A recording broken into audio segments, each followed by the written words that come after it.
Since I was born, but now I am getting youth.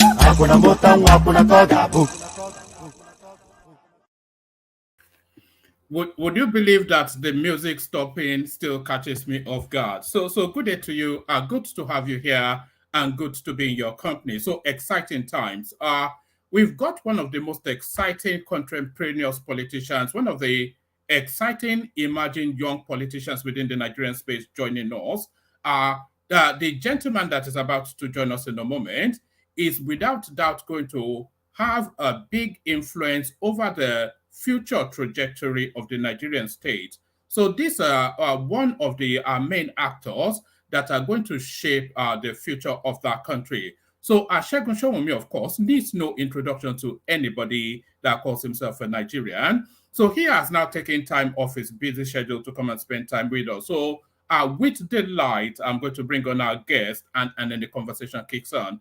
So let me just bring him on, so you meet him. So here he is. Good to have you here. Good to see you.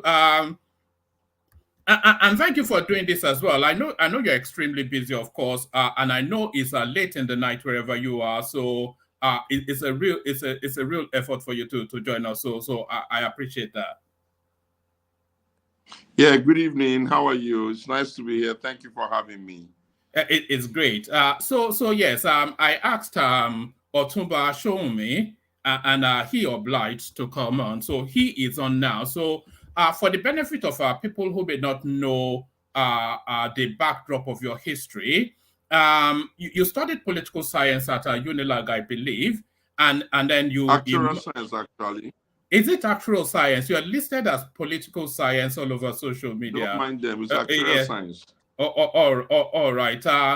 But you contended for the Ogun State governorship this last cycle of election, and by my reckoning, you were cheated. I did. By my reckoning, you were cheated. Yes, I did. Yes, I did. Yes, I did. So that's brilliant. And of course, as I've been telling people listening over the course of however long I've been telling them you're coming on, you are the bookmaker's favorite to emerge as the next chairman of the PDP. Yeah, I believe so. I truly believe so. It'll be difficult for someone else to beat me now.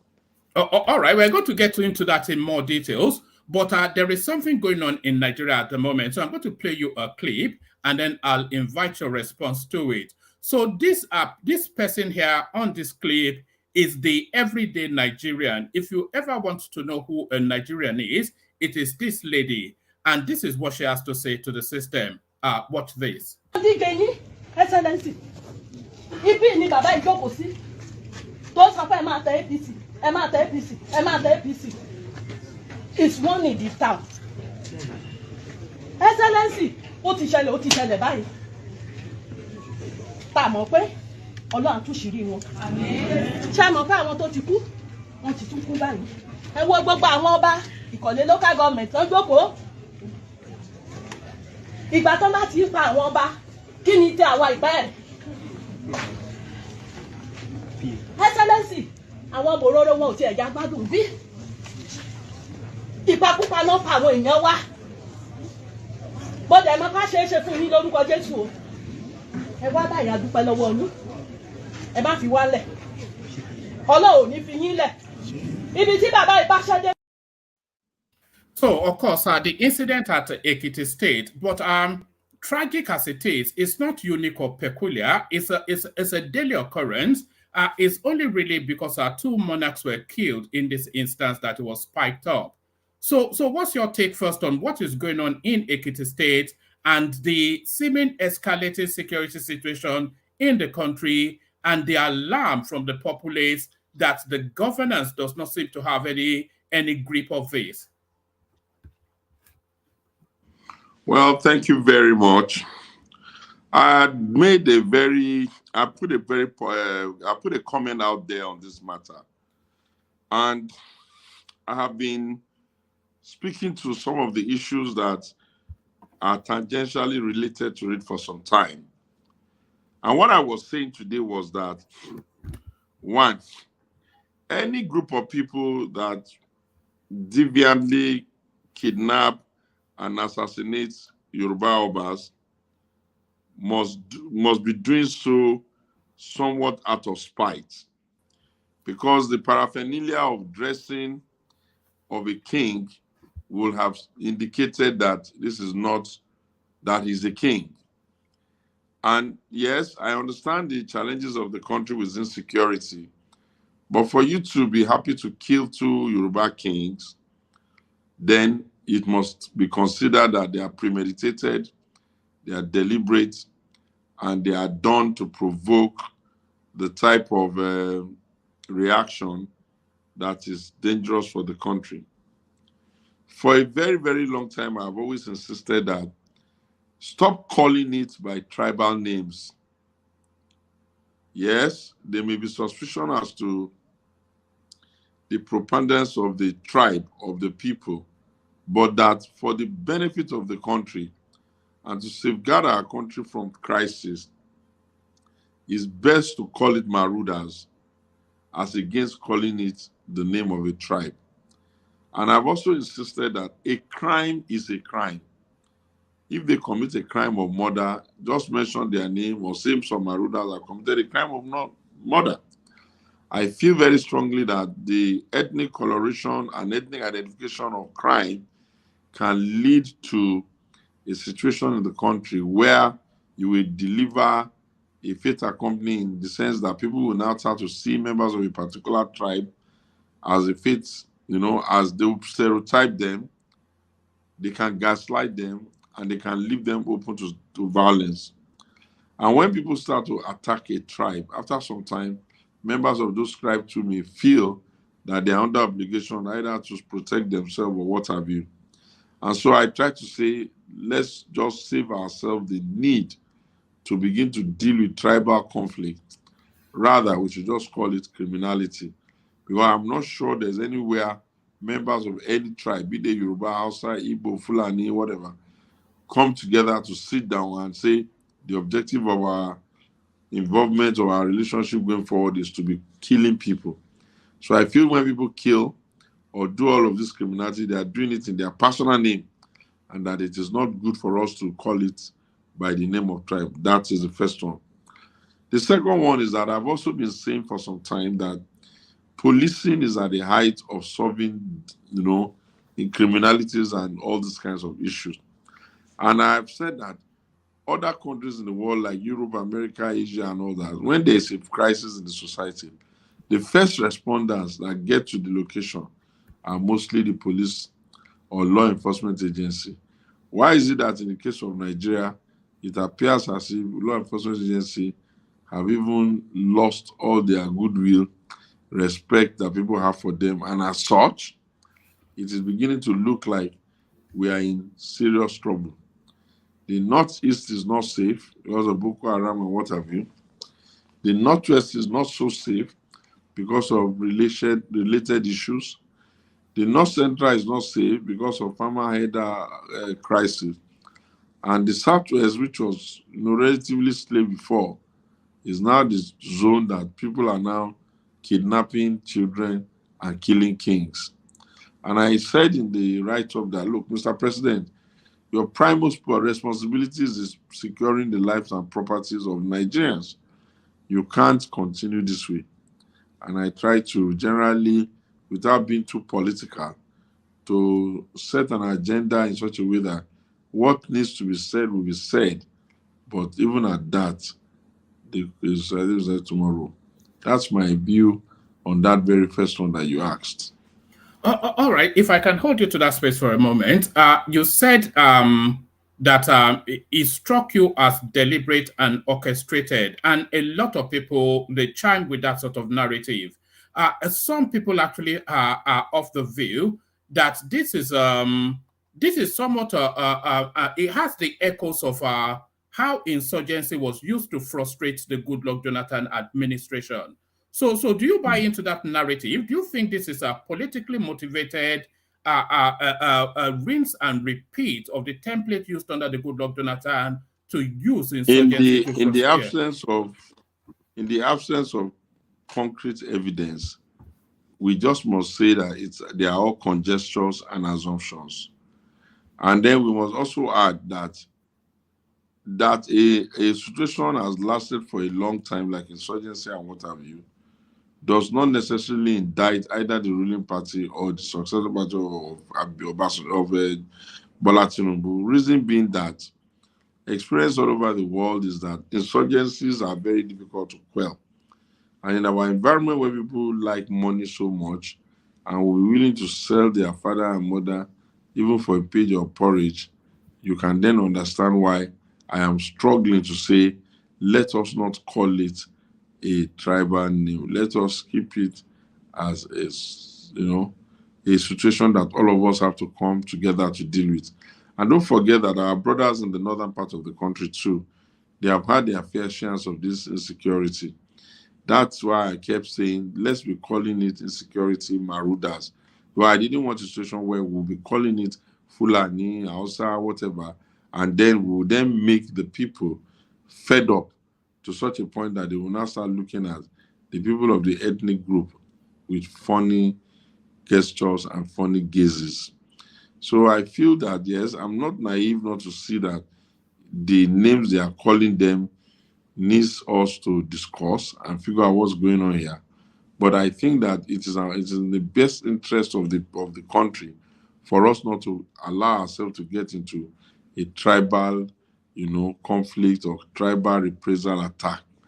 So I feel that by the grace of God, if we are able to recognize that we need better policing, a policing infrastructure that is filled of purpose, that does the work it needs to do, and is able to make everybody safe is what we all need. But to begin to cast aspersion to them now, given all what we know about policing the country, is, in my opinion, very premature, and it doesn't help the nation. All right. Let's take it then to your personal political journey. So, in the opening phase, of course, I hinted that you are the front runner for the PDP chairmanship. And by the way, there's a thing. When are you even going to have your neck, which you should have had at least 3 or 4? I think the last one was in 2019 or thereabout. But you are the front runner for the PDP chairmanship. And the only obstacle a lot of people feel you have to surmount is Bukola Saraki. But they say the only obstacle, Bukola Saraki, of course, a juggernaut within the Nigerian political space. So how are you going to navigate your opponent to sit on that seat? Well, I think that the issue of who can be chairman is a function of who has the best idea of what we need to do to prepare this party for the immediate future and even for the long term. And I think I'll be willing to debate Bukola Saraki on that. In any case, there are people who, when the cookie does not favor them, they are quick to jump ship and go to another party, which would then mean that we are trying to send another to check and see and make sure that the country and the party is given a reformed organization so that better quality people can have faith to come and contest and use the party platform. And we can have a movement of Nigerians to fall behind the party to try to charge. But with everything politics in Africa, especially Nigeria, if we do not work very hard and scream very hard and talk very hard, they are quick to always make it seem as if democracy is government of the rich and corrupt, for the rich and corrupt, by the rich and corrupt. And I feel that cannot be the way going forward. Also, I know him, and I know that he's a serious contestant of a presidential election. I don't expect that anybody will now say Bukola Saraki should manage the party so that we will now run the risk that in a few months' time, he will now come and say he wants to run president. That will mean that all the work of the people who are also saying, let us have a great country, let the conversation be good, let opposition be vibrant, let us would have been failed. Because, like I say often, almost like a broken record, the suffrage of democracy is that the political parties are the first safeguards. Because whatever the political party throw up by way of candidate, then the citizens are fait accompli, they are stuck with it because of this delicate nature of government and stabilization of nations. So I feel that I should be able to show the PDP that having lost 3 elections back to back, it is best for us now to let somebody who has the interest, the capacity, the grit, and the knowledge to step forward. And since I come from the Southwest, a zone that has never produced it before, I do not know what then Bukola Saraki will come and tell us, since we know that the North Central, where he comes from, has produced chairmanship so many times. Also, I also believe that at the end of the day, we as the citizens of the country, we must stand firm and never give up on democracy. Because if you look around, the inability of the ruling party or the power elite to solve the problem that the people of the North then will be able to say, we have created a cleaner party, we have created a reform party, we have created a party that is at peace with itself, and hopefully Nigerians will be able to see us, trust us, and give us the opportunity to rescue them from the malady that is going on presently in the country. All right. A lot of people will suggest that your candidature is an Atiku Abubakar strategy. That's what people think. Because, of course, if you emerge as chairman of the PDP, then that categorically zones the presidential ticket to the north, which, of course, Atiku Abubakar, he's not shown any indication of retiring from politics. So the smart thinking out there feels that your chairmanship push is an Atiku Abubakar strategy. No, that's not true. The only zone that I know cannot challenge the president successfully is the Southwest. because the president, is a Southwest man. If we find good material in the Northeast, why not? If we find good material in the South side, why not come?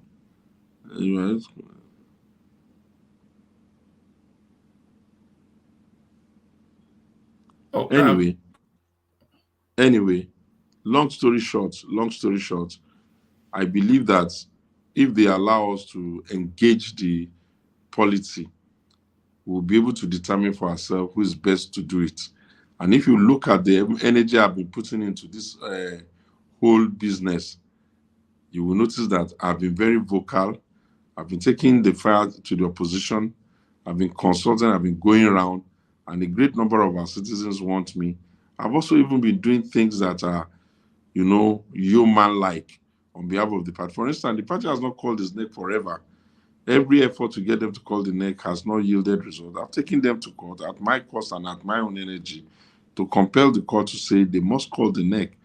That is not something that it should ordinarily be my duty or my responsibility, but rather than watch the party become a shadow of itself and even run the risk of it not being able to give a good account of itself by the next circle, I am saying let us reform it. And I am saying if the people of the PDP want me to be their national channel, then here I am, send me. I've not seen anything that Bukola Saraki has done or said to indicate that he is even interested in the affairs of the party, how much more wanting to lead it.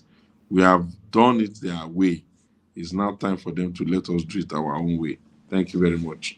Right. You recently met with the just immediate past president, Muhammadu Buhari, recently, and you told us then that you asked him 4 questions. You've been teasing us about those questions. So do you want to drop one of the questions that you did ask the president and the response that he gave you? No, the first question that I was asking him was that, sir, don't you think that we can't run a country where a section of our people, especially the Southeast, the Igbos, will be feeling so shortchanged without us coming together to find a solution to the problem? And I reminded him that when the June 12 happened and the Yorubas were also feeling shortchanged, everybody came together to help make that happen by getting Obasanjo.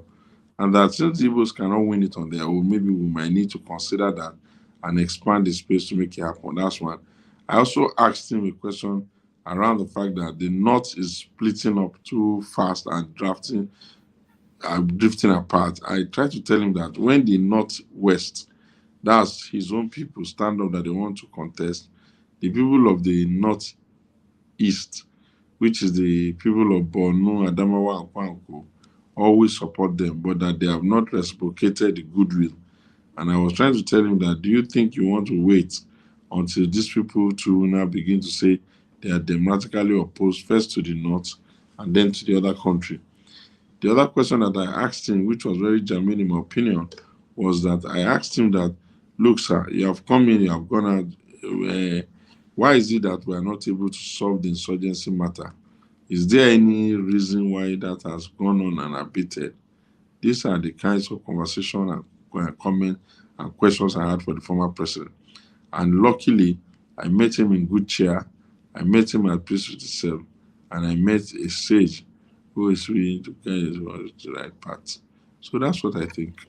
All right, brilliant. I'm going to bring on the panelists just so that they can put questions to you. I know you've had a long day, so we'll try not very long day. Yes, I can tell that you've had a very long day. So so we'll try not to hold you in situation for too long. But people have been looking for so long.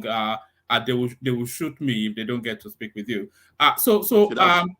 Let me bring them on. So condense your questions. Put it to Otumba Showunmi. And then let's just get as much as we can off before we let him go. So King Emeka joins us. Good to see you, Emeka. Bishop is here. Good to have you here, Bishop. Obina is here. Good to have you, Obina. Man of Prestige is here. Good to have you, Man of Prestige. World Peace is here. Good to have you, World Peace. Ekene joins us. Good to have you, Ekene. And Akin joins us. Kinzo, good to see you, Kinzo.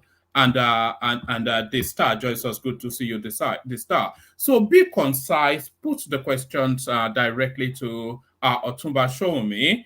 Don't labor it too much, just so we can get as many questions across to him. So unmute, introduce yourself, put your question to Otumba. Emekus, you're up first. Emeka.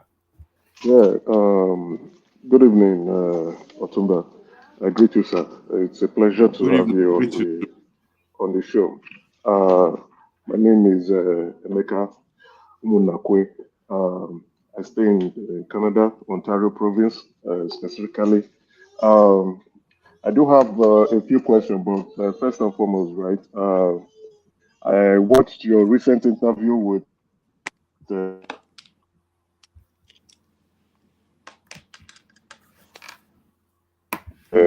mission. Emeka, you are breaking up. Oh, can you hear me now? Yes. Yes. Yeah, so I said I watched your show. Sorry, I'm trying to escape my All little right. baby. Let me give you a moment and come back to you. So I'll mute you for a microsecond, Emeka. We go No with worries. we'll go with let's go with Man of Prestige, because he's made the efforts to have his camera on. Man of Prestige, introduce yourself to Otumba, put a question to him, and then we'll take it from there. Prestige.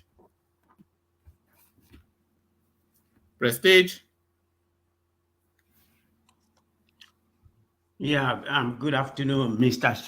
Segun. Nice to see you on this platform. I'm based in Nigeria. I'm based in USA, California. It's an honor to have you.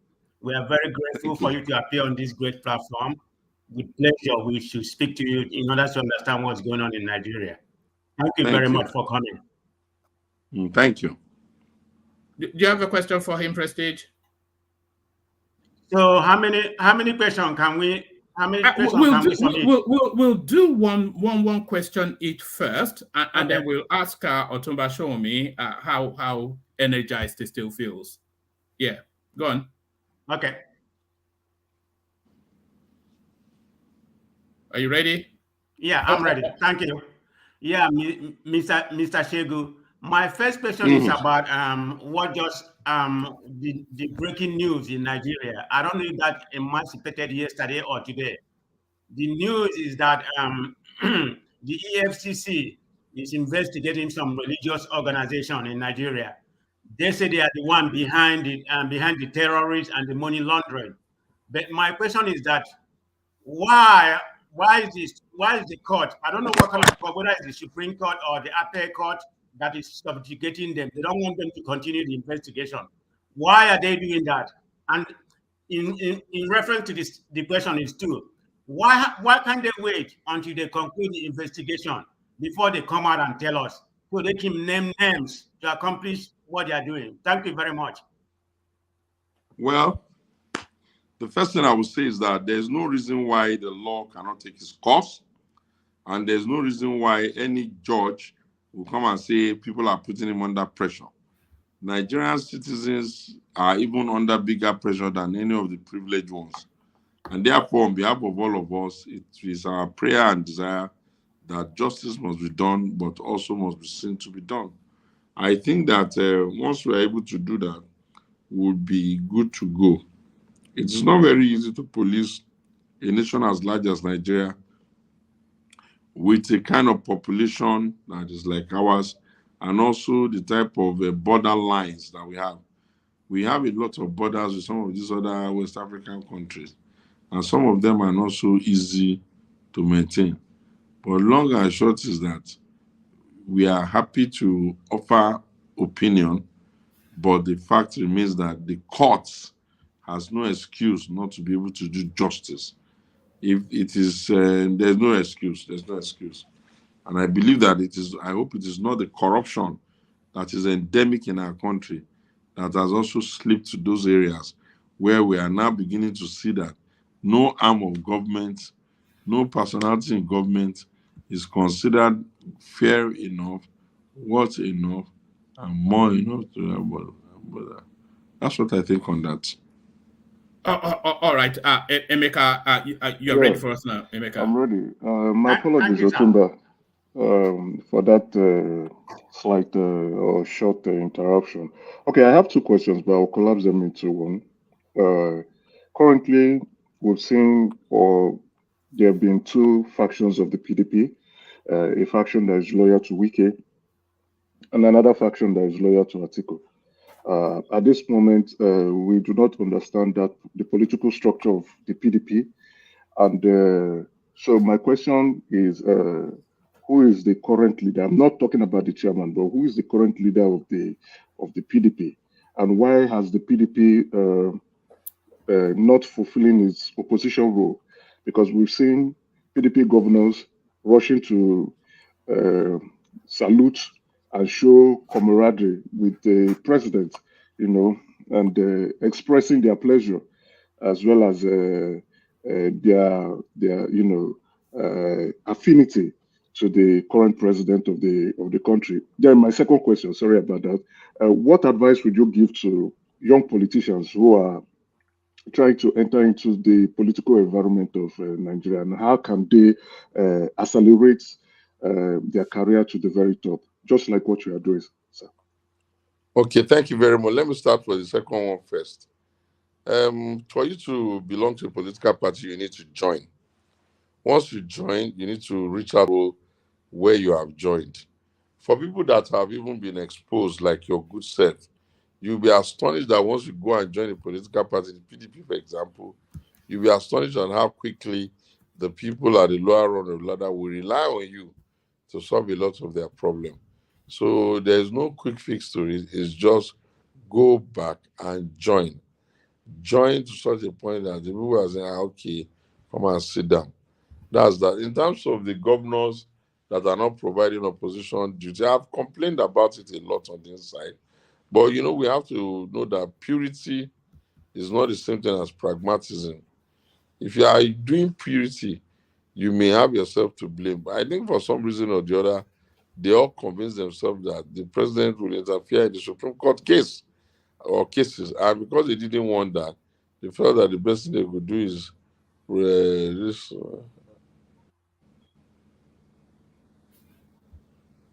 So I think that's that on that. I think the adults that are governors are not naive. I think they know what is at stake. I think maybe to be fair to them, they were only trying to manage the complex situation around their tribunals up to the Supreme Court. I believe that now that the Supreme Court is over, or more or less over, I believe that they are going to call themselves together and begin to provide better leadership, because it does not matter what you say. If nobody is challenging you in election, then you cannot call that which you are doing democracy. I believe that the PDP will maybe hopefully come together and be able to solve the problems that appear on some mountain today. One thing I know is that a human being cannot belong to the political party at the same time. And may God and common sense inspire them. All will be well. Thank you. All right, brilliant. Obina, you're up next. And Otumba, I sent you a message if you can check your phone. Obina, you're up next.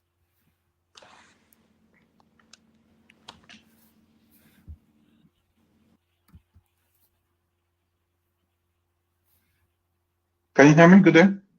Yeah, yes, we can. Let me. Yeah, we can hear you, Obina. All right, thank you so much. And Otumba, good evening.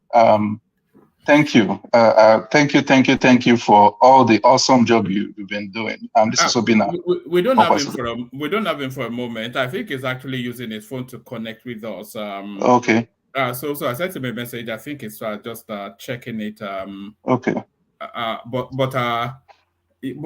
yeah. So what's been your understanding of Otumba Showunmi's politics? I think you've been watching his career.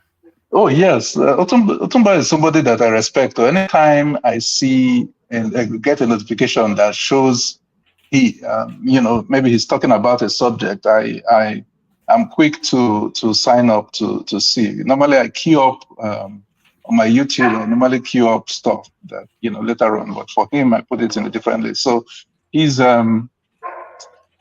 So I feel his politics is genuine to me. He cares about the country, and to him, it's not a personality issue. What I've noticed about him is, Sorry, as much as he, Otumba didn't answer the other question of who is the current leader of the PDP now, so that we can be clear. No, Okay, well, on the leadership of the PDP, can you hear me though? Yes, we can. On the leadership of the PDP, I think can you hear me? Yes, we can perfectly. Carry on. Okay, yeah. Okay, on the leadership of the PDP, I think what we will say is that by our tradition, Atiku Abubakar being the last candidate of the party is still the one that we all consider to be the leader of the party. But, because it's a political party that has a lot of entrenched interest and everybody feels that, they are they are so big that no one can, tell them this is the way or that is the way. We have the NWC as a strategic organ that has the work of being also in charge. All of that makes it easy for us to say, yes, led by the Governors Forum, which is led by Governor Bala Mohammed of Bauchi State, who is the chairman of the PDP Governors Forum, deputized by the governor of Rivers State, similarly. It has the BOT, which is led by former Senate President. His name skips my mind now in this minute. And then it's led by the NWC, which has an acting chairman in Damagun, and is led by the governor, the presidential candidate, the last candidate. Once we do another election and another candidate comes on board, then that person now becomes sort of the leader of the party. But that authority is not so firmly activated. The one that is firmly activated is the leadership of the Governor Showunmi Bala Mohammed, the leadership of the BOT, the former Senate President, the leadership of the party, which is in the acting capacity, Ilyasu Damagun. Those are the organs that we have. Do you understand? That's how the party is designed. But really, the alter ego and the topmost leader of the party is Atiku Abubakar. Thank you, Otumba. Thank you very much, sir. All right, Obina, you're up next. Introduce yourself. Yes. Tell Otumba where you are and put a question. And you can push him hard, by the way. I feel that your questions are a bit soft. No. For Otumba, you can push Otumba hard. Yeah. No, I don't know what hard I'm going to push him. He's somebody I respect. Like I said, his opinion on issues, the way he talks about issues, to me, shows love at the foreground. Because I'm Obina Pokwasili, I'm from, speaking from Dallas. So why I say that is that, there are times where myself, I've had issues, let's say maybe in church activities, for instance, and then I complain, to the pastor and something like that. So when you complain about something, it shows that to me, it shows that you have love. Because if you don't, the moment you stop complaining and you keep quiet, it means you're no longer interested in that organization or whatever you're involved in. So for someone to complain or to talk about something and talk about it, the way that Segun Showunmi does, to me, I feel like he has, he wants the society to be better. So my question would be, I don't know if it's still available. Are you here? I'm not hearing you. No, I think it dropped. Let me. Yes. Hold on. Yes. I think he will rejoin us momentarily. Try to put your question to him. It's proving to be a choice, isn't it? I'm sure he will join us momentarily. Okay. Yes.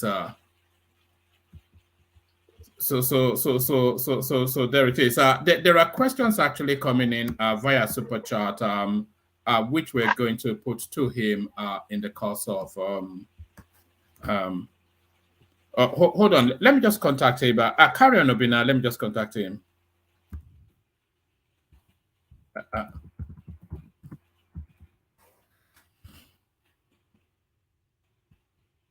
Oh, yes, it's back with us. Yes, sorry. Obina, forgive the fact that, you guys have to understand that I'm in Nigeria and signals can be somehow, right? Yes. That's forgive fine. me, but please do not hesitate. I've taken time to answer these questions.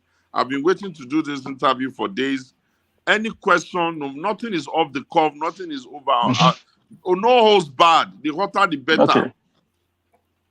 Thank you very much, my Oga at the top. So my question, I like I said, I admire your take on issues and the fact that you want the society to be better. So, but my question, because I really feel, I don't know what I would say. Like I was looking forward to the 2023 elections because the reason was it's different from every other election that I've held, and maybe people were marrying it with what happened during the Shagari time, first coming. And I wasn't there then, and this is one time I wanted to experience it, but it turned out the way it turned out, and to me, I don't feel like it was the right results that came out. No, let me be honest with you, my brother. Yeah. The hero of the 2023 election is Peter Obi, no doubt about it. Yeah. Because he was able to move the Nigerian people who ordinarily would not have been interested in the election processes to be interested. And we knew that he was running against the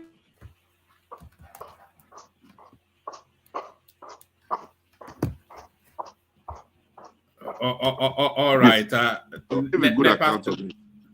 I think it's bad. I'm here. He gave a very, very good account of himself. He was able to get now 6.2 million votes and all that. What mad the 2023 election is just that INEC had given all of us the impression that we're going to have a magical experience, beg your pardon, where we would have been seeing the result from the polling unit straight to the server, and that everybody would have been able to observe it from the comfort of their homes. And for some reason or the other, everybody was looking forward to that particular event. And because it did not happen, it brought a lot of issues to the integrity of the process. Also, the fact that the people that seem to be supporters of Peter Obi were mostly gaslighted and attacked and all that. So the shenanigan there, occasioned by human error and politics, was there. And on the part of the PDP, we were bogged down by internal acrimonies and fighting the Wiki and the G5 versus the establishment. That was the challenge we had to deal with. But politics is not a pretty conversation. It's quite noisy and it's quite problematic. But the only way going forward we can ensure that the wishes of the Nigerian people are really respected is via turnout. The turnout was too low. Once the people don't turn out the way they're supposed to turn out, then the room for manipulation and shenanigans is always very high. But if we are we blaming the turnout? Are we blaming the turnout on the government? No, it's not. So I wanted to. Yeah, there are a lot of things he mentioned from there. I know. Yes, the way the election went. But my issue is, no matter how much we amend, how do we make sure that INEC does the right thing? Because I remember I saw Dino Meleye complain a bit about this. This man kept on promising that he will review it, but he never did. Now we go out of the election. I remember governors like Oshomole, what's his name from Ekiti, and most of the governors under APC came in through the courts. So what's going on with our court system now that, okay, if the election is wrong, we go to another place that is also wrong? Like, it looks like everything is breaking down. With due respect. Yeah. See, let us be careful that we do not carry our expectation to be the whole truth and the gospel truth. election petitions are very difficult to prove. One, the time allocated for you to call witnesses is so small. And two, the umpire, which is INEC, usually comes to court supporting whom they have declared. Do you understand? I understand, yes, They will because tell us that they'll tell us to be neutral before we go to election. But once we do an election and they support, and when they declare a result, instead of them to come to the court as neutral parties, they come to court as though they are to defend what they've done. That affects it. Then, if you look at the way the 2022 Electoral Act as amended is written, it was a brand new act. Some of the things that would have given us judgments in the former time via technicalities and all that, you know what I mean? Those things were no longer there. For instance, what constitutes a pre-election issue before now no longer constitutes a pre-election issue. Do you understand? Because of the doctrine of medus sum interloper. Do you understand? And so it means that even if you know that in another party they didn't do primaries, formally that kind of thing can be the basis for that conversation.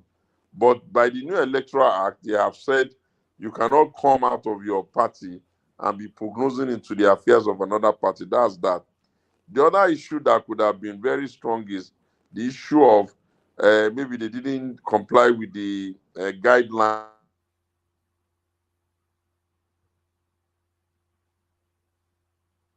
We can't hear you. We can't hear you. Moulder Showunmi, we can't hear you. Hello, we can't hear you. Can anyone hear him? I can't hear him. No, it looks like he's on mute. You've muted yourself. Hello, Moulder. You've muted yourself. Yeah. We can't hear you. We can't hear you. Yeah, we're not hearing. No. We can't hear you.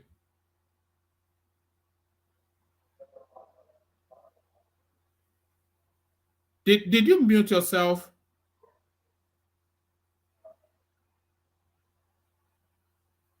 No, we can't hear you. Go out and come back in. Go out and come back in.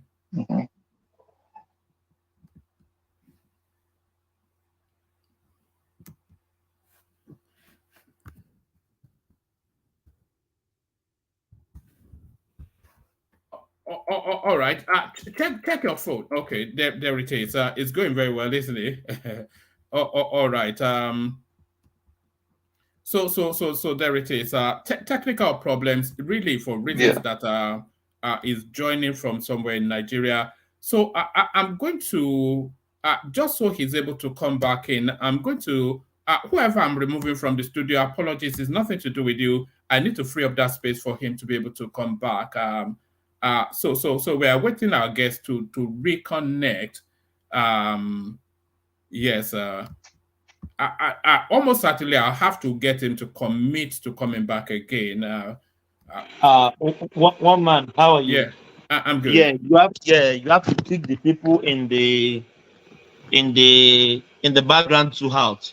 He can't come in. No, it's out. Is it now? I had to. Can you hear me now? Can you hear me? We can hear you now. You were probably giving us your best speech so far, but yeah. No, forgive me. It's signal now. You know how Nigeria be now. Now, so like I was saying, the law says that INEC has discretionary powers when it comes to how it's going to transmit results. And since that was expressly written in the Electoral Act, there was no way we could now compel them to do something that they were not compelled to do. Then in the issue of the case we took to America, the challenge with that is that we were a little bit late in bringing it up. The case had already been done at the tribunal level, and we were taking it to the Supreme Court. And the Supreme Court is not a court that can, in the strictest of sense, take in new evidence. Because if they were to take in new evidence, are they going to start the trial all over again? So there was a little bit of complication. What made it so difficult for people to accept is that for the first time, Peter Obi's effort made young people and people who hitherto will not take too much interest in the election to become interested. And because they were young, they were energetic, sometimes a bit naive, they put a lot of energy behind it. But you know, when you go to court, you must have to know that the case must be proven beyond reasonable doubt. And unfortunately, on this particular occasion, they claim we could not, all of us, both Obi and PDP, could not prove it. Now, when I reviewed everything comprehensively, I came to the conclusion that the only way to beat them, whether INEC is serious or not, whether the judiciary is serious or not, is to make sure that the voter turnout is so overwhelming, just the same way they were able to beat us in 2015 with Jonathan. There is a way voter turnout will be so compelling, overbearing, that you won't even be able to rig. You can only rig where you are popular. Then also, there is a way you would also turn up that, in fact, it will be like a tsunami. You cannot beat an incumbent party marginally. For you to be able to beat and defeat an incumbent party, you must beat them with minimum at least 3 million votes surpassed. But if you look at the number, Peter did very well in the Southeast. He got a lot of numbers. He did very well in the South-South. He got good numbers. And he also did well in Abuja. And I believe he did well in the North Central. And he did very well in Lagos. You know what? I even win in Lagos. So I feel that if we stick to it, and we review that election is not just, you can't win election from one zone. You have to collaborate and figure out the best pathway to victory, then we may win. But the Electoral Act, we have become used to it now. Nobody is going to be going to court with things that are pre-election issues anymore, because we already know that the position of the law is that you will be considered as meddlesome interlopers. You know what I'm saying? Long and short, accreditation worked. All of those falsified numbers they usually come up with in the northern part of the country, nobody could do that because beavers worked. And then we think that once we can remove human elements as much as possible from the electoral process, we will be fine. But I want to beg you, because you guys are the real opinion molders, because you are in the diaspora. Most of you are funding people at home. You can see what has happened to the economy in terms of the exchange rate. Your influences in your family and around your community is very big. Please continue to encourage people not to give up on democracy, because the alternative is not going to be palatable. It doesn't matter the problem that they are dealing with now, that we're solving now. You have to know that even in those locations where you are, it's clear that the standard of living has become a bit expensive. Things are generally high. I don't know how we came out of COVID and the world economic system has normalized making life difficult for people. I think that at the highest level in the world, they will need to ask themselves, maybe it's best to just, do some financial arrangement to forgive the inconvenience of the COVID spending, so that we can you can just move it away from balance sheets and give the world a better opportunity to be able to do well. We can't run the world on an assumption that only the very rich will be well, and that the people that are struggling will struggle and struggle and struggle forever. So, but if you ask me, this is the longest period Nigeria has been in a democracy, and I feel that it will only get better. And if you look at what has happened post-election, I keep telling people, after all, I was PDP, but that the hero of that last election is Peter. He has really tried very well and he deserves some commendation.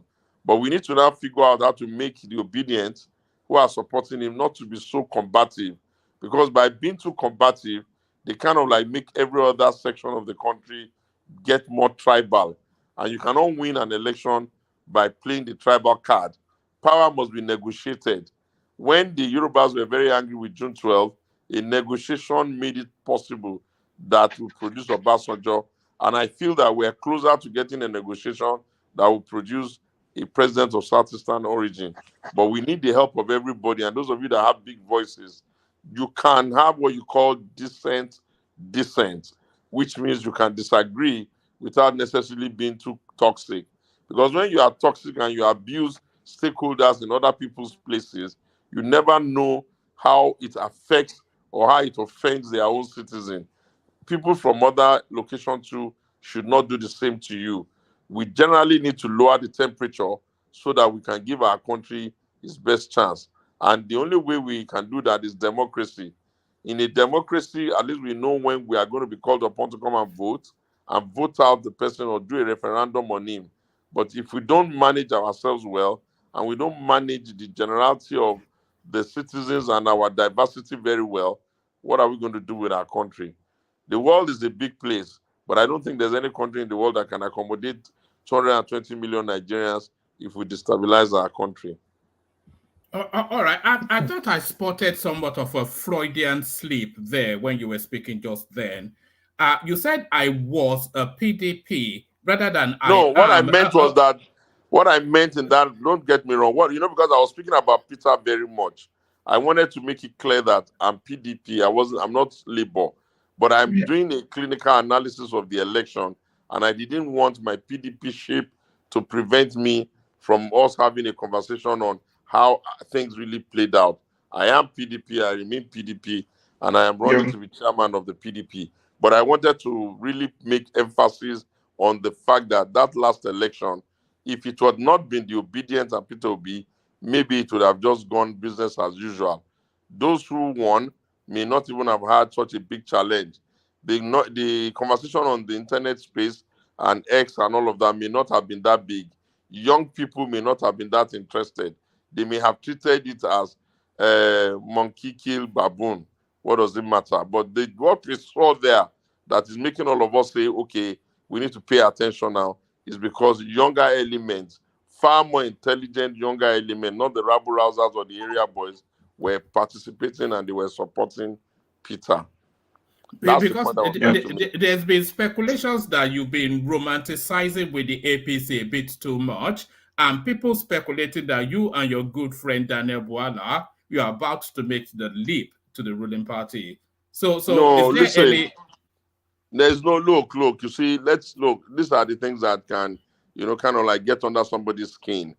That's what they are saying is wrong.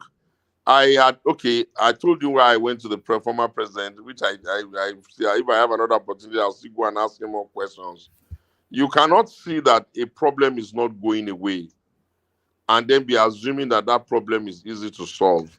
And you cannot discountenance the person who sat on that chair and couldn't solve it when you could have asked him questions as to what happened. Remember that hindsight is always, is it 50-50 or 40-40? The vision of hindsight is always much clearer. And then remember that I also said that it was also to ask him that how long can we continue with this when the people of South Eastern extraction are really naturally demanding and also entitled. 3 brothers collected the article of independence, a Yoruba man, a Hausa man, and an Igbo man, and we cannot be passing the baton. Those are the kinds of questions I needed to ask him. And even more importantly, remember that this was a man that used to carry with him about 12 million votes, and he has finished his statutory terms. He can't come and be president again. Don't you even think that we need to engage him so that a little bit of those numbers can also, in an introspection, support other people? And when I was having that space, I had said so much about the need for PDP to reform, and I still mean so. It was in that instance that I was being sarcastic, that if they refuse to let us reform and they don't let us move the party forward, and I've answered it. I've answered it so many times. I don't need to be, rehashing it. Daniel has always been an APC man. Let's be fair. He only came to PDP for maybe a sabbatical of 1 year or just a little under, a little over. And he was also, even in the APC, was a Bola Tinubu man. So if he sees a need to go back to where he used to be, albeit we may not like it, but he's back. And I also want to put it very firmly that you were a spokesperson to a candidate does not mean that you have also lost the right to take decisions that you think is best for you in politics. As for me, as of today, and I think in the foreseeable future, I am here. I won't be taking the party to court. I won't be doing all of that if I really didn't believe that we can reform the party. But you must accept that if we do not reform it, if we continue business as usual, then it may not be a political party that can in the immediate win an election. Then why do I want to I've been here for 25 years. I've never left. Obasanjo left, I'm here. Daniel left, I'm here. A lot of people have been leaving, and even as people has come and gone, I'm here. I've never left this party. I've never dropped the ball. I've never dropped their garment. I've always stayed and stayed permanently with them. But you have to know that when a populous nation like Nigeria is struggling with almost everything, we're struggling with inflation, we're struggling with the economy, we're struggling with the value of the naira, we're struggling with security, we're struggling with national harmony and peace, we're struggling with even power sharing. Don't you think that we may have to start looking for a way to collaborate with everybody and then hope that we can persuade ourselves that we should give the most populous black nation in the world a chance to be his best, at least to put his best foot forward? Ordinarily, I could have been speaking only about PDP, without respect to what the Obedience and Peter have done. But that would not be consistent with my own character. I am the kind of person that has beautiful eyes. I can see the good in other people, and I can be fair to others, and I can even be fair, truthful, and just to myself. So please do not, I beg you, do not misinterpret it. I am not the kind of person who needs to leave that cannot leave. That's not the issue I'm saying. But I'm saying that you think it's very easy to leave a 25-year-old party you have been speaking for all of these years. Even when every time we lose an election, most people go to sleep. You will still see me pushing, fighting, running, pushing. The people that were running around in 2023, when was the last time you heard the voices of any one of them? You see, but you are still hearing my voice. Anybody calls me and says they want a meeting on behalf of the party, on behalf of the country, on behalf of all of us, I will oblige. It is because I know that we don't have any other country to call our own but this, and that the future of this country is great, and that we must have the conversation, and we must answer the query. But please note, I am here and I am a PDP man. All right, brilliant. Obina, did you want to round off your question? I think I cut you off halfway. Round it off, and then we go on to Bishop. Yeah, let me round it off. So I know you mentioned something. How did you put it? Can everybody come to the table, and then maybe somebody leaves with nothing, right? So exactly. Exactly. So I was saying that in regards to I was saying that in regards to how the pre-election was mismanaged, in my opinion. I felt that come on, it is extremely crazy to imagine that we were able to look at 5 governors and so many other supporters of theirs in the eyes and not yield anything. We couldn't even yield the vice president. Okay, granted, that was gone. We could not even yield dropping the chairman, and we could not yield anything. So were we expecting able-bodied, very, capable and financially stable men in their own right to come to an election conversation, and then they will leave the table with nothing? And then are we surprised that they then went out of their way to do us dirty? Politics and political party is a platform to accommodate all shades of opinion, all views, all character traits, all publics must be accommodated. Anybody who feels or acts as though they don't need a certain set of people, then they must count those votes against themselves. Because politicians, by their nature, if they are not for you, they are going to be for your opponents. It doesn't make sense for people to be coming into a political conversation and be expecting that people will leave the table empty-handed. But it was after the act. Even when the act was going on, I shouted, I screamed, I talked on the inside, I did everything. In fact, at the point, it was so laughable. They kept saying maybe I think it was whatever the hell they mean by sponsoring me, but it wasn't so. It's just that I just wanted us to win so badly, and I was willing for us to beg anybody to get us to cross the line. But eventually, those who had the responsibility of being responsible acted the best way they knew how to act. And obviously, somebody else is the one sitting in the villa today. They'll count the losses in the future. And when they but I still feel even those that worked against the party, those should still have some kind of punishment. I don't think it's still right, even in the midst of everything that has happened. I don't think it was right to still go against your party and still want to benefit from your party. No. I think that the inability of the party, well done. Thank you very much for that. I think that the inability of the party to instill discipline and to say a line will not be crossed by the party is part of the reason why I'm taking the NWC and the party to court, because I feel that we must ensure that for the stability of a political party must run according to its own laws that it has self, given itself, the Electoral Act and the Constitution, and that they must, of a necessity, understand that politics is now too serious to be left only in the hands of politicians. You can't be allowing people to walk all over the place on a political party. No consequence, no reprimand, no discipline, no suspension, no expulsion, not even a letter of admonition. I don't believe that that's how to run a political party. Nobody can be in two continents at the same time. You can't be in London and be in Nigeria, one leg in How are you going to do it? You can't even be in Nigeria and Benin Republic at the same time. You will have to choose. You can't serve two masters at the same time. You will have to choose. But for you to be able to do that, the instrument to do it is not with me. It's with the people that have the elected and authority to manage the party. And once you see that they are not doing that, you should know that that means that some people are compromised on the inside through the back. It's almost the case of the voice of Jacob and the hands of Esau, the voice of Esau and the hands of Jacob, if you get what I'm saying. Yeah, okay. I don't want to take much time so that you can proceed. The only other last thing I wanted to say was, will Peter Obi and Atiku, will Peter Obi and Atiku collaborate? Obina has had more time than anybody. Don't worry, I'm done. I just wanted to ask this last question. Sorry. Well, I don't understand all these kind of sick praises. No. Can we not get rowdy? Let Obina land. I already said I'm done. It's okay. We don't need to quarrel about it. We are all one team. That's fine. Yeah. Obina, people are pushing back, so let me push you. That's fine. Let me say this. We go on to Bishop, but can as many people as can have their cameras on have it on? It'll be nice for Otumba to be able to actually see who is speaking with. I'm not going to compel it, but if you can have your camera, please have it on. Bishop, my own camera is on, and yes, you can see Otumba now, so he wants to see you.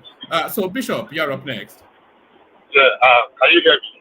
We can. Carry on. Yeah. Where is Bishop? Say that again. I'm trying to look for your face now. Yes, it wants you to have your camera on. Yeah, unfortunately, I cannot. I'm at work. All right, Bishop, just ask the question, though. Okay, yes, I will. Thank you very much. Thank you so very much. Good evening. They say I'm Bishop. Somewhere in the diaspora. Always. I cannot hear you. Okay. They say I'm Bishop. Somewhere in the diaspora, always on the move. But I'm an Ibadan man. Oh, very good, Bishop. Very good. Thank you so very much. So I was going to ask your assessment. Thank you very much for coming up, Segun Showunmi. We're very glad to have you. I was going to ask earlier on what's your objective assessment of the election, but basically you've dealt with that extensively, except that you were just short of saying that the exit of Peter Obi majorly gave the victory to APC. And if they have been able to manage that front, both with Peter Obi and the Wike group, probably we'll be talking a different way now. So basically the election was clear enough, except that the internal ranking was not well managed in the PDP, and that gave victory away. But you just extend that you just keep the book. But the next question I was going to ask, I was going to put to you today. Leaving politics and election after the general elections and coming around, rallying around to see how we can build a nation that we all be proud of. What would you say are the quick fixes, the low-hanging fruits that maybe, probably this present administration that just, to make things slightly better? I appreciate Bishop, yes. hold on. The guest has dropped. That's one. But then okay. condense the yeah. So we wait for him to come back, but condense it so that I'm condensing because it. your connection is a bit quaky. So he's back now. Okay. I'm hearing you very clearly. You said I stopped short of doing what? I thought you just fell short of just saying outrightly that the inability of the PDP to manage the crisis, by carelessly letting Peter Obi go and not being able to rein in Wike and his crew gave the victory to the to the APC. But like I said, you've spoken extensively on that. You have to look at it this way. I understand that I concede, and I'm the one who said Peter got good numbers. But one thing you have to understand is that Peter did not wait to participate in the primaries. You have to remember that Peter left even before the primaries. Now, the question is, will Peter have won the primaries? We will never know. Will Peter have been the vice presidential candidate, assuming he didn't leave? We will never know. Could we have kept Peter in the country, in the party, when he really wanted to go for the presidency, especially given the history of the country? Obviously, it's going to be a difficult one. So let us just say that everybody learns from the outcome, or everybody ought to learn from the outcome of the last election. There is no law that says the man who won does not deserve to win. No. The only thing we can say is that had we collaborated more, maybe we may have won. But also remember that in 2019 election, Peter was on the ballot with Atiku. Kwankwaso was in the party with Atiku. Wike was still in the party with Atiku. And yet, the outcome was that Buhari was the one that completed his second term. I am saying this to you in the honesty of, a truthful person, that the dynamics of every election is different. The dynamics of the last election was such that people were just, and I told the PDP, they just didn't listen. I kept warning PDP immediately after the 2019 election that the Southeasterners, Indigbos, are the ones carrying us, and that we were going to have a problem if we did not figure out what to do with that desire of the Igbos. And because they were deceived, let me put myself among them, we were deceiving ourselves that it was not so. We have seen it clearly. We didn't win in the South-South, which was our strong zone, and we did not win in our Southeast, which is a zone we have been winning since 1999.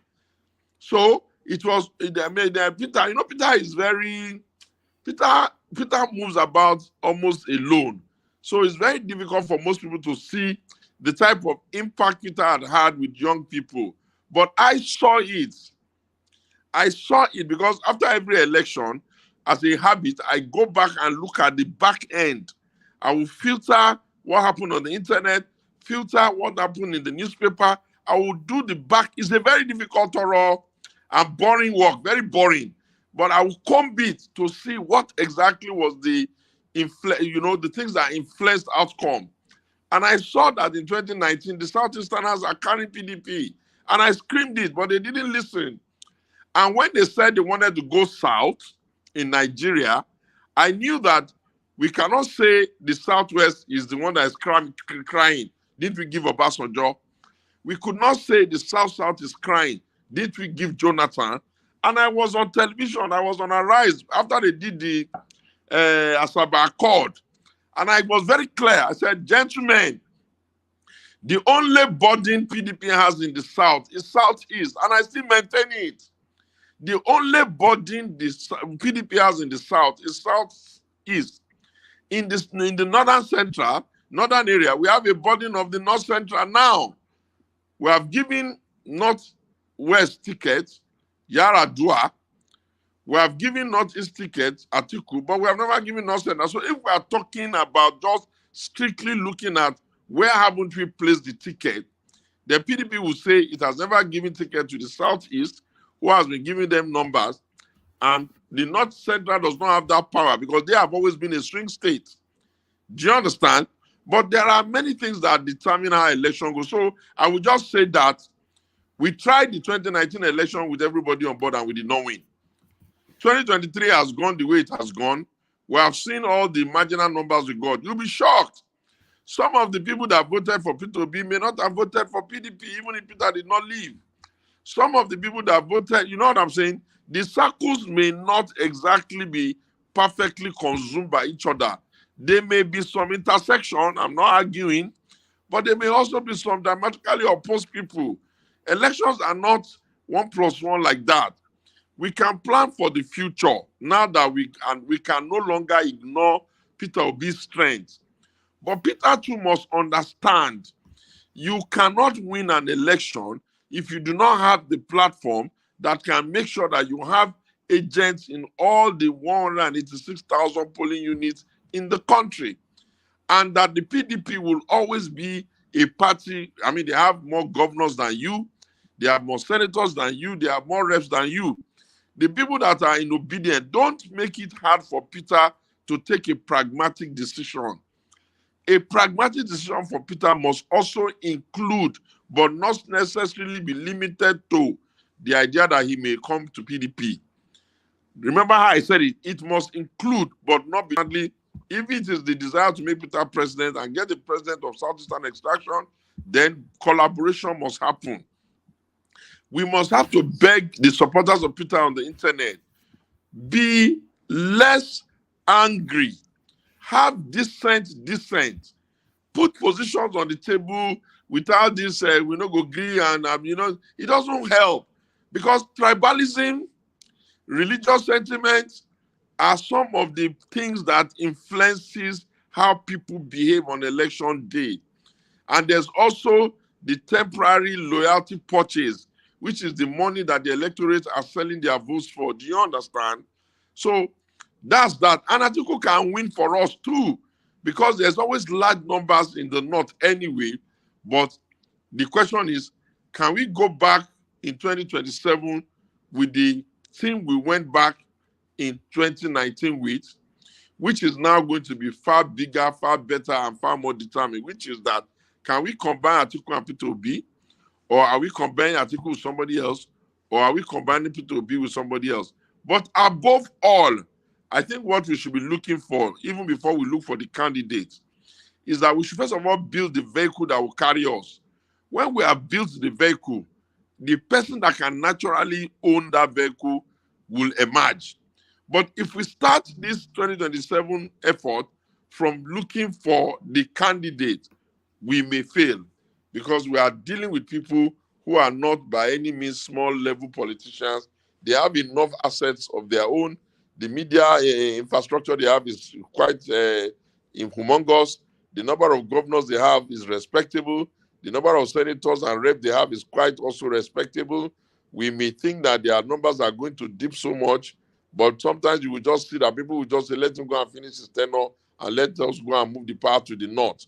So we must be very careful, we must be very moderate, and we must be willing to accommodate ourselves.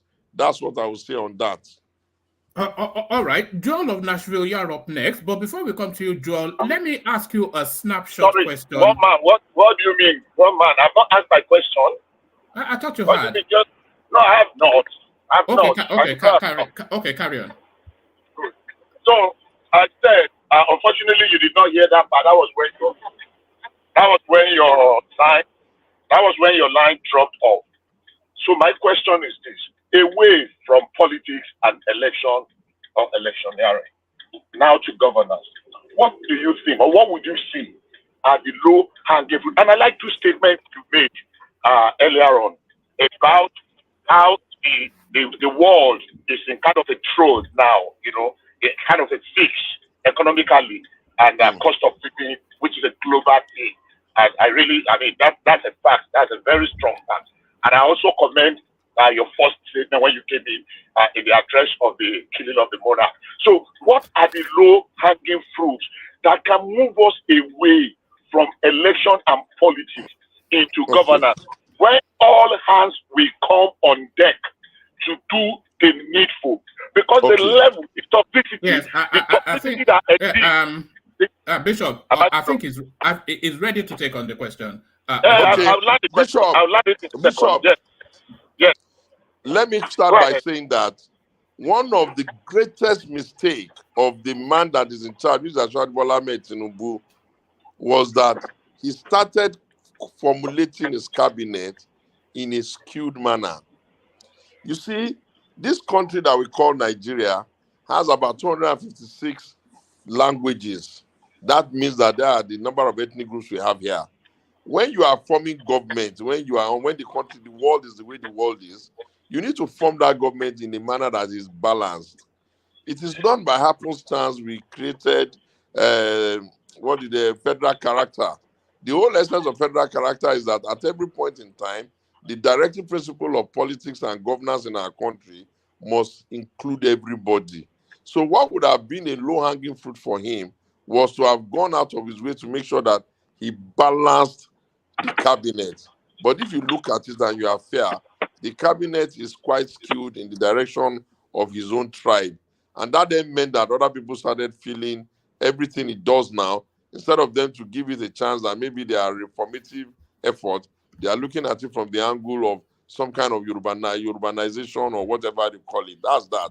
Now, where we are now, what I think he needs to do is that he needs to truly go out of his way to get other people, like a cross-party people to come and support and bring their own ideas.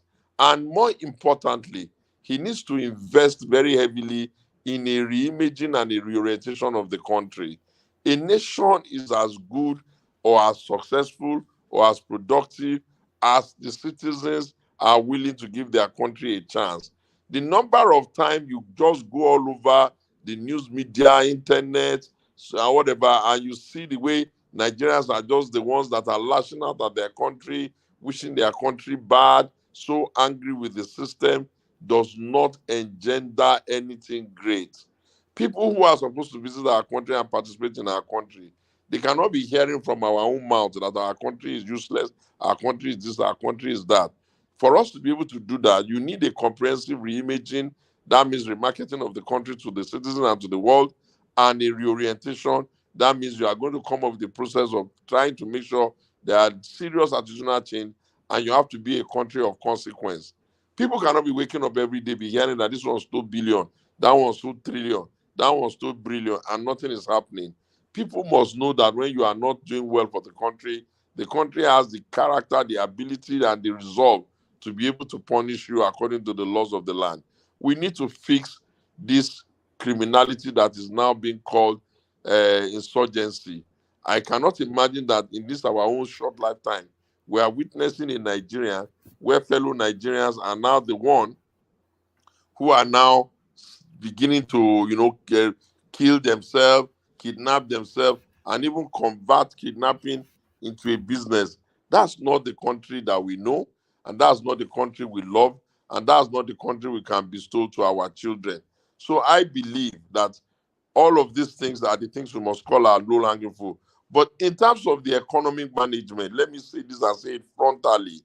We cannot be running Nigeria on an assumption of PPP alone, giving the impression that all these neoliberal policies that is looking to give us GDP numbers and tell us that somebody at Aliko Dangote has made X amount billion and all that, when the mass of our people are not able to participate in the economic process.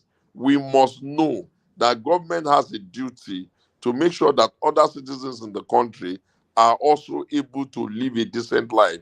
And to do that, government must normalize budgeting for the poor. We must budget by asking ourselves, what would the poor eat? Where would the poor live? What would the poor work? Where would the poor use for his health? When we begin to think in that direction, you will see that our investment will be going to sustainable development goals. And when we start to budget for the sustainable development goal, you will find out that we'll be able to cover more people. And we cannot run a nation of 220 million people on handout or palliative. I have said it and I'm repeating it, especially when the palliative is even being given to people that we already know are corrupt, and they are using the opportunity of the palliative only to steal more money and the objective of giving it to the people is not even happening there. So we must move away from that. We must reflect our economy by making sure that people can have a living wage. If the civil servant or the people that are in public service have a living wage, the private sector will have no choice but to put a living wage, and the other people will follow through. And once we are able to participate in buying and selling, eating, buying of food and all of the things we produce here, which basically is what we even spend our money on, you will find out that our country economy will have what you call robust resilience. But as things stands now, we're giving our money to those who are taking it to chase the dollar so that they can hold the money in foreign currency. We will need a comprehensive review of our laws. It was a very big mistake for us not to have seen through the question of making sure that when they did that currency change, we could have stuck through with it. Because by that currency change, all of our monies that are in private hands, not operating within the banking sector, monies that you know who have hoarded, would have been lost. And by the loss of that money, the money that would have been chasing forex in the black market would have been reduced. But you see, you left the currency that was considered too much in circulation, you printed new one and left them in circulation, and then you allowed the both monies to be flowing at the same time, and then you removed subsidy, which meant that you were getting in more money, and you were giving more money to governors at the subnational level and local government via our arrangement of federal allocation. And those ones did not have better salaries to pay for their workers. So most of the money, without you asking me to produce magic or evidence, they were just taking it and chasing dollar in the black market. And that then meant that the dollar was going up and the naira was falling down. So these are some of the issues. But, you know, every government has the immediate start as the opportunity to define how its government will go. Unfortunately, once you lose the opportunity of that early start, you know, the low-hanging fruit, to use your adjective, you are going to keep struggling. But obviously, we cannot be a nation of politicking all the time. We cannot be a nation that will be wishing ourselves bad. So sometimes we will have to be helping them with some ideas, and let us hope they will be open to take it. The human resource of Nigeria, both at home and in the diaspora, is more than enough to solve any problem that exists in this world, at least for the Nigerian. That's my take on that. All right, brilliant. So let me ask you that and thank you, Bishop, by the way. Let me ask you that snapshot question, and then follow them by a Joel of Nashville. The voting patterns, the politics patterns of the Nigerian space tells us that no Southerner, nobody from the South, can replace Tinubu in 2027. So are we then are we to conclude then for that if power is ever going to be wrestled from Tinubu in 2027, then it has to be a Northerner, and by extension, are we also concluding then that the Obi phenomenon was a one-shot deal? If you say that, I tell you with every sense of responsibility, you are only deluding yourself. Post-election, Peter has been putting his leg where he needs to put his leg. He has been moving around as he should. In fact, I dare say Peter has been moving around more than any other political candidate, more than any other presidential candidate. And you will be shocked that more and more of Peter's message is percolating and seeping to the people. You know, when the system, when Buhari did not do as well as people expected, and Bola Tinubu is not doing as well as people expect, you may be astonished as to the number of people who are just looking for a new order. What needs to happen with Peter, we know, but he will have to bring himself to the table for us to, you know, collaborate with him. And that cannot be easy if his people are just going to be abusing everybody. Peter won 3 zones, in my opinion. I believe that Peter won the South-South. I believe that Peter won the Southeast. And I even believe in my heart of heart that Peter won the North-Central. Now, if the election, if people turn out more, for instance, and Peter still holds his Southeast numbers, and I don't see any reason why Peter will not even hold his South-South numbers, because come off it, it's a question of 6.5 a dozen. And we are able to work a little bit more, for instance, on the North-Central. That's a, you know, bulgy Christian vote. They are killing people in Benue. What do you expect? You think they're going to be happy with that party? And then Peter is able to trim some numbers in some other locations in the North. And he has a bit of time to be able to make sure that the governorship candidates that are going to fly underneath his ticket are more committed. You'll be shocked that Peter will beat them. Even for them to prevent Peter at this time, so they took them a lot of energy. Yes, I know that we can say an easier route is to go to the north, but let me explain it clearly. You cannot just make an assumption that because you are a northerner, the northern numbers will follow you. After all, in the 2023 election, the northern numbers did not follow you remarkably like that. So why do you think that by doing nothing, you will get the northern numbers? What makes you think that the northerners that are in APC are not going to say, look, let Bola Tinubu just finish his own so that power can come to the north? Do you understand? This is what we call scenario planning. Nothing is cast in iron. But if you rule Peter out, then I beg to say that you are very naive about the political play in Nigeria. I'm on ground. I've been here forever. And I play the politics very well. And you can see me, I go to Buhari, I go to that. You don't just get access to those people by being flippant and stupid. You must have some content that will make them open the door and have meetings with you.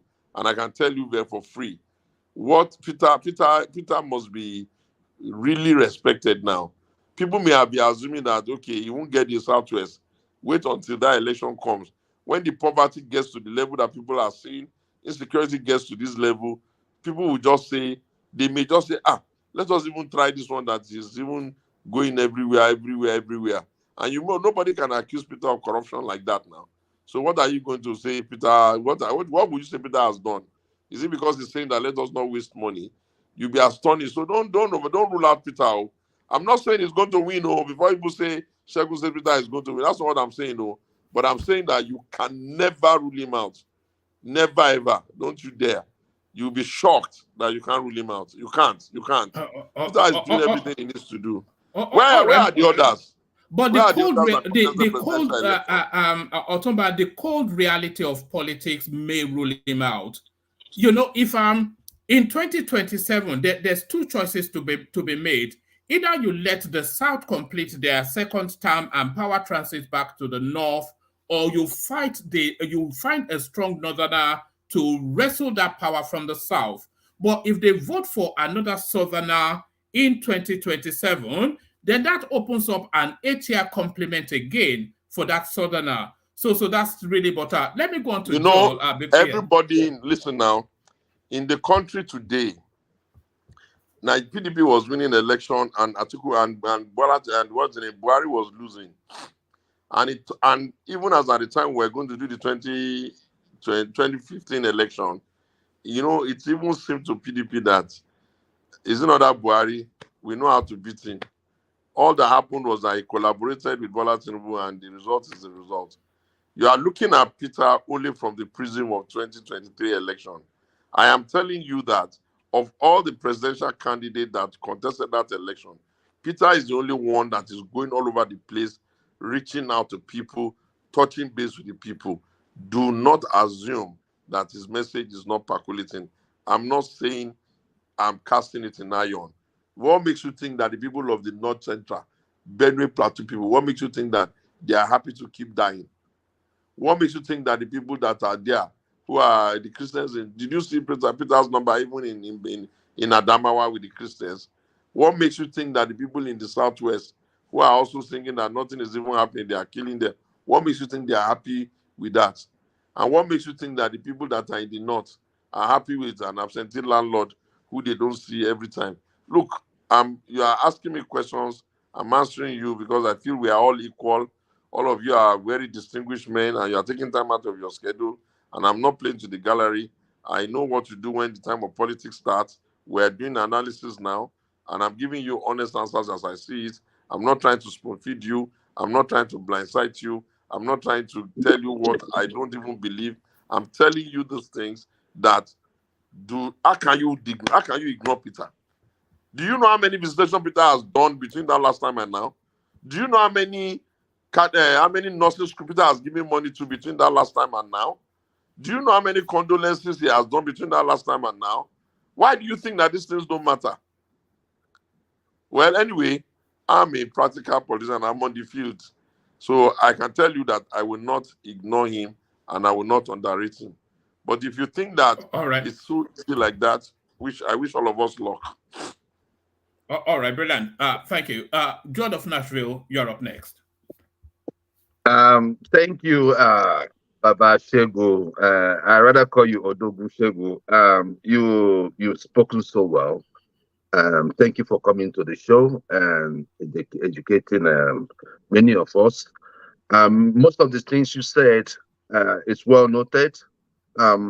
We've been saying some of these things on this show. And just an FYI, those of us who have our faces open, most of us, about 90% of us are obedient, and the rest are Abadorians. I always tell them that if you are proud of what you've done for this country, you shouldn't be afraid to show your face. But what we normally have here is people who come and they hide their face, except for, of course, the presenter. But welcome and thank you for coming to the show. I wanted to actually thank you also for taking PDP to court, because I believe there's no how, even prior to the election, I saw no reason why the 5 guys, I'm talking about Ibazo, Wike, and the Enugu State Governor, and Sheyi, why they still remain in PDP. You see, you do not dialogue with the beast.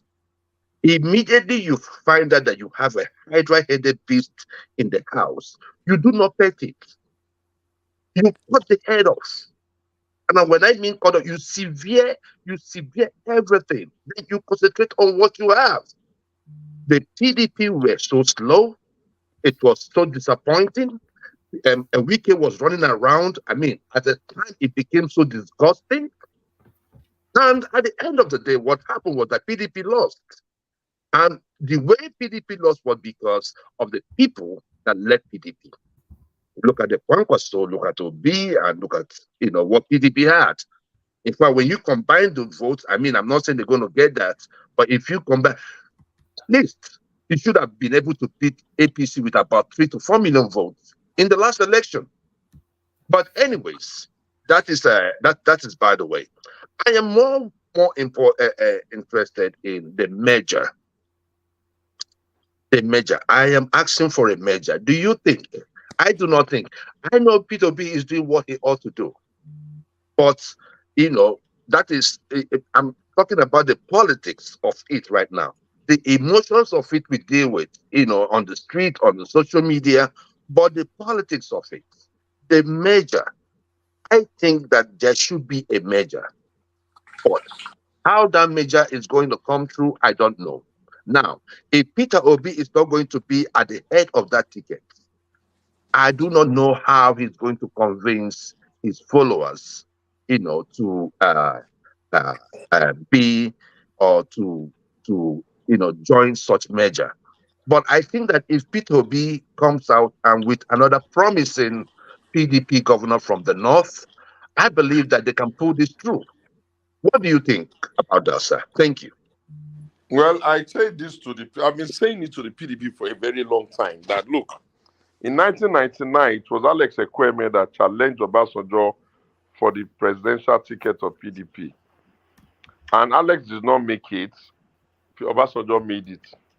And these Southeasterners, my people, they have been so loyal, so total about their support to the PDP up until 2023.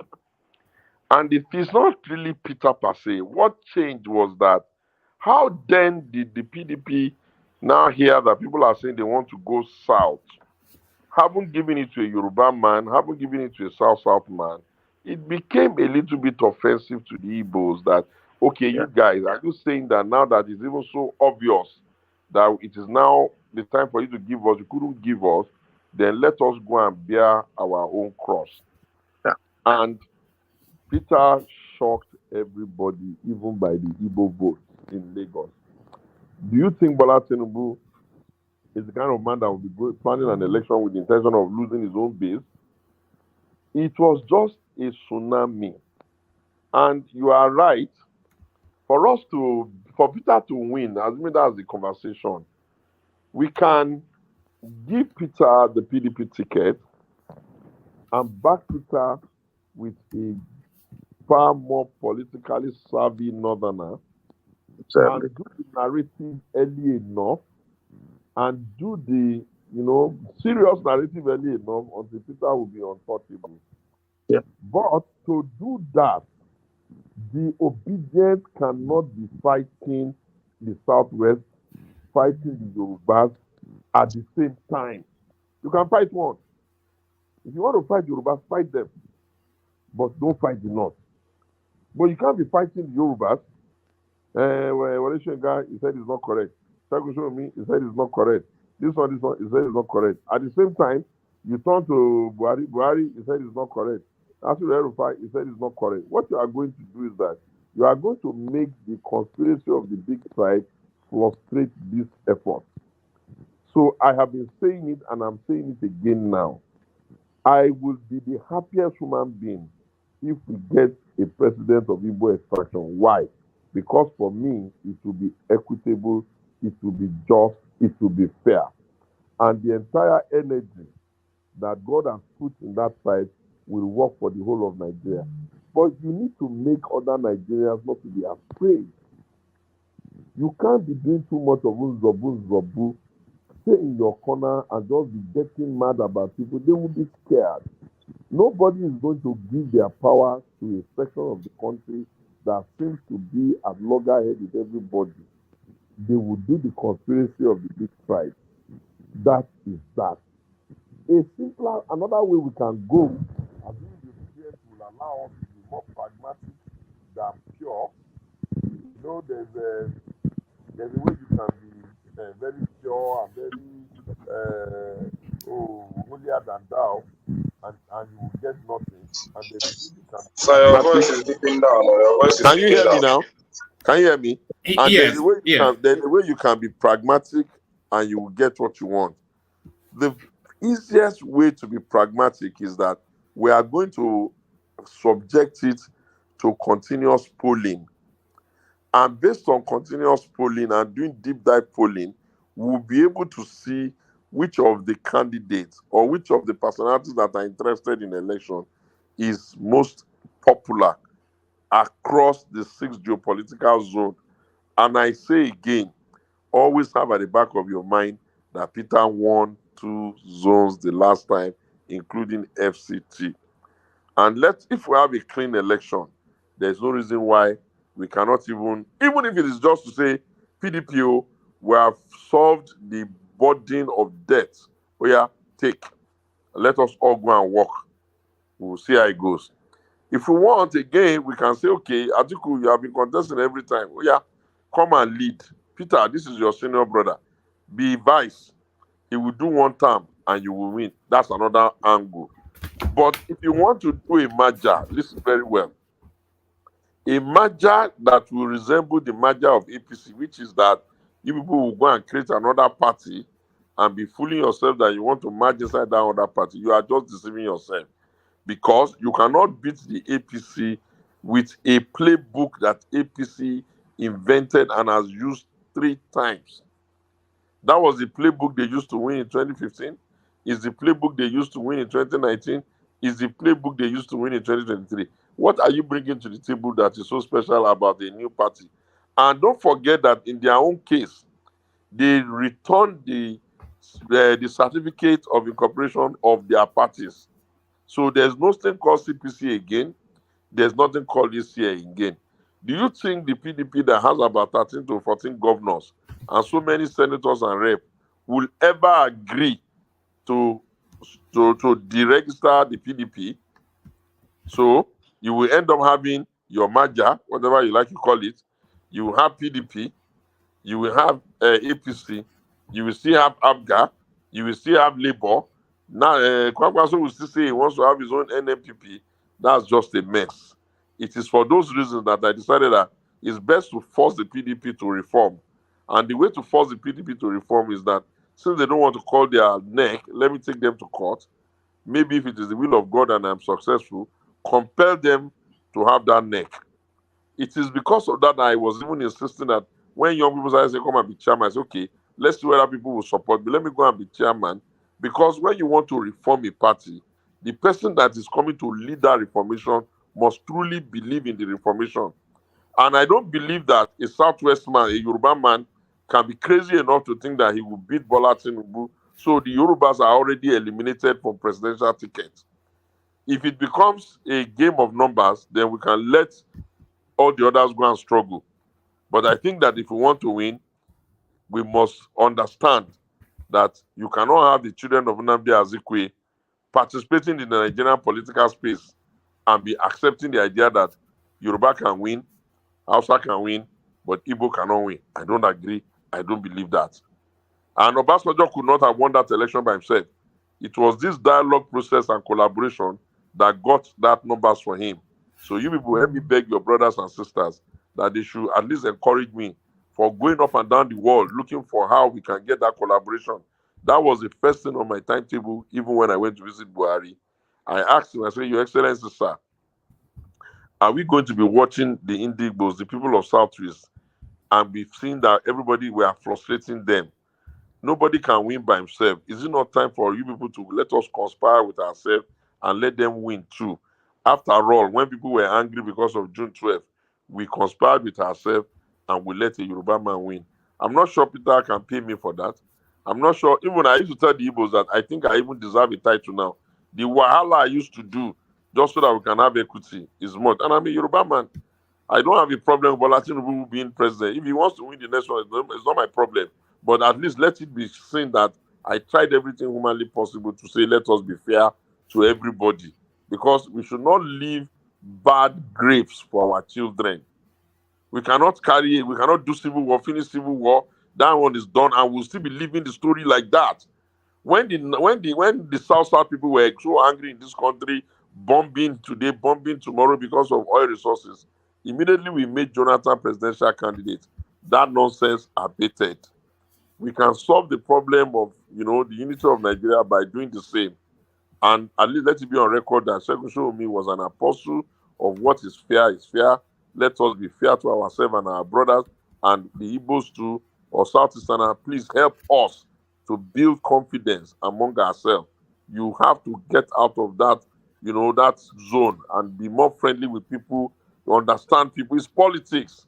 You cannot do Donald Trump in Nigeria. It will not work because you will end up abusing the people that they will not even agree. Everybody will just go and say, okay, to your turn to rule Israel. And you are going to be dealing with the ruling party. But Tinubu too, he worked very hard to be president too. Remember that he was having a lot of problem, a lot of frustration, even with his own party. And at the end of the day, he was able to work very hard until he got there. So is this somebody that was fighting, everybody was fighting him in his party, that you are going to be taken for granted now that he's sitting in the villa? Okay, yes, you will say, how is he doing the economy? With due respect, is Bola Tinubu the one that destroyed the economy? If the economy had become comatose, if they have already pledged all the sales of crude oil before he came, if they had already spent everything and over-borrowed, what do you expect him to do other than to try to figure out the best way to get the country moving? He could not have come back and start telling us, people, I'm president, to everything I made there is jaga jaga. He will have to be battling it. There's room for improvement, no doubt, but don't underrate Bola Tinubu at all. He's not that kind of politician that you can underrate. And sometimes you are the only ones who are saying they rigged you.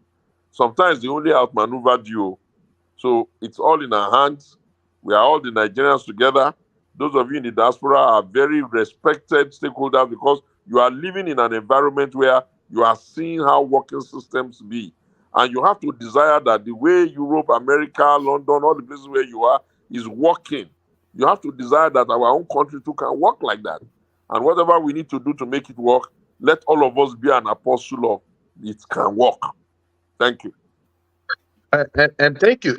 And thank you, Mr. Shegun. Just this last request, please. Can we, from the Southeast, exchange you with Hope Uzodinma and Soludo? So we can have you belong to us, and we can give Soludo and Hope Uzodinma to the Yorubas. Just on a lighter note. Thank you very much. Yes, of course. I always tell people, in fact, when people call me and say, Segun, why do you like the Igbo, the Southeast so much? I say, in fact, my name, I gave myself a name. Me, myself, gave myself an Igbo name. My name in Igbo land is Okudili. Oh, what does that mean? Yeah, I think they said it means God can do it or something like that. God have the talk. God have the talk. So I used to call myself, I used to give myself name Okudili. All right. So so thank you, Joel of Nashville. So Ekene, you are up next. Introduce yourself and put a position to Otumba Okudili. Yes, Otumba sir. Yes, sir. Good evening, sir. Good evening, my brother. Yeah, I'm Ekene from. I'm speaking from Nigeria, Lagos State of Georgia. Nice to hear your voice. Yeah. Well, I respect you so much. I always follow your interview. In fact, whenever I on my television and I see you and Shewunmi Baloye, it interests me so much. So thank you, sir. I would just rush to hear some inspiration from you. So, but despite that, I'm a very big, I'm an ardent obedient, a Labour Party member, a card carry member of Labour Party. So Georgia. So, but a lot of things made us join the obedient. And I'm sorry the way you spoke about the obedient in your last intercession with Shewunmi Baloye, the way they attacked you when you visited Obi and all that. I saw your aggression when you are responding to that. So I'm sorry about that on behalf of the obedient. That's okay, my brother. They are my people. That's done. It's gone. I'm very happy that you even made that move, but it's not everybody that will understand it. When I saw that picture on the internet, I was happy to see that that picture. So you shouldn't take because of some people that didn't understand it. You should take at least people like us that understand that move. Just use our whole body and just understand that some people are even happy about the move. And particularly me, I'm happy about that move. So my many things made us join the obedient. Just you have mentioned one of them, especially we from the Southeasterners. It's quite very true that a lot of us want a Southeastern president, but not just Southeastern president. I know.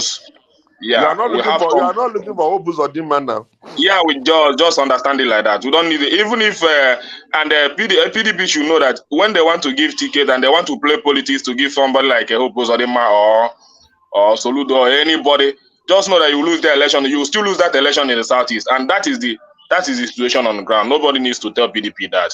So we are not just looking for. We are not looking for just Southeastern president. We know who will represent us well as an Igbo people when he goes there in the federal. So that is why we choose Obi. So very good. Having said that,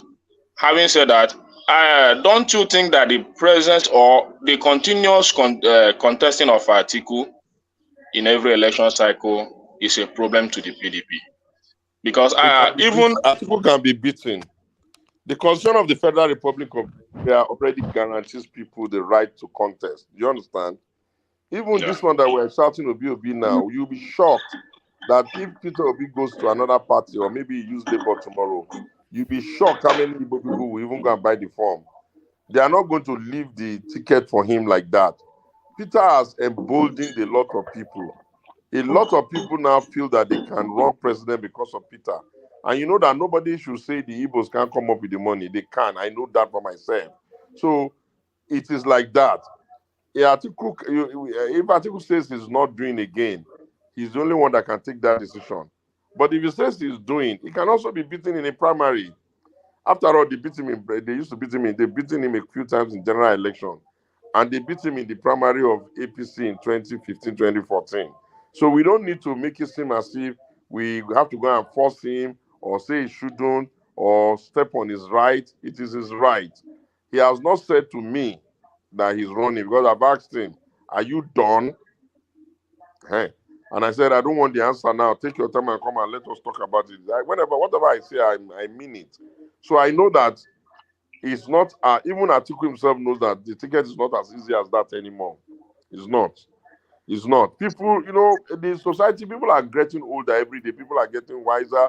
People are getting more determined. The generation of people that have been in charge of the country since 1960, they are beginning to piss people off. They are beginning to piss people off. And Peter, I'm talking Peter all the time. It's not like I'm blindsided about Peter's weakness. I know his weakness, but I also know that a lot of Nigerians, they are just so desperate for something better, and they think he can be better. And since he's lost that election, instead of going to sit down in Malaysia or Indonesia, he's still going all over the place. I cannot tell you, if Peter has not funded a nursing school since that election, he would have, at least to the best of my knowledge, he would have funded about 5 or 6. And his thinking is that he was saying that the world is going to be in need of nurses, the way things are going. So let Nigeria be the headquarters that will produce certified nurses. That's a systemic way of thinking. And Peter will be going about it quietly without much stress. He has gone to Ibadan to greet them for the crater. He has gone to Abuja to greet the people that they killed their sister. He has gone to Jos. Do you think human beings are stupid? All these things it will not count for nothing now. God is not a human being who will let the weak be sitting down there in a lazy way, and then he will be frustrating the strong. You may be surprised that the people that will even be following Peter now, it's just that let them just do a clean election. Let us even see. And let us even see the outcome. So let's not worry too much about that. Atiku is a good material. He's also able to pull some numbers, but there's time and opportunity for everything. If it is the will of God that in a primary, Peter is going to win, Peter will win. I mean, can you imagine that PDP did not even get 25% in Abuja? Can you imagine that? And that is it's Peter that you're underrating. We did not get 25% in Abuja.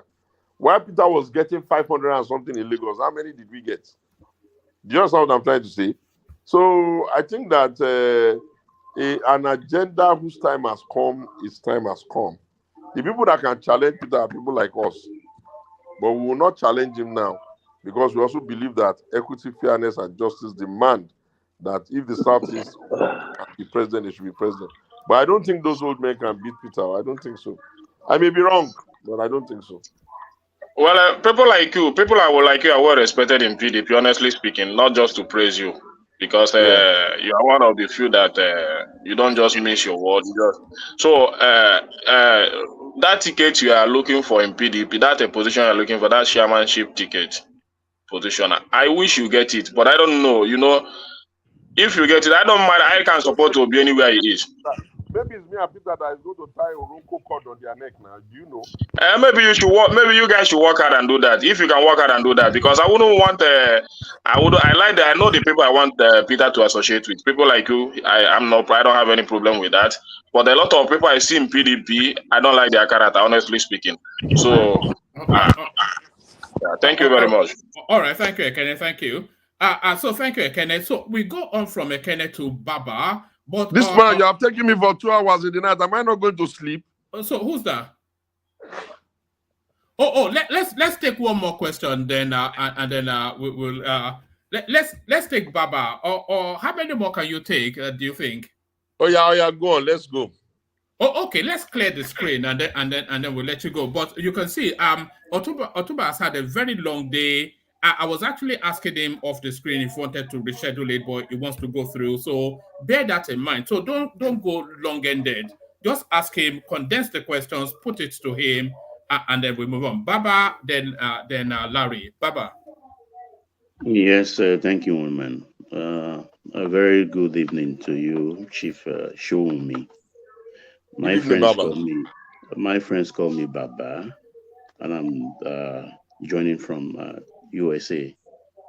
Thank you, sir. I've been following your trajectory, your political progress, and I think one thing that makes you attractive as a politician is being in one political party since the dispensation of this Fourth Republic.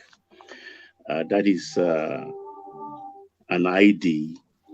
Very rarely you can find a politician in Nigeria holding at the moment. So I always consider you as the last man standing for PDP. Thank you, sir.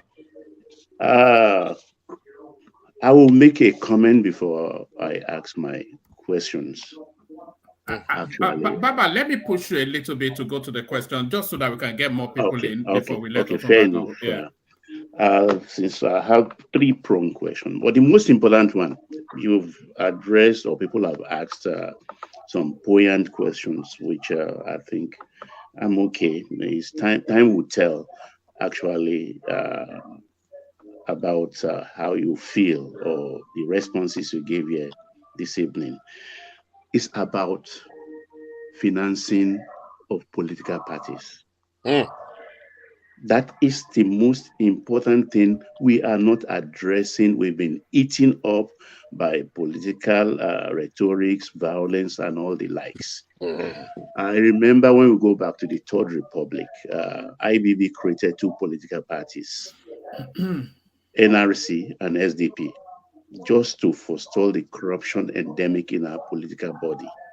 He built offices.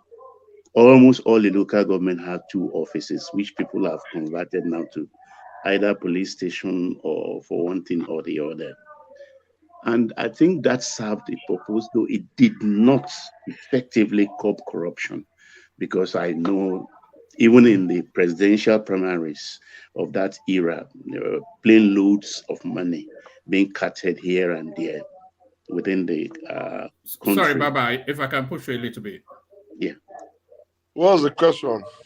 Yeah, the question is, don't we, is it not high time we did have a formula of how the people have to fund political parties to kind of push back the deep pockets? Okay. In controlling Thank you very parties. much, Baba. Yeah. Thank you. I have said to the PDP in very clear language that there are three major things that are primus inter pares on my mind. The first is that a political party must have a membership register that has integrity. People that are members of a political club, a club, a social club, they know their members. How can you be a political party quarreling about INEC, but you cannot even have a political register that has integrity to such a point that you can go into your database and see your members immediately, where they are, who they are, and how they are. Now, the second thing I have said to them is that a political party must have an ideological differentiating point that allow the society to even know what is the difference between PDP and other parties. What do your party stand for? What makes you different from APC? I said we must rewrite it and we must remarket it to the people so that when people want to take it, I mean, if you are a Roman Catholic and you are an Anglican, there are two different things, even though they are both Christians. There must be something that differentiates you. Then the third one I said is that you cannot run a political party on an assumption that people will not pay membership fees. If they don't pay membership, if they don't pay, membership fees, maybe yearly, monthly, whatever we agree, you don't even have money except you are waiting for handout and donation. You cannot, if a football club can be making money from his stadium takings, his merchandising, his members, his tickets, the political party can also be designed in such a way that it can generate some money from his merchandising and so many other things. And that is not a big deal. But even more importantly, these people are just wasting resources underneath the guise of running political parties. I do not believe that a political party. I do not believe that a political party should be flying about in private jets when they are not even able to raise money for training and so many other great things. There are also donor agencies that can support political parties if they are planned and prepared very well. So I think that there is no big deal to a political party raising money. I think the big deal is that they have found cheap ways of getting money through very expensive tickets and through looking for their members that are governors and this to come and start donating money and invariably hijacking the party. If it is the will of Almighty God and I become their chairman, you can be sure that that kind of nonsense has to stop. I do not believe that the governor is superior to the people in the party. That's that. And then the final one I will add is this. You see, we have to do a lot more work in educating our people. The cost of one election on the day of election is too precious to be quantified in money. Imagine that you are called upon only one day in 4 years, to come and vote for who will be president. And once you make that vote and they tally it, that man is going to be in charge of all our lives for 4 years. How much do you want to pay for that? But until we're able to educate our people that it makes no sense. The monies that is spent on election in other countries, small logistics, a lot of media works, creative, and all of that. What are we spending our own money on? The greatest amount of money that the politics of Nigeria consumes is the money we are using to bribe party officials, the money we are using to do primaries to bribe members and colleagues, the money we are taking to the society to bribe police, bribe buying it. And buy forms too. Now, I've already said the form. Buy this, buy that.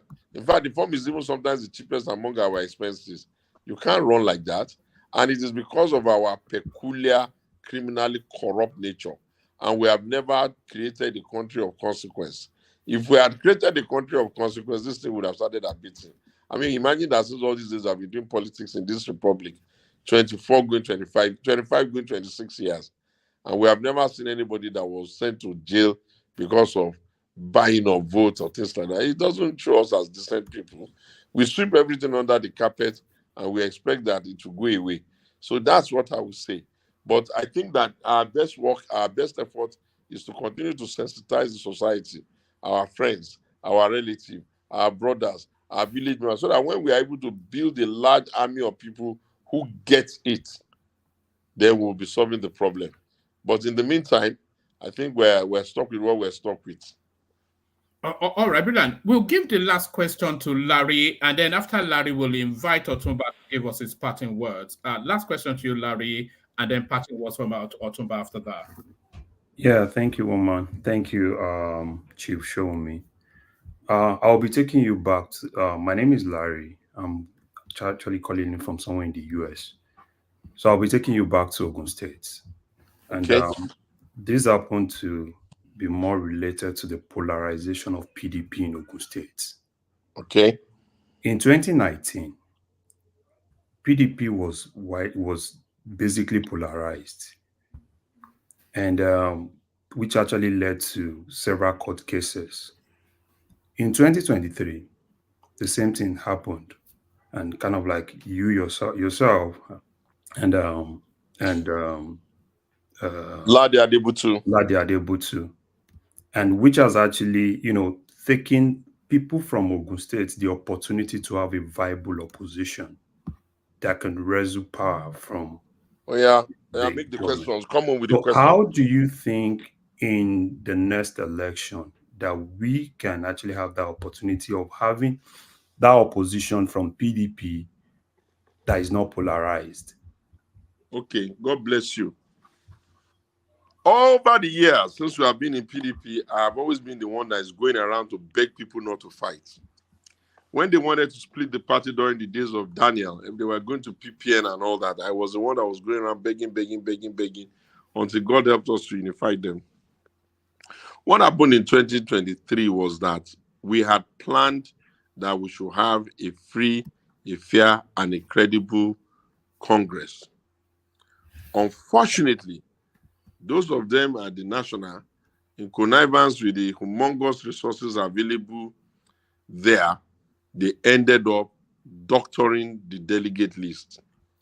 So when they doctored the delegate list, Honorable Jimmy Lawal, Chief Jimmy Lawal Olutu now, got angry and took them to court.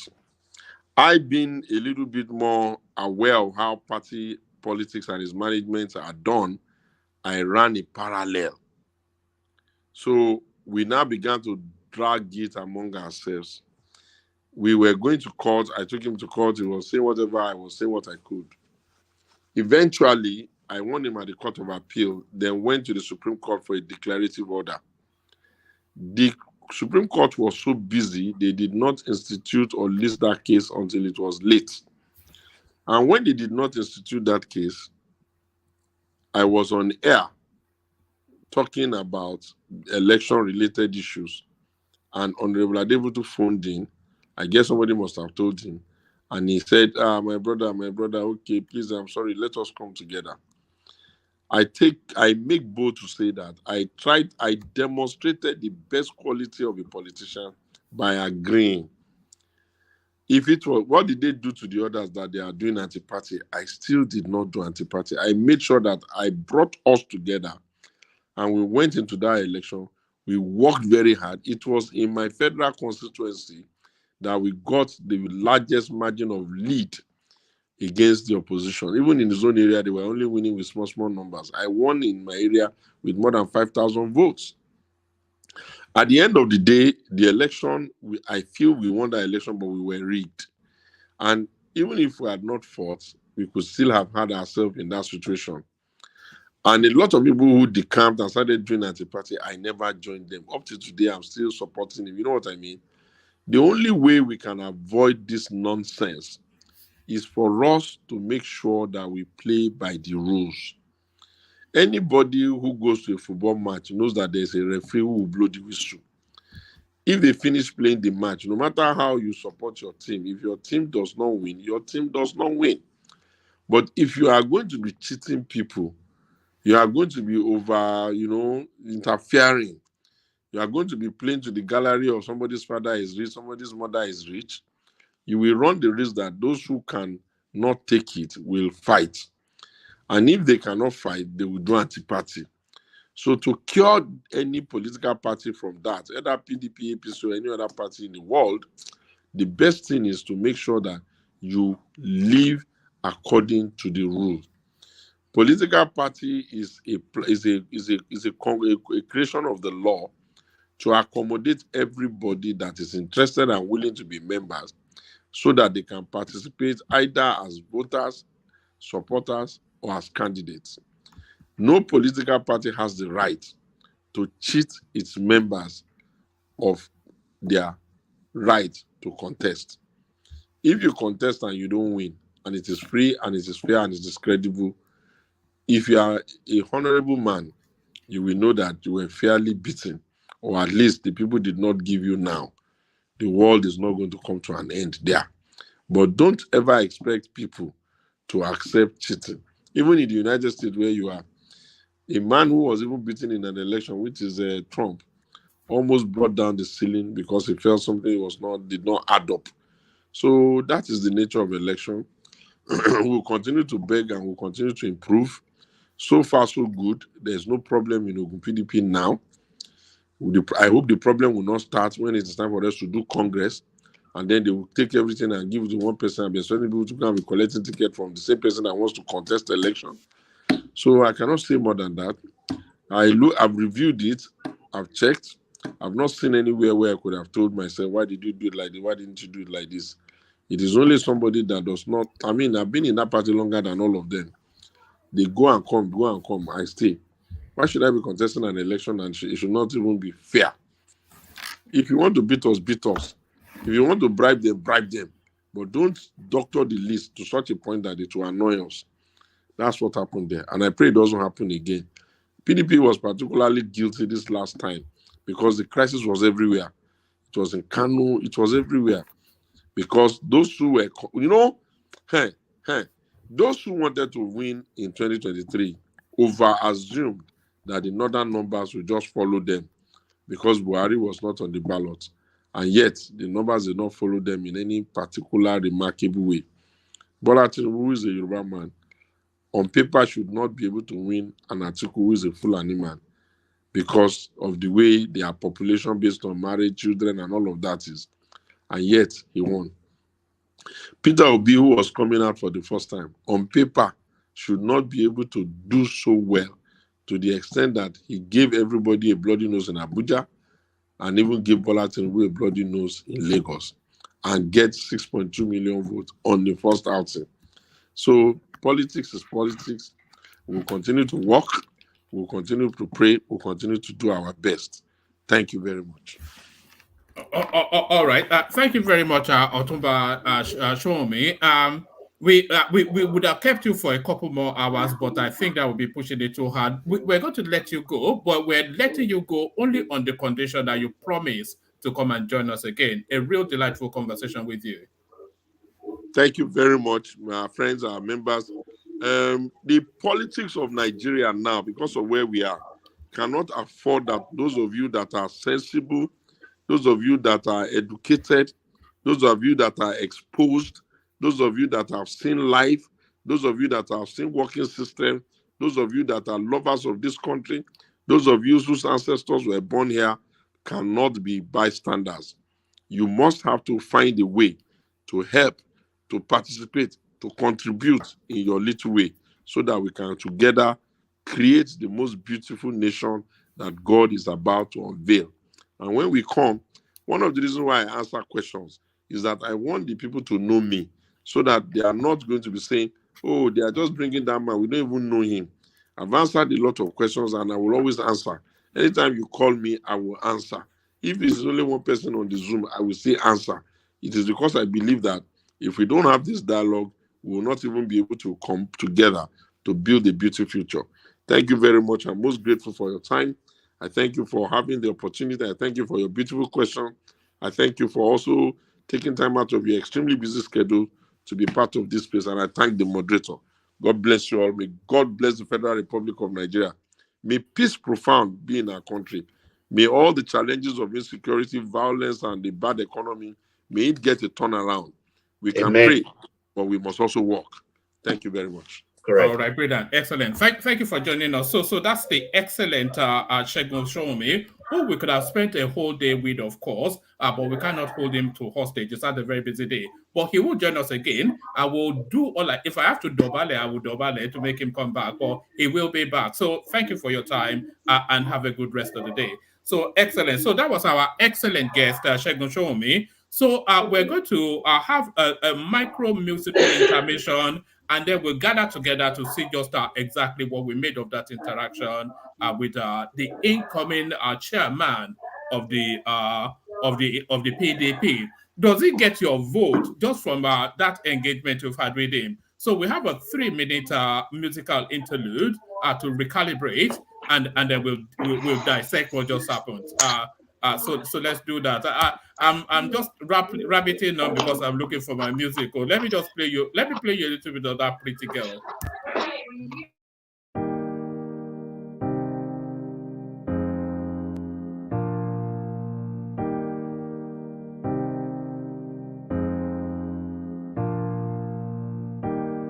Obono gini kama chozunu imana chukwa koti womo onyele miu nyelu yumi. What am I looking for? See my God, he don't bless me, yo. He give me you. Obono kife la chasha so, obono kife mi chasha me. My baby, you know, say you go love for me. Hey, yeah. I do go. I could go. When I call your name, Shakara for me. Oh, Roma, I will be your Romeo. You go be my Julie.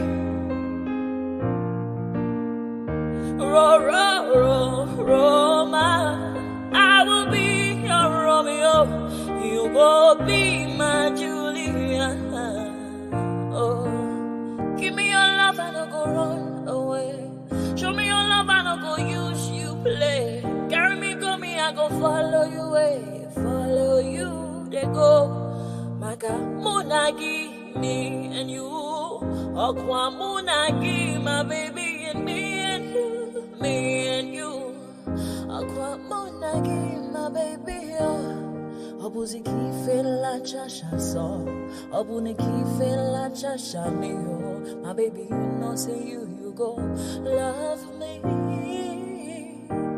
I do go. I could go. When I call your name, Shakara for me. Oh, Roma, I will be your Romeo. You go be my Julie. Yeah, Roma, I will be your So that's the excellent Eileen. She's an upcoming artist that the platform is putting we're putting whatever weight we have behind Eileen, her name is the alphabet E and then a dash and then L-E-E-N, Eileen. So look her up. She a real delight, voice of an angel. So look at Ogwene turning up now. We wanted you to come and put a PhD question to Segun Showunmi. Now you've come. Ogwene, what happened? What took you so long? I did tell you was coming, Ogwene. No, I didn't join on time, and by the time I got here, the whole platform was filled up. All right. What did you make of his performance? It was quite tired, but I thought he took the session on quite well. Mr. Segun is an orator. Is an orator, eh? Yeah, he's an orator. Is it a classic political performance, or was there sincerity behind it? You know, but one of the things I cherish in him, which Baba also identified, is his consistency. The guy has been consistent, particularly about this Southeast candidacy for the presidency. If you do just a quick check, you realize he has been talking about this thing for some years now. I saw his this thing about 6 or 7 years ago. He was talking about Igbo presidency 4 years ago, 3 years ago, even to the last election. He was talking about Southeast thing. So he has been very consistent. Then he remained very consistent with PDP. Over time, he has never changed the political party, even when other candidates everywhere keep changing, their party here and there. So he's a very consistent man, but I wonder how he's going to get it up to the zenith, the top of PDP. PDP is a very complex political party. Who is to stop him? He only has to surmount Saraki now. Saraki's ambition is the presidency, not the chairmanship of the party. They still have a lot of people in PDP. People that don't like things done the right way will not work. Yeah. Yes, that's the thing. People that like but does he also have the financial muscle as well? Is a wealthy man, but the level of wealth required for that sort of push. He needs more wealth. He needs politics. It's not just wealth. It's not that straightforward for that man. You are talking about PDP. Exactly, PDP, the People's Democratic Party. Like Benny said, it's a complex party. It is. They don't, I mean, look at election that they could have easily won. Look at what they did. Look at how they bungled it because of politics. Sorry, was he not supporting Atiku in the last election? He was Atiku's spokesman, yes. He was Atiku's spokesman. So how is he consistent when it comes to supporting the Southeastern president? No. So that's pragmatism now. That's pragmatism. Even Atiku is a supporter of Southeast too. It's not that you support a candidate doesn't mean you don't support. Remember, Obi and Atiku are cool until tomorrow. Of course, tomorrow. You will always tell us that Atiku is his boss. So what happened was, and this the consistency I'm talking about. Even to the last day Atiku contested that election, you see Showunmi kept talking about if you have to zone this thing to south, it must be southeast. And yes, they went for election. You remember everything that played out, and Bode George and all those guys were also kept talking about this southeast thing. And even Fayoshe and others, they never wanted the northern candidacy. But what played out, and immediately they had a candidate. Yeah, Fayoshe's own was they already had a predetermined candidate. They were just using that as an excuse. No, I don't think so. Fayoshe also Fayoshe and Wike. I think they were irreconcilable. There's nothing Wike, they would have done. I believe Wike was one of those who even pushed Obi out from PDP. Yes, he was. But was his push for a Southeastern president? Was it just cosmetic? You say something for the optics, but then you add something else for the pragmatism. Was that that's what I was saying just now. Was that playing both sides? You mean Showunmi? Yes, Showunmi. Yes. No, I don't think so. And that's why I said if you want to know a man, did he actively pursue it? Did he actively pursue? Yes, or he did. Or did he just say for the optics that he preferred? You know, first and foremost, I don't really follow PDP like that. But in the little of their programs I watch the meeting they had in was it either Jos? There was a place they had their last meeting where they made that final verdict that everybody should go and contest instead of zoning it to a particular place. And Bode George and others, no work out. If you watch in that meeting as a chieftain of PDP, I think they allowed him to speak, and he spoke in favor of Southeast. And one of the things you see, and that's why I said, if you go back way back, you see this guy, he's been consistent about this Southeastern thing, candidacy. And that's why I give that to him anyway. How many politicians outside Southeast space do you see supporting Southeast candidacy? You see all of them keeping criminal quiet when it comes to. I think the other person that I respect too is I wish you can get him here too is this Ovation man as well. Oh yes, those are my next two targets. My next two targets are Reno Omokuri and Dele Momodu. Dele Momodu, yes. Dele Momodu. So I'm going to be working on those to see. And one man, really, I commend you for bringing these people here. You're really doing it. Yes, and the other thing I'm going to have to work on, I think it's the timing, because I bring them on round about this time of the day. Somebody of the importance of Segun Showunmi, you'd expect that he would have already had a full day. So is it I get them to commit to a 4-hour stretch, or I find a way to lower the time? So we have to do that. But let me bring him for. The question I would have asked him, which I typed, but I realized you didn't flag it because I didn't probably drop something to push it. Well, there it is. You have to super chat to get your. Okay, carry on. I knew that. The question I wanted to ask Mr. Shegua, I hope he will return here sometime. People, man. I hope he will return here sometime soon. I pray God spare his life and he will live long, and then see the better Nigeria that he craved. He told us he craved for. All right, ask that question, and then everybody else that didn't get the chance to ask him a question, ask your questions, and I will document those questions and I'll pass them on to him and see if he's either able to come on to respond to them or give a written response. So what would we have asked him? Yeah, so two things I would have, one comment and then one question. So the comments I would have made was that his description of North Central, he has to have a rethink about it. When he kept talking about North Central. His description of North Central, I'm not too sure it includes, he should understand that North Central is just not about Nasarawa and Plateau.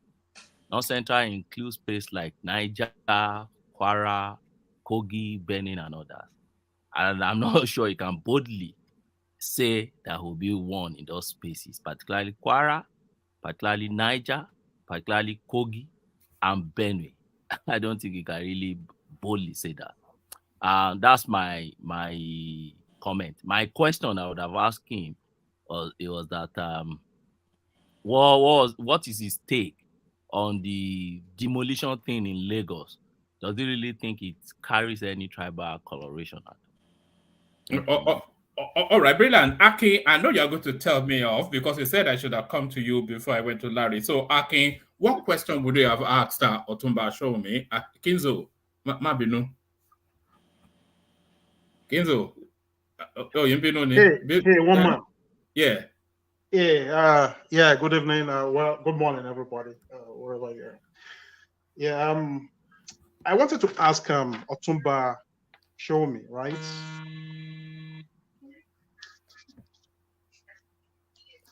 Sorry about that. Yeah, I wanted to ask Otumba Showunmi a couple of questions, but most importantly, I wanted to ask. He is running for the position of the chairman, right, of PDP, and I wanted to ask him what would he be doing differently if given that, or if he gets that position, what will he be doing differently from what the current PDP leadership has done or is doing currently to make PDP prosperous moving forward, and of course maybe giving them the presidency come 2027, right? And secondly, I wanted to ask him, why is it taking PDP this long to expel the current minister of... Oh, yes, we didn't get to the Wike question. That was one of the ones I'd written down, but I could see how tired he was, so I just wanted to get to the panel quickly. Yes, why have they not expelled Wike? That's the thing. And they are afraid of Wike even in that party is the wider question. Akim said, yes, you came in especially, but I didn't get to you. What question would you I don't think PDP is ready for drama. Yeah, thank you very much. Thank you very much, one man. To start with, first of all, there's no way they're going to expel Wike. Wike at the moment, his structure is currently in control of that party as we speak. So put that aside, one man. I was going to ask him specific question about the unity of the country. So did Otuba Showunmi think it was right that after 8 years of Fulani Northerner in power, did he think it was right for him to support another Northerner to become the president of Nigeria? And if he thinks it's right, then what does he think that would have done for the unity of the country, based on the way the country is geopolitically kind of geographically set up? So, and on the other hand, when you talked about it's been consistent when it comes to supporting an southeastern presidency, yeah, you might see it must have said it for the optics, just like you said, one man. But when it came to the actions, there was an opportunity for him to support a southeasterner, like some other PDP still did. But it still chose. But the pragmatism did not, the pragmatic, because he doesn't want to waste his influence now. The pragmatism did not facilitate. There was no realist. As soon as Obi left that party, that was the end of the Southeast in PDP in terms of the ticket. So he had to go with what was pragmatic. Yeah, but this is my question. That would have been my question to him. Was it? But progressive, I think he had been unfair to the man, because what one man just said, the pragmatic wasn't there for him to do that. So that's my opinion on that. Yeah, but it's still a personal choice. That's what I'm trying to say. One man, I think he's still on. No, one man, he's on. He just responded to a chat that he wants to answer the question. I think this wicked question, yes. All right. If you close the camera, Otumba, and I'll bring you on. If you blank the camera, then I'll bring you on. You want me to excuse? No, don't worry. I can just shuffle. Unless you want to come on like that. If you cut the camera. So yeah. What happened with hold on. Otumba is there. Otumba, if you click on, there should be something showing camera. If you click on it, and then it will remove you showing, and then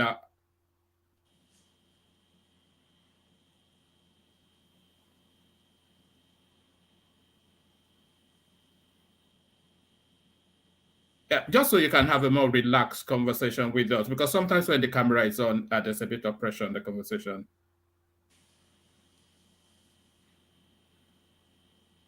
All right, Otumba is figuring that out. So as soon as he, so there's a camera. Yes, there it is. So I'm going to let me shuffle somebody for Otumba, and then we can just carry on now that he's in a more relaxed. Yeah, one man, you can put me at the backstage when you leave. Then you bring me back. God bless you for that. Well done. You did save me making a difficult decision. Yes, good to have you back, Otumba. So you wanted to take on that wicked question. Who a lot of people say it's a bit like that thing in Sound of Music. What do you do with a question like wicked? So what do you do with a question like wicked, Otumba?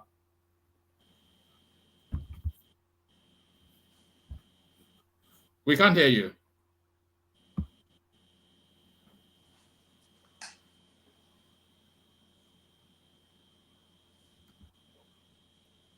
I think he needs to unmute his mic. Yes, mute and unmute on mic. We can't hear you. And I say something now. Oh, okay, go out and come back in. That worked the last time. So go out and then come back in.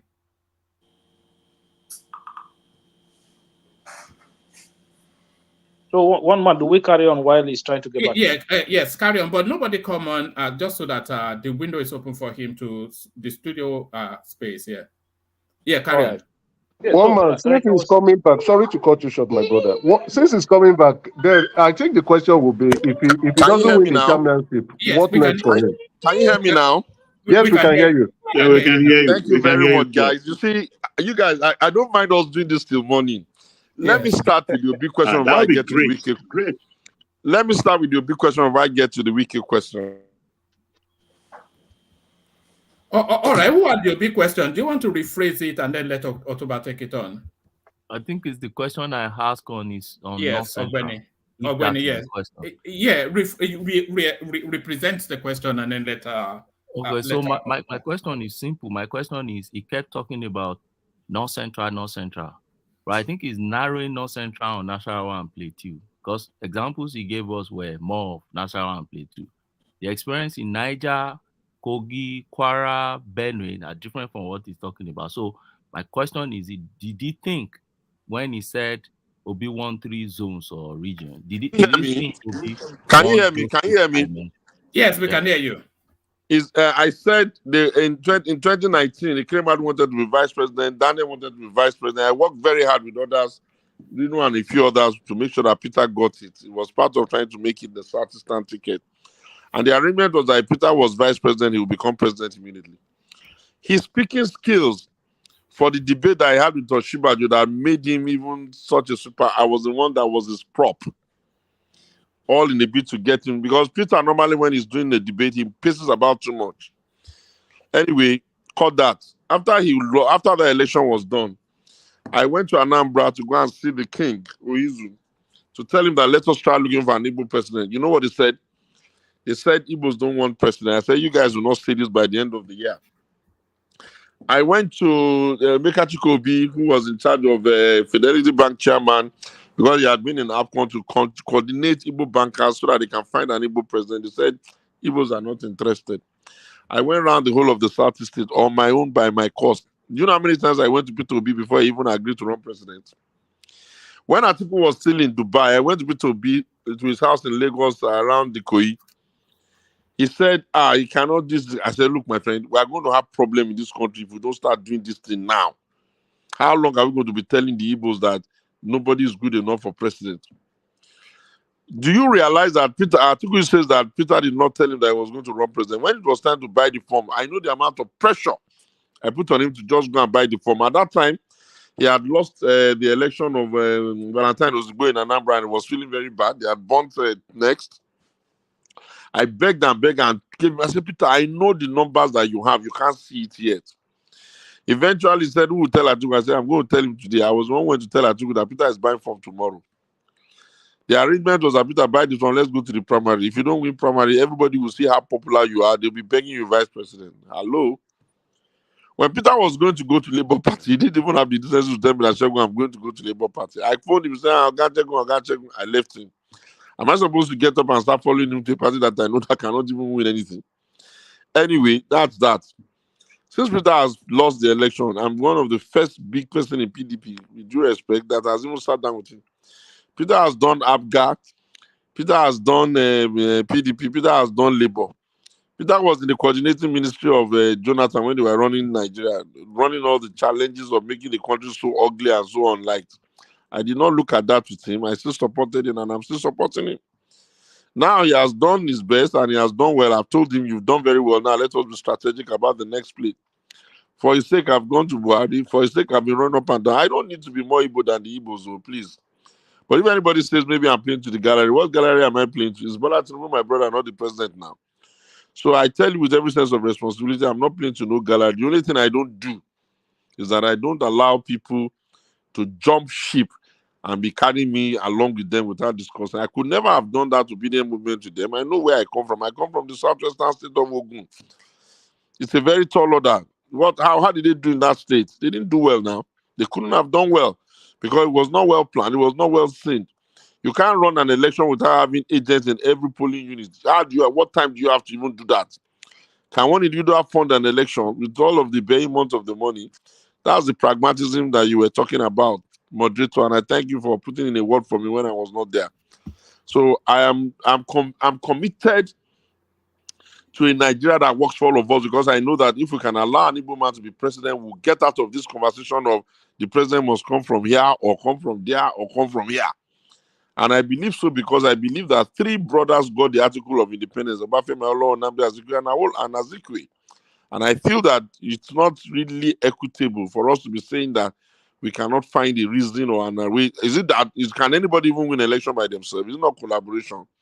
So that's that. And even now that Peter has finished, me and him have had some very far-reaching conversation on what I think should be the future. And I know what he told me and I know what I heard. So I've attended your Zoom to talk to you. I'm not pleading with obedience to do the right thing. If they don't do the right thing, we'll get the result again. You come back for a shot, and then at the end of the day, you start to get angry and be abusing people. What would that do to anybody? So please, let it be on record. I have been supporting. Look, that conversation, that man that said, I got up in a place and I gave a very, very powerful speech telling them that this thing that I'm going to do, I'm going to regret it. The only thing I don't do is that. Very, very powerful speech. I listed it out for them. I gave it out very well. When they did the Asaba Accord, even before when Okonwa, they were still governor, they went there to go and do Asaba Accord to say they are doing on Southern Nigeria. I flew to television the next day on Arise to go and tell them the only Southern debt that PDP has is Igbo. Let nobody come and start deceiving us that they want to do Southern agenda and they are thinking of South. We have given Jonathan. We have given Obasanjo. If I'm going to give anybody, it's Igbo. How else can I do it? Am I the one that's going to give it to him all by myself? Anyway, that's that. If you don't tell me thank you, I will tell myself thank you. If you people want to be tribal, me too, I will carry my bag and start being tribal now. We'll tell you thank you. Thank you. That's that. Do you think Tinubu won that election? Let me first of all answer the P2B question before I tell you about why Tinubu won that election. Right. Now, on the wiki one, you see, it's very painful when you are the one that is bobbing the hair of a king. You know, most people will see the king with the crown, so they won't know that the king has a horn in the middle of his head. But you, as the barber, it's not your duty to be coming outside to be shouting, the king has a horn, the king has a horn. That's not how it's done. I asked them when this challenge was starting, the Wike wanted to be presidential candidate, Atiku was running. The anger, the abuses was too much. I told Atiku, I said, let me go and beg this man. I went to meet Bello Aduke, former Attorney General. I begged him. He said, no, this thing you are saying, you can only go and say it to him. I said, oh, yeah, let's go. One day he carried me there. I begged Wike. I said, listen, my brother, you see, you can campaign to be president. Don't be too angry and be abusing yourself. You people will destroy this party this way. You are an article. You are controlling governors. You are not using magic. So I concede to you that you're a brilliant man. But if you continue that, you will destroy the party. You want to take VAT. You want to remove the money of police. You want them to do revenue allocation that you guys will have all the money. Do you think the Asafran people will vote not to vote for you like this? Why don't you be vice president so that after vice president, if that is the worst we can do, guess what? Yendeba. When they finished, I then started begging them. I told people, look, gentlemen, concede something to these people. It's not possible for people to come to a negotiation table and live with nothing. Because I know that this kind of day will come. I had an interview with Yori Folari on TVC. That interview was explosive, where I was scolding my own people just because I wanted them to win. When they didn't do, have they not collected the result now? Okay, when others are sleeping, I'm always working very hard. We finished the election in February. Do you know how many states I visited? Thanking people for the last time, going to leaders, begging leaders, bringing the argument on the table.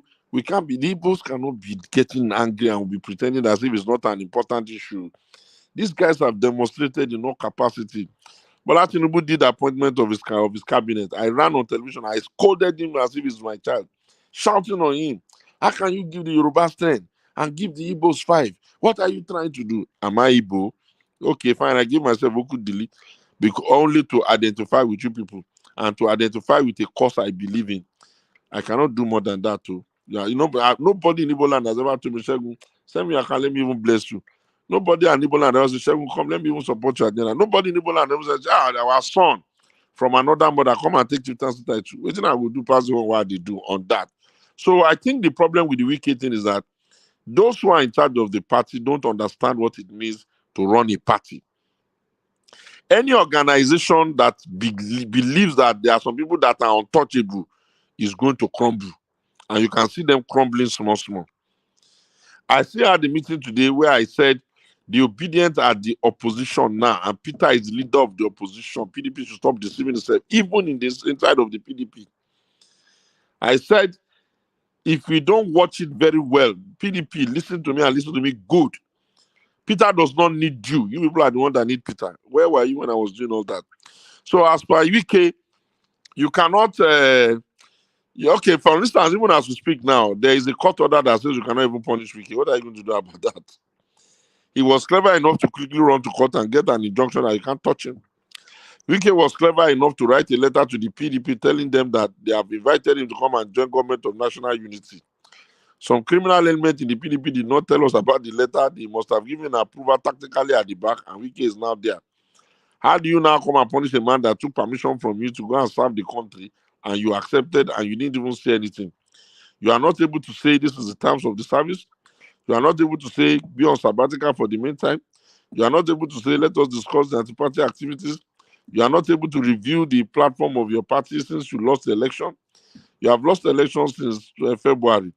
You have not reviewed the framework. You have not audited the account. What am I supposed to do? Then someone asked, what will I do differently to make the party win? I said it while I was starting. I said the first thing we need to do as a political party is that we need to rewrite the ideological underpinnings of that party. You cannot just be shouting PDP power to the people, PDP power. What exactly is the minimum promise? What differentiates PDP from APC and APC from Labour and PDP from Labour? Once we are able to, which I have some ideas on that, but it's not the right time to talk about it. Once we are able to bring an ideological differentiation for PDP, you will be able to move PDP to become a tribe. And then it will reduce the amount of people that are jumping here and jumping there, because I don't think that people get up in the morning and say they are no longer being Catholic, they are going to be Anglican and jumping up and down the place. I said the second thing that needs to happen is that we need to go back and register the members in a manner that the registrar has integrity. If you can do that, you will be able to know how many people are your member, where they are, what do they do, and all of that. I also said you cannot run a political party in this modern time unless members are paying their annual dues. And that even this annual dues, no matter how it is, it's enough to run the party. So it's not enough to run their waste and their indulgency.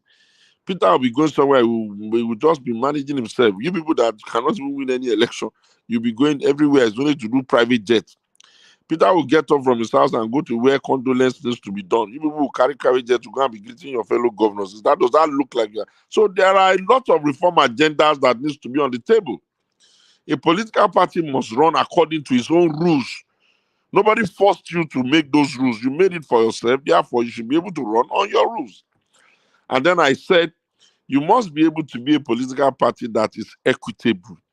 You cannot be an equitable political party if you insist that what is blazing naked before us, which is that, are we going to be a country that will be passing baton between the northwest and the southwest and expect that this country will be stable? How long can we do this before others get angry? And when I said Peter did well in the south, in the north central, I was not referring to Kogi, Niger, and Kwara. I was referring to Nasarawa, Plateau, and Benue, and a lot of southern Kaduna and some of those areas where you have big Christian votes. Please, I'm not somebody who, plays to the gallery or deceives himself. I'm too frank for that. I am not saying Peter did well because I was with Peter. No. I am saying Peter did well, whether I was with him or I was not with him. The result is that Peter did well. If you look at the number of places where they were beating people, bullying people, especially some locations in Lagos and some locations, if you remove those things away from the place, you will know that Peter's numbers will increase. Now Peter won everywhere in the north, in the south, and he got to Rivers. You saw the way they were bullying, shouting. If you remove that little brigandage that happened in Rivers and you added Peter's numbers back, it will go past the number of PDP definitely.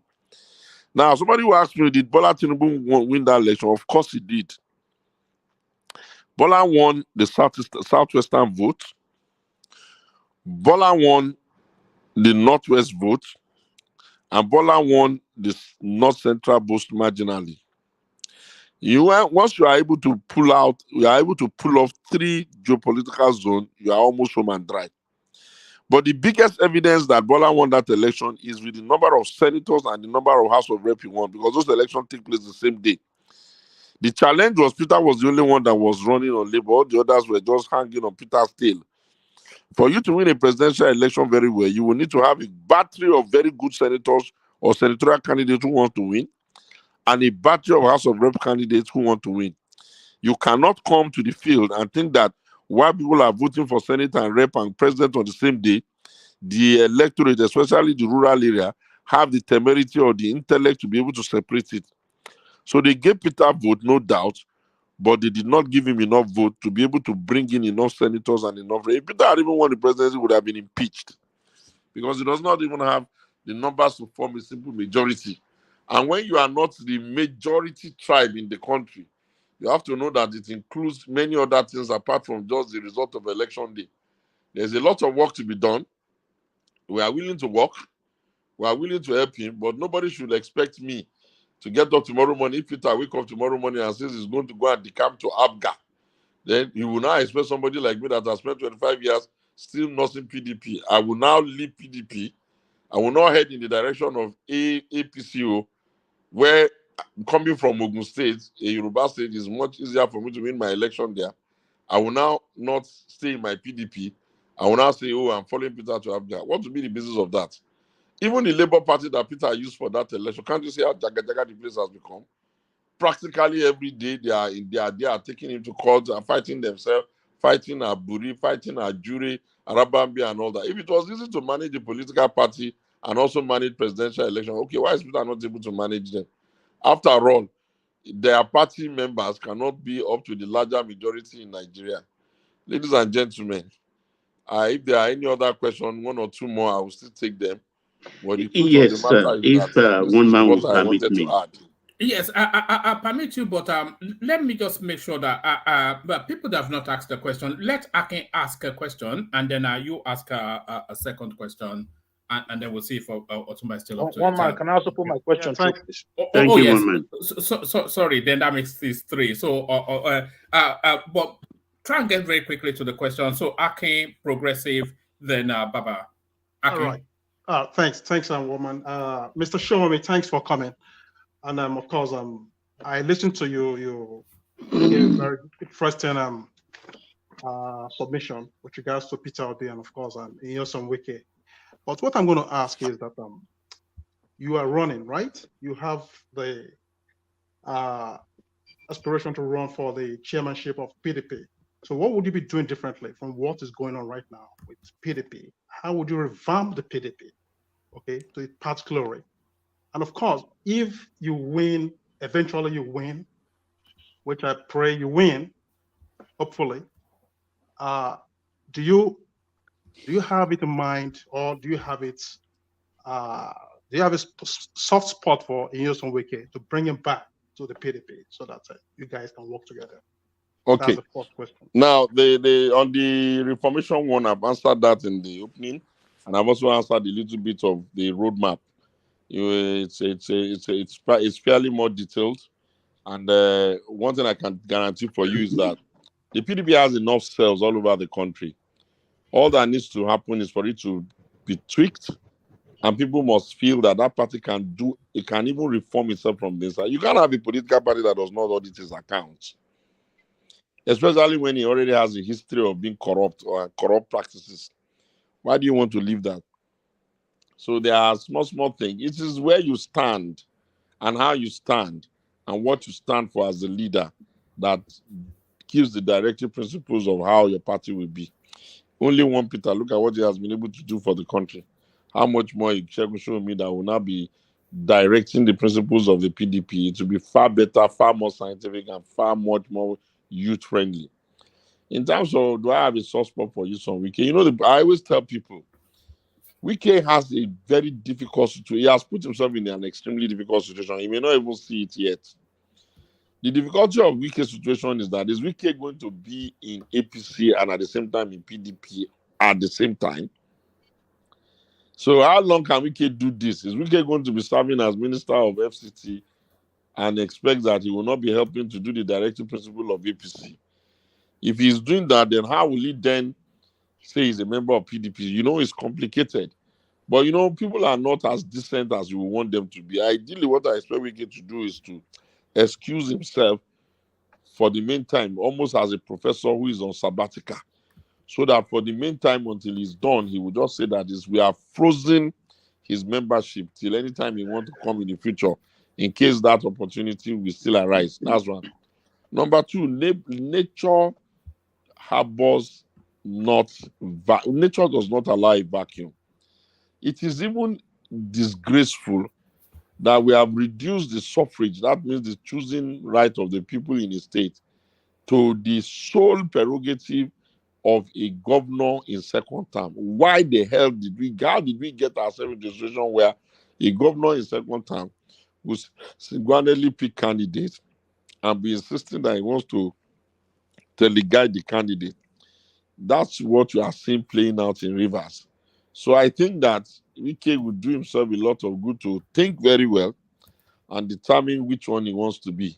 He cannot be both at the same time. And if I'm the national chairman of the party, he will not even see it in my eyes that that type of unnecessary confusion will be tolerated in the party, because I don't expect him to be invited to party meetings and I don't expect him to be consulted in party meetings. I expect to come up with a strategy that will minimize the damage they can do. And the simplest way that I can think of for now in my mind is Peter Obi.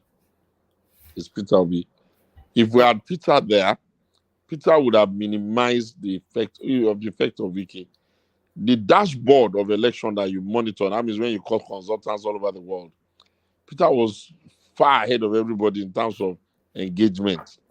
And so I know what I'm saying. I do not know whether if we don't apply a bit of more wisdom, it will work. But I know that you cannot tell me to choose one out of Wike and Peter Obi. For purpose of election, I'm not talking about money or Yindiba. You know that definitely we are going to have to choose Peter, because Peter's numbers are not numbers you can argue. Peter too has a lot of work to do. In the former time, the Southeast was a little bit better homogeneous in terms of all of them following PDP. But as of today, Peter has one state, which is the one that is Alex Oti. PDP has one state, or is it two? No, one. The one that is Enugu. Ironically, it is even the APC that now has two, Ebonyi and Imo. And Abga has Anambra. And if you look at that Anambra, you will notice that they have taken Ifeanyi Ubah and Uche Kunife to help them strengthen the hand of APC there. One man riot squad no dey easy like that for election purposes. So we can be sentimental about it, but the reality is that boots on ground, we dey here and we know what is possible. And if you see me running around going to beg leaders, let us consider it. It's because I know that when it became difficult for the Yorubas after June 12, it was still the same leaders that conspired to help them get Obasanjo in charge. And so I feel that going to have those conversations is to prick their mind and prick their conscience that for the love of country and for the love of equity, peace, and justice, let us consider it. But if the entitlement mentality of Peter's friends is too high, then we'll dump him and let him continue to waste the votes. It will not amount to much for anybody. We can do mutually assured destruction, or we can collaborate, reduce our holier than thou tendencies, and let other people come in and help out so that we can figure out how to make it happen. That was the question. Is there any other one that I'm not all right. Akim, you're up next. Akim. Yes, thank you. Thank you very much, one man. Thank you, Otumba, for coming to join us. Sorry that we have to pull you back, pull you out of your. No, I'm enjoying myself. I like the conversation. That's why I came back. Yeah. So it's always like that on this platform. Sometimes you don't know how you get sucked in. So, but here we are. So thank you very much for coming in, and we really appreciate you. This is I'm joining from Ireland. My question was that based on the peculiarity of Nigeria, the way the country is, we had a president from the northern Fulani, especially for the Fulani tribe, for 8 years, right? So I know that you are a party man, but sometimes does your loyalty to party surpass your loyalty to country? Your loyalty to country, because I thought at that time the tension in the country, there was no way that the country was going to accept another northern president, especially southerners were not going to accept another northern president. So was it right that you still find it in you to be able to support another candidate in that election? Okay, very good. God will keep you well for this good question. We had in 1999, in 2015 when we lost, we have what you call the Ikere-Madu report.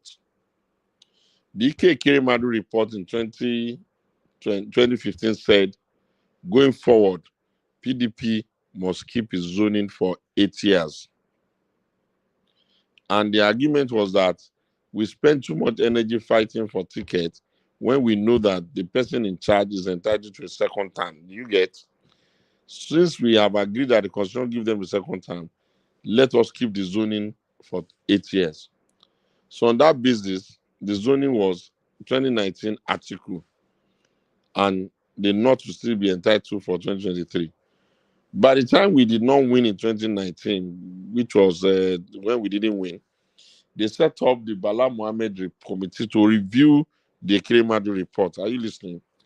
The Bala Mohammed committee came back and said, under the peculiar circumstances that we have found ourselves, we have to leave it open. So when the Bala Mohammed committee of 2019 said we leave it open, it then meant that all persons can vie. Ironically, the conversation was going on. APCO that is talking anyhow now, between 2003, that they have been producing candidates after 1999 that Yoruba man won. They've been producing somebody from the north all through. If they are not producing Buhari, sometimes they are producing Nuru Ribadu. They produce Atiku. They never remembered that there's equity in Nigeria at that time. It was only when they succeeded in using Buhari to defeat Jonathan that they now suddenly remember that when they were in opposition, they did not even consider any other zone. Even though PDP will go Obasanjo, from Obasanjo, Yaradua, who died, and Jonathan took over. From Yaradua, Jonathan. So invariably, by when we say PDP has been in power for 16 years, as at that time, out of that 16 years, PDP in southern Nigeria, which is south, and southwest, had been in charge for either 13 point something years or 14 years, rounding it up. So we saw that the northern part of the country had only been in charge for 2 years of Yaradua.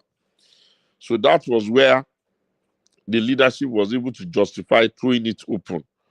When they threw it open, did I do well by saying Peter should buy the form? Yes. Did I do well by encouraging him to go around and so that people will see him? Yes. Did Peter tell me he was not going to go to primaries? No. Why would Peter say they bullied him out? The person that was bullying everybody, why didn't he bully Atiku? Why didn't he bully, what's this man's name? Apayos Ayim.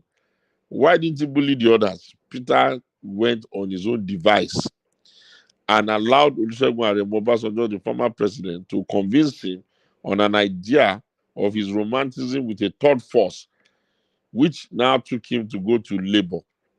When he went to the third force, all effort was turned into Christianizing the religion, which then forced our rivals to go on Muslim ticket. Are you following? And the result was that you who we agreed and begged and even cajoled and supported to buy from, so that let us go to primary, so that they will see that you are very popular. If you get to the primary and you win, all well and good. If Atiku wins and you don't win, we'll force him to make you vice presidential candidate so we can go back and first of all get Villa first. If Osinbajo, that was not a politician, can be in the Villa as vice president and will be resembling president, can you just imagine if Peter was in the Villa managing the economy, how much of a president he would look like? That was the plan. When Peter changed it, I did not get angry with him. I still continue to maintain cordial relationship and be encouraging him and all that until the die was cast.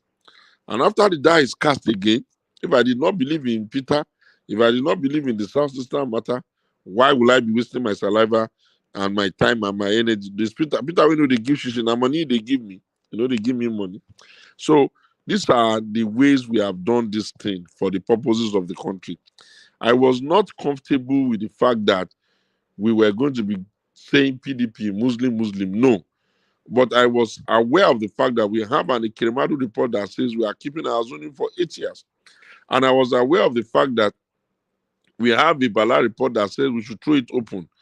I was aware of the fact that we have an autumn committee again, which was allowed. When they PDP, their leaders are just funny. We took them to Ugwan committee in the east to go and do zoning. Are you getting? And Igbo man, when they got there, Ugwan said they were going to zone chairman to the north to Ayu. Instead of him to zone chairman to the north, and in the same breath, zone presidency to the east, they said they will leave the presidency till another day. By the time they got to Autumn report, who is going to go and do the presidency, what did Autumn do? They left the presidency open. When they left the presidency open, Atiku will buy from everybody, bought from Bukola Saraki, bought from Tambuwa, bought from, they all bought from. I am Atiku's spokesman. Please tell me, what was I supposed to do? Especially when Peter has even left the party. Thank you very much. All right, brilliant. Otumba, there were a couple of super chat questions that came in, but I didn't get a chance to ask them before you left. We are asked now. Yeah, so this is from Ola. It says, Otumba, why is it difficult to arm the regional security institutions in Nigeria to flush the criminals causing insecurity out of our forest? Why? So it's back to where we started from. These are just insecurity that is holding that country to hostage. Okay, let me say it this way. It first started out as a fundamental pseudo-religious protest in the form of Boko Haram. And unfortunately for us, because of the destabilization by those who destabilized Libya, small arm from the Sahel moved very quickly through the zone into Nigeria. Why Nigeria? Because we have a large Muslim population, so they can quickly, they can quickly blend in. Long story short, Boko Haram started doing all sorts of damage there. Now, if they are doing ideological, religious protests around the fact that they don't want their children to go to school, and they start to kill people and all of that, running guns and so, we got to a point where we fought them to a standstill and collected every state from them. And like anybody who has stayed along in England, when you remember the Sinn Féin, and you remember Spain when the Basque separatists, insurgency is very difficult to quell, because are you going to say go to the north and kill everybody there so that you will not, no insurgent to survive? The person that is a kidnapper, the person that is an insurgent, the person that is a maruda, and all of these people, they are your brothers, they are my brothers, they are your sisters, they are my sisters. So it's difficult to separate them. We are under policed, and I've been screaming forever that we need to figure out the policing of the country. We are a nation that is very corrupt. It is not difficult for people to be arrested in the morning. Somebody will pay money, they will get it done in the afternoon. Let us be careful not to think that angels are going to come and run Nigeria for us. It's still the same as our Nigerian brothers and sisters. And now that the thing has gotten to a point that is now beginning to irritate everybody, I have a feeling maybe if they are not going to be too wicked, they will restructure the policing infrastructure so that other parts of the state that can afford it and the zones will have their police structure that will be able to man their area. forest, mankind is replete with the story of migration. Even the people that are calling themselves Yoruba people now, or Igbo people, they will tell you stories of how they migrated to that place. So the fact that you are watching another set of migration and land displacement take place in your lifetime does not mean it has not taken place like that before. The only thing that I think we can do and add is we can get the government to scale up a whole lot more on the security if God will give them the grace and the energy so that we can make the place a little bit safer. But it is not something that is very easy to quell because you cannot identify the terrorists even from a distance. It will look like your brother. I know that now that we have gotten national identity card number and all that, that will give them more opportunity. But I have suggested in public space that we need to have the citizens and the visitors of Nigeria identified to a verifiable address so that at least we're able to better trace them, better track them, better eliminate those that are troublemaker. So that's how that is. Thank you. All right. And then DJ, thank you for that. DJ Dodoiye, he's asking, hello, sir. Can you tell us why Peter Obi left the party? Would you agree that Labour Party grabbed PDP votes in the last presidential election? So I think you somewhat covered that in the rounds. All right. Did you want to, or should I go to the next question? I would just say that the thing is that those strongholds like South and Southeast have always been PDP stronghold. But I told PDP in 2019 that the Indigbos are the ones carrying us. How they did not listen, or maybe they did not believe, is our business, and the consequences we are suffering. Now that they have seen and they believed it, you can say I'm shouting on top of my voice again, saying that we should figure out how to cure that debt. I don't have the power to give him all alone, but at least now I'm here. If I become the national chairman of the party, obviously, the person that is going to beat him will work very hard. All right, thank you for that. XYZ asks, he says, is it true that Boala is secretly working for Tinubu? I'm not sure that that's so much a secret, but is it true that Boala is working for Tinubu? No, he was loyal here when he was here. Boala has always been a Tinubu man and an APC man. He tried his best. He took the arguments there when he was here. But he has gone to be there now, so there's no point flogging that. The things that they call loyalty is like a two-way journey, you know. And you don't have to insist that just because somebody spoke for a candidate yesterday, that means that candidate owes him. It's not like that. You can speak for the fact that you participated and used your best skills to market a candidate does not mean that it has taken away your own right as an individual to plot your political journey according to how best to see it. So I think we are making a mountain out of a molehill. Boala is a bit of a turncoat now, and when he's going to APC, he will shout himself husk just to make sure that the APC people will like him. At best, they will give him some money here and there and patronize him, but I don't think that it's easy to take your reputation back under the circumstances and how he has done it. So don't let us overflog the Boala issue. Political people go in today and come back. Is Akpabio not a former PDP man? Is he not the Senate president today? I did actually send him a message if he wanted to come and join you, but I didn't get a response to you came on. But Kulata wants to know if you are related to Bode Showunmi. Bode Showunmi is my junior brother. Oh, all right, brilliant. So that's your answer, Kulata.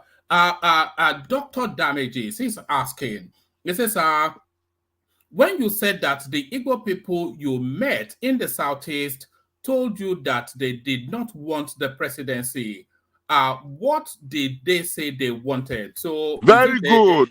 This man, God will keep you. No. They were saying that what is priority for them is any government that will allow businesses to thrive. They said they were of the view that what is priority for them is any government that will make priority to thrive. They even went as far as telling me that if the government will give them the permission, they have the ability to build the roads that would join all the southeastern states by their own self-help or raising their own money and all of that. Do you understand?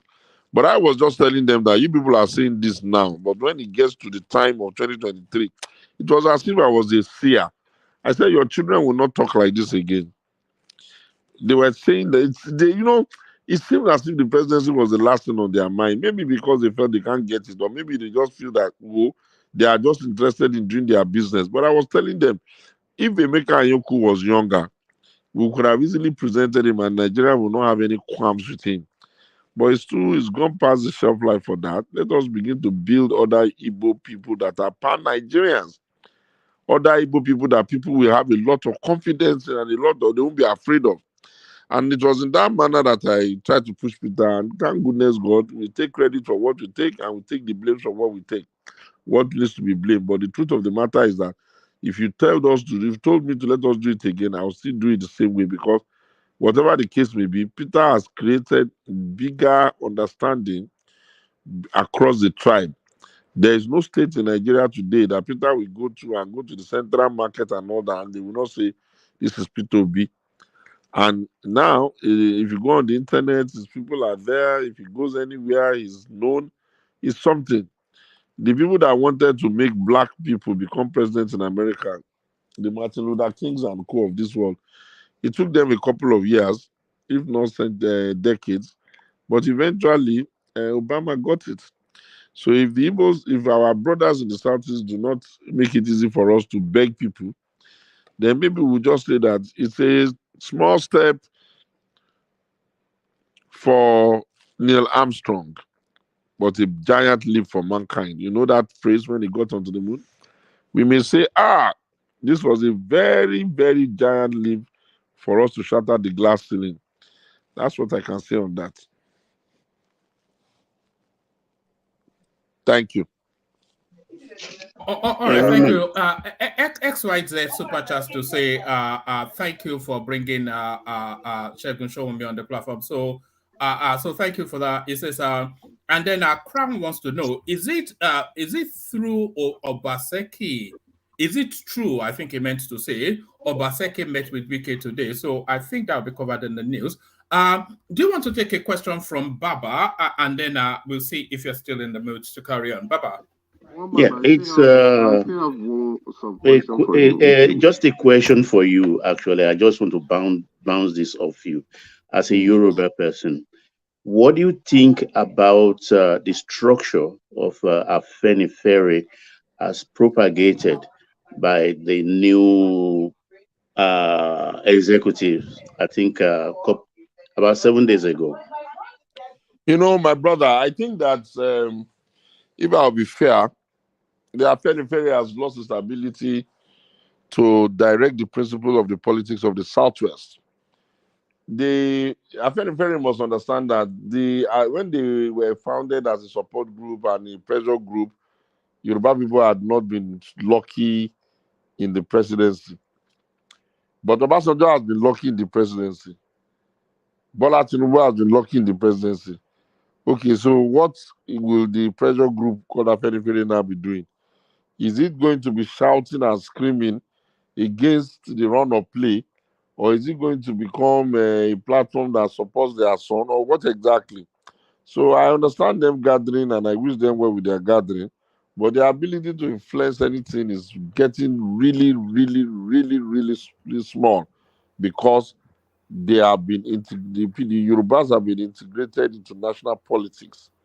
It was a different kettle of fish when they were still in opposition, unable to get to the national. So we'll see how it goes. They are fighting today, fighting tomorrow. Today they will say they remove Abraham Adebanjo. Tomorrow they will say they reinstate him. Next tomorrow they will say it's the man in Undo. What's the man's name now? Fashoranchi. They will say Baba Fashoranchi is their leader. So it's okay. I think that eventually they are going to learn, and they're going to find out that once your part of the country is participating in the federal government, the ability for you to direct the principle of the politics from a pressure group reduces significantly. But if it is for the purpose of them engaging their Arewa brothers and engaging Aneze and engaging Middle Belt Forum and all that, okay, not bad. But you cannot be in the presidency and be expecting that a pressure group for the same agitation for presidency is going to have a lot of vibrancy. Otherwise, they will just become a platform that is supporting their son even when their son is making mistake. The things that have been going on in the country that requires them to speak frontally and forcefully to Ashadu, I've been the only one saying it now. So what are you telling me? Otumba, just still within that space, what is your position on the Nnamdi Kanu conundrum? Should it face the judicial process, or do you think it will have to be politicked out of prison? I wrote a letter to Nigeria on the 54th anniversary of the end of the Civil War, which also happens to double with the 2024 Armed Forces Day. And in that letter, which I wrote to Nigeria, I said, and I'm quoting myself, that it has become untenable to keep Nnamdi Kanu in prison when Sunday Igboho has been released. And I premise it on the fact that Sunday Igboho and Nnamdi Kanu were basically agitating for the peace and the safety of their people using the tactics that they know how to use. We've lost you. Are you there? Can you hear me though? Yeah, we can hear him. I can hear him. No, I can hear him, woman. you're back now. You're back now. You dipped for a moment. Carry on. Woman is you. Woman is from you. Was it me? All right. All right, carry on. Sorry. So I said, you cannot have a scenario where two young men, one from the southeast, one from the southwest, found themselves on the wrong side of the establishment. One kept in prison in Nigeria, one kept in prison in Cotonou. And for somehow magical, judicial, or whatever explanation, Sunday Igboho is released, he's gone back to meet his family. I then said it is no longer tenable to keep Nnamdi Kanu in prison, and that I joined my voice to say that he just must be released. And I then went on to say, if Nnamdi Kanu was around, you wouldn't have the kind of thing that is going on from the guy in Sweden, who joined, or is it Finland, Evra, what is that, who have now considered himself a prime minister of a cause that Nnamdi Kanu was the one that was leading. And I said the federal government of the Federal Republic of Nigeria must understand that not only must we do equity, not only must we do justice, we must also do fairness. And that if Sunday is released, then they have to find a way among themselves to release Nnamdi. That's my position, and it was well published. Otumba, what's your position on corruption? For all of the reputation that the Nigerian state has for corruption, that we know and is our global reputation as well, how come there's never really been a significant prosecution of a high-profile person for corruption, for all of the money that we know is being looted from our country? First and foremost, can the corrupt be evaluating the corrupt? I think we are a country that there are no consequences. Anti-corruption has become a tool of political persecution to some extent. Any country where you see that the president of Nigeria will be thanked for people getting justice in court has to know that it does not have a criminal administration or a justice system. Nobody needs to thank the president for a judgment in court. You would have noticed that as of 2023, this 2024, when the Supreme Court is finishing cases, it was not unusual for opposition element that win their case to be thanking the president. It is symptomatic of the fact that we have not created a judiciary that can, on its own, adjudicate and do the right thing for us. So what you have is that anti-corruption, EFCC picks and chooses which one it will go after. I would have preferred a situation where it's like a revolving door. You finish from state governor, you find yourself in EFCC. Instead of wasting too much time to be trying them for corruption, which is difficult to prove and very lengthy, I would have recommended I would be trying them for abuse of office. It's much easier to prove, and the penalty from the Administration of Criminal Justice Act is 10 years. So we are not serious about fighting corruption because we like the narrative of every day they'll say they've arrested this, they've arrested that. The figures they even call are so humongous that you want to kind of like get the impression that it's not even true. But I'm not saying that because I want to diminish the whole process. I'm saying that because I don't understand how a country can have people steal that kind of money from it, and those people will still be roaming up and down the street. I don't understand. But I know that eventually we're going to metamorphose into a nation of corruption and consequence, beg your pardon. And once we become a nation of consequence, I have a feeling that we'll be able to stop the corruption. When I was on in the main body, I was talking about a need for major, improved, and well-driven with consequence reorientation program. It is to try and see whether we can still cure some just by preaching, while we will cure the majority by punishments. Otumba, what do you make of the Aisha Achimugu's opulent 50th birthday celebration spanning several continents, countless millions of dollars set against the backdrop of the grueling poverty in Nigeria? Well, the truth of the matter is that if somebody has money, you cannot tell them how to spend it. If the government is not accusing her of stealing their money, and nobody has come forward to say that the money she's spending is not her own, it is not unusual for people who have money to behave in a maverick manner. If the government is willing and interested in figuring out what's going on here, they can always ask her to come and show her tax papers. You know that in all of the films we watch in America, when even the mafiosos that are dealing in drugs, when they get so big until they become uncontrollable, the government used to pick them up with tax-related issues. So I think Aisha Achimugu, if she's the owner of her money, is entitled to spend it as she wants to spend it. But it is the duty of the Nigerian nation to ensure that she is able to justify how much taxes she's paying based on the humongous amount of money she is spending. And you know, if you are willing to be disciplined, you will have the ability to discipline people. Yeah, Otumba sir, it's a pleasure to listen to you. You have a gift of explaining your thought and opinion in a clear format, and you are very easily understood. I hope the PDP will recognize that you're such a strong asset. My question is, you've clarified your ambition to us, not just today. You've gone around the country and you've told Nigerians what your aspirations are. But if you don't get it, what next? And then, go ahead.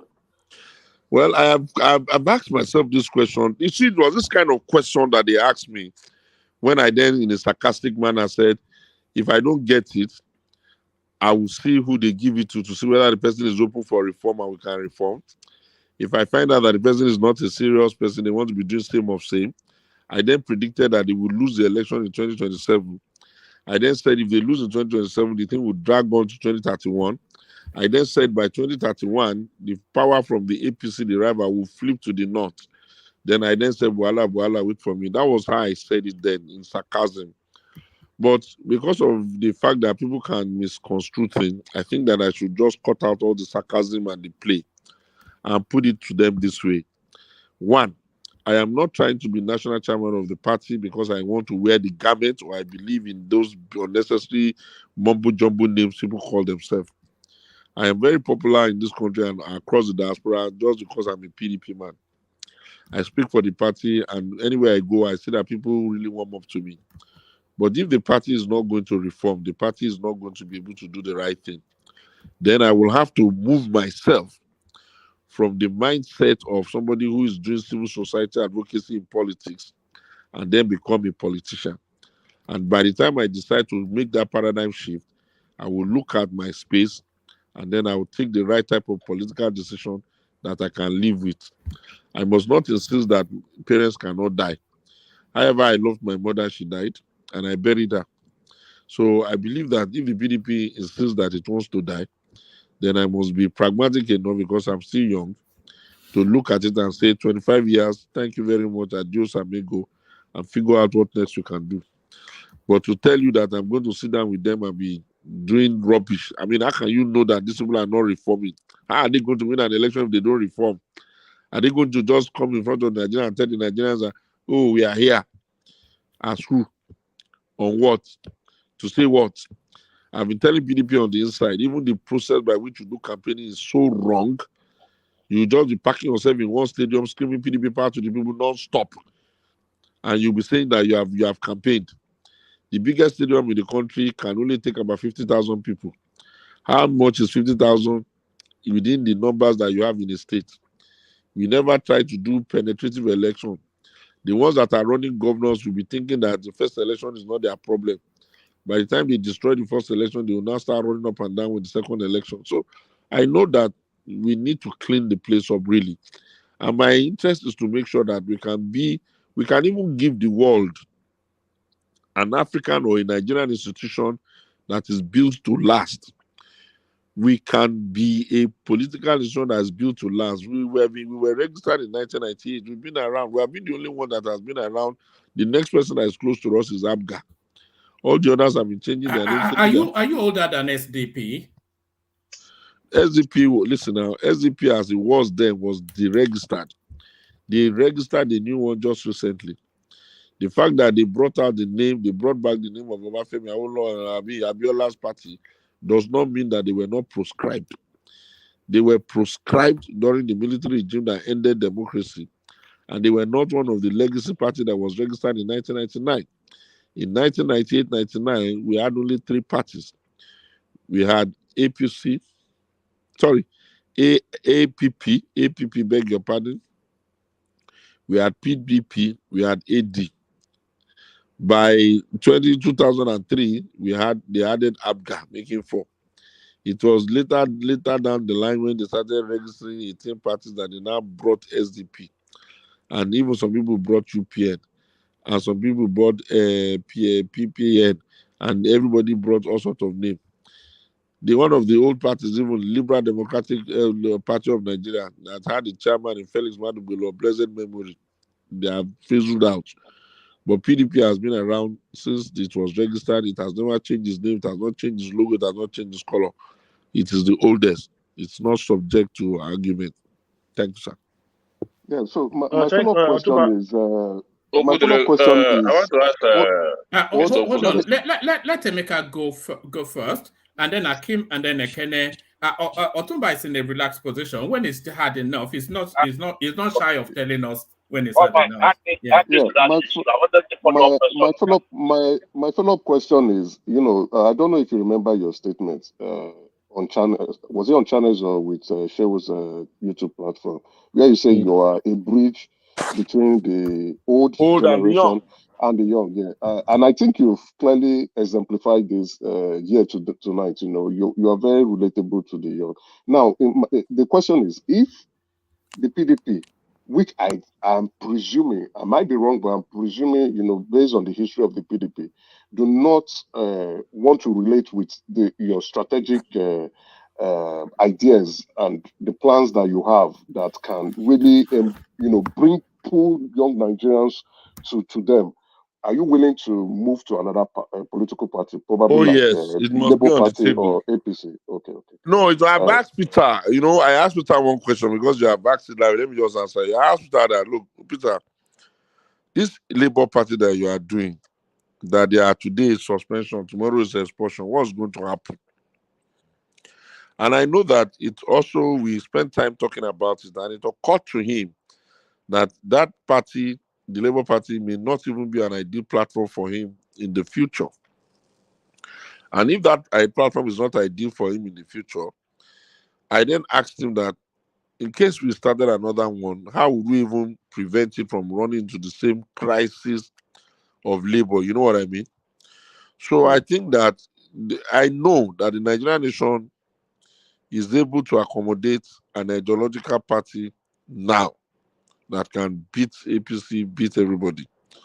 But for us to be able to do it, we must first of all build the platform before we decide who's going to drive the vehicle.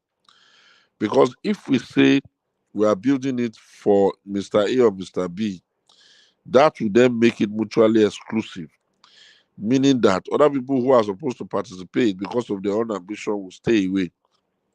And because Peter has been able to run Labour Party by himself, a lot of people who have some resources too will be thinking that they can pick any party that they like and run with it. And that will only pollute and muddle up the water. So in that regard, what I will say is that what is the line of best fit? What is the line of least resistance? If you want to run politics in Anambra and you want to be governor, you may give your mind the opportunity to consider ABGA because you will know that ABGA is popular in your area. if you want to run in the north, like Kano, you may consider what's that his party now, NNPP or Kwankwasia, because we know that it's popular there. So this was why I answered it in another way by saying that if it becomes clear that the PDP is not going to reform, then I will move myself away from being a civil society comrade in politics who is asking for idealism, and then I will become more pragmatic and become a politician. Now, what does a politician do that I don't do? A politician does not do the analysis, see where things are tilting, and then begin to fight or play against the run of play. Every time we have done elections since I've been in PDP, the ones we are going to lose, I used to tell us on the inside that we are losing this election and these people are winning. If I was playing politics and not being idealist, I would always have been going to the ruling party. But my argument has always been a political party must plan and normalize winning and also normalize losing. And that a political party must be efficient enough to do well in opposition when it loses and to do well in governance because it has a manifesto built on an ideology when it wins. So that the personality may change, but the vision is not going to change per se. We have not gotten to that, and some of us are the ones pushing us to say, let us go there, especially when we know that if we go it that way, it is going to be favorable. But I will not be happy to keep losing an election after 25 years. All right, brilliant. Let's do it this way. Let Bishop go next because I think Bishop still had a series of questions, but we had to rush him through. Bishop. Yes, thank you very much for coming back, Otuba. Really appreciate it. I have just one question I'll split them into two. Let me start by saying, in the best interest of the state, use the cash phrase that that was popularized a couple of years ago, or some decades ago. If, for any reason, as a follow-up to the last question that somebody asked that, what happens next in case you did not get what you are calling for? You have the opportunity to stamp the stage with all that you have under a different party. Will you consider it irrespective? Because I said, moving away from politics and election, let's get into governance. You have a lot to offer. If, for example, you are offered a platform that, okay, come and test the skill here, come and contribute whatever you can do here, would you consider it? You mean with APC? Well, outside your party, whether APC or any party. Oh, yes. Whether it's APC, say, okay, young man, look, this area, can you put a blueprint and you can contribute positively? Will you consider it? Look. No. Like I said, oh God. Why not if not? In fact, let me even tell you how I even see this politics we are doing. I actually used to tell people that after an election, that means after we have done the court and it's over, I usually like to give the ruling party 1 year. And the way I play the opposition for that 1 year is that I will be surfacing issues and be offering solutions. I'll be surfacing issues and be offering solutions. That is my own way of contributing even to the development of the country. I only become a proper take no prisoner opposition after they would have done almost 2 years. Because I believe that we in Nigeria cannot be in a state of perpetual campaigning. It's too divisive. We cannot be in a state of perpetual agonization of politics.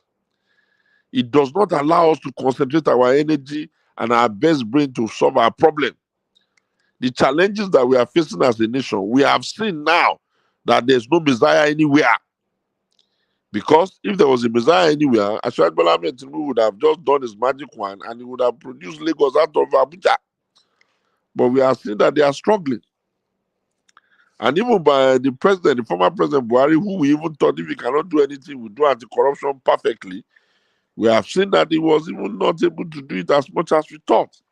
So I'm beginning to think that we need to be thinking more about what can we collaborate to get this country to work. We are no longer small children. The things we thought was going to happen for this country if we get into democracy. We have been 25 years in that democracy. Has it happened? We're dealing with multidimensional poverty. We're dealing with insecurity at a level that is unprecedented. We're dealing with mutual distrust of the tribes. If this is what we came to do in democracy, then the question will be, is it even worth it? But mankind has not created a better system of selection of government better than democracy. So we must be pragmatic and we must be willing to say, let our country make progress. Because even if it makes a little progress, it is only reducing the job for us when we eventually come in charge. So surely, my mind is very much with Peter anyway. My mind is with Peter. I will only, Peter is somebody, Peter is a funny guy. He's my man. He does not consult. Let me share one experience with you. After Oseluka's election, Peter, the guy didn't win. So the next election, Moulder PDP, he gave it to my friend Valentine Uzibo. So I noticed that after Valentine won that primaries, all the big leaders, PDP leaders, they were just acting lukewarm. So I went to meet some of them. I went to spare them their names to ask them, are you guys, why are you leaving everything? You know what they told me? They said, I don't know Peter. I said, what's the problem? They said, Peter would not consult. He would just want to go it alone. I said, okay, that's okay. They'll make it easy for me, so I will let. They will say they will go and sit down and have a meeting. Let them pair the ticket. You know what I mean? That since Peter has produced Valentine Zibo, let them produce the vice, ordinary vice. So they came back and told me that the meeting they were supposed to have, when they will have the vice, Peter did not even allow the meeting to show up. So he ended up picking the governor himself and picking the vice himself. And all the other players who could have helped him to win that election in Anambra, they just left him to go and lose. So I like the energy. I like young people that are following him. I'm committed to that agenda. But if Peter will not consult, you cannot lead people like me by the nose. Thank you very much. So the second part of my question is this, and very quickly, if you were to have a 3-hour, what do you call it now, encounter, locked up in a room with President Tinubu, what would you come out? With who? With who? 3 hours. With President Tinubu. Ashadu, my man. First of all, I will tell him, now that you have said you are going to do performance evaluation for your people, use that opportunity to balance out the cabinet in a way that every part of the country, especially the 3 major tribes, outside Yoruba, will feel that they got equal, that will be good. And I'll explain to you that the reason why you have to do that is because it helps you to get national harmony. So that when you take decisions, people are going to think that that decision is based on some favoritism of your own tribe. Nothing is going to be gained if you do it like that. First point. Second point, I'm going to tell him, Mr. Man, you are the commander-in-chief of this country. You have every powers available under the law to ensure that there's nobody that is going to be called highly placed persons that will be stimulating and managing what they call it, insecurity in the issue, and you will not be able to take him on. Look the devil in the face and jail the devil if you need to jail the devil. Number 2. Number 3, I'm going to tell him, Mr. Man, you cannot run a large economy like ours on only neoliberal policies of PPP, which is trying to make sure that private sector will bring their money, private sector will build hospital, private sector will build school, private sector will do everything, and you people will just be collecting money from the private sector people for license, and you'll be expecting that private sector people will give the right kind of fees for the people. No. Government business is not such that government will not have any responsibility it's doing in terms of social intervention. And I don't mean palliative in social intervention. You still have to do mass housing. You still have to do education at a certain level. And you still have to do health for the people. And you still have to make sure that the efficiency of the things that government is producing is equally competitive even to that of private sector. And you need to understand that your budgeting system must move away from budgeting from the rich and start to budget for the poor. Because when you budget for the poor, you will cover more people. Number 4, I'm going to tell you, Mr. Man, this country is in need of very massive reorientation so that we can move from being a nation of anyhowness and become a nation of consequence. The number of people who just do anything, anyhow, the way they like in this country is just becoming too much. So you need to do a massive re-imaging and reorientating of our people so that they can understand the concept of patriotism. But it is better and easier done if you are able to make sure that they themselves can see what their government give, what they stand to benefit from their government. Nigerian government has done it for too long, where the people are the ones sacrificing. It is time now for the people to now ask the government what is in it for us. Once you can show the people a little bit of what is in it for them, then you can reorientate them. Number 5, our foreign policy must move. We have a large diaspora community now. Some of these are external rivals that you are just keeping all over the place. Get our boys in diaspora now to begin to have banks so that they can begin to support themselves to become bigger players in those countries. That's what China did, that's what Israel did, that's what other countries did.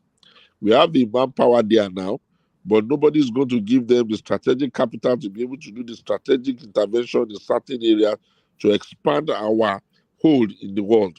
You need to use our foreign policy for that. Just go to United Nations to be talking rubbish without getting anything there. It's not going to cut it. No nation is going to give you handout to get you to become a great nation. China collaborated with itself to be great. The same thing with Japan. The same thing with Germany after the Second War, and certainly the same thing with Israel. It's time for you to let us put better use to our diaspora audience. They must have the ability to be able to begin to play actively in certain sectors of those countries where they are. Don't worry about it. Once they make the money, you know they will still give some hope. And even at that, it will increase our ability to influence policy direction and programs in other countries. Number 6, Mr. President, you cannot be having the image of covetousness over the years and not be very strict on the people that are around you. Do not allow anybody under the guise of being close to you to mess up your name and your government, because your case is the case of somebody that people think steals money.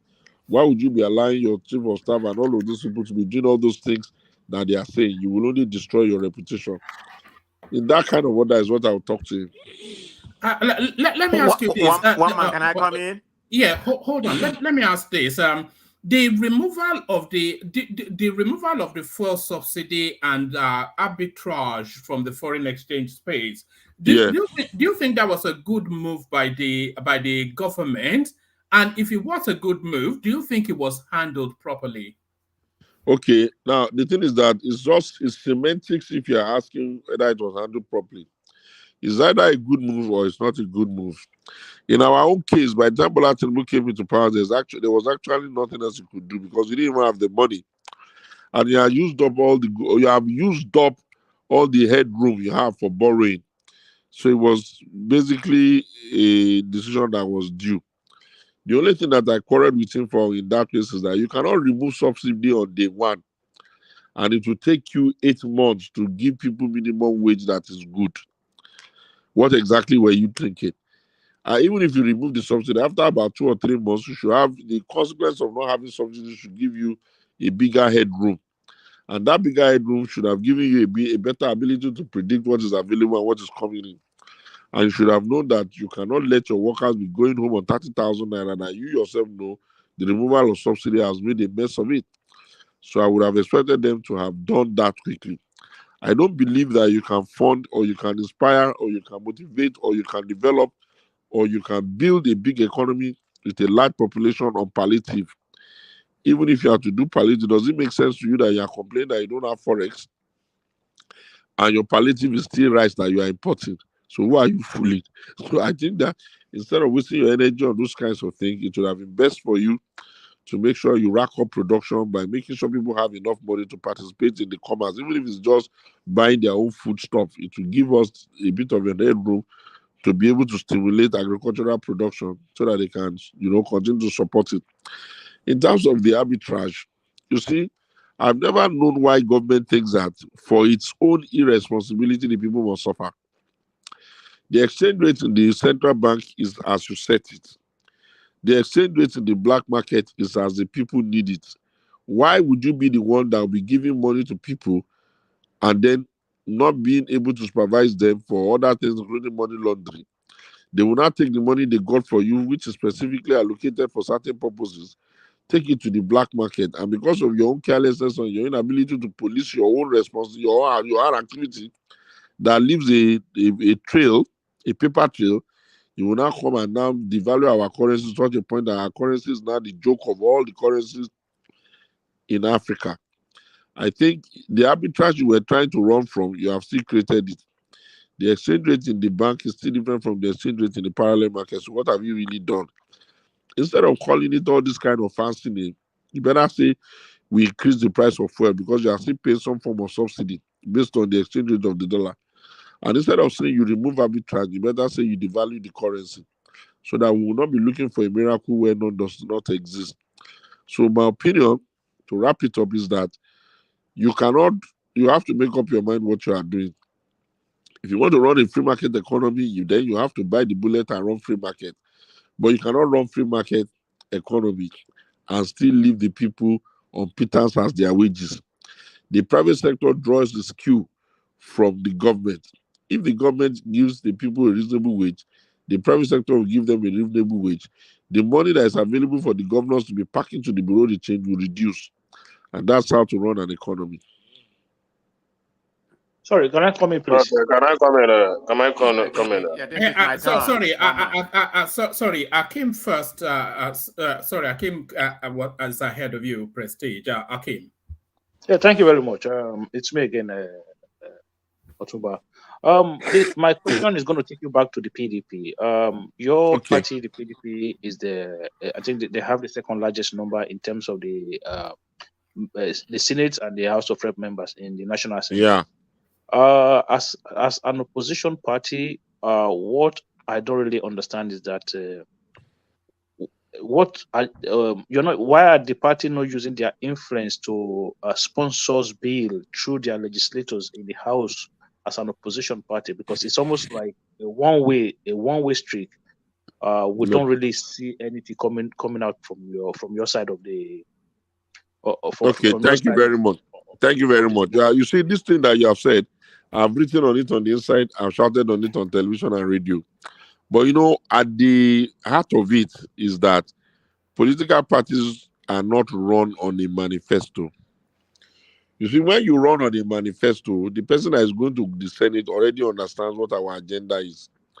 What we are doing right now is that we are running political parties on the person that has the largest amount of cash.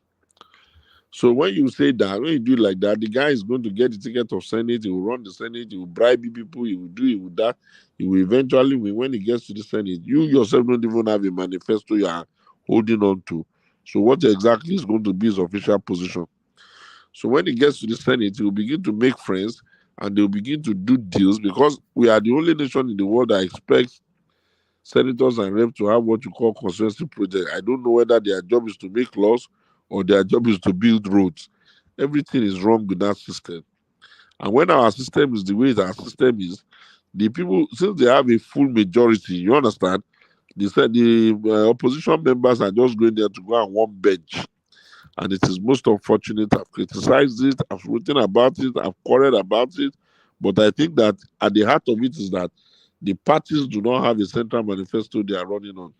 And even if they wrote something on a piece of paper, I can guarantee you most of their senators and reps have never read it. So what's the way forward? How do we kind of navigate this kind of system that we're currently in at the moment? Because for me, I think when you have the opposition team in the House, in national, they should be able to still be pushing certain agenda within that opposition rank, so that to force the position of government on certain policies, because it's almost like the government push it and everybody just goes in that direction. There's never an opposition's position in when it comes to policies matters.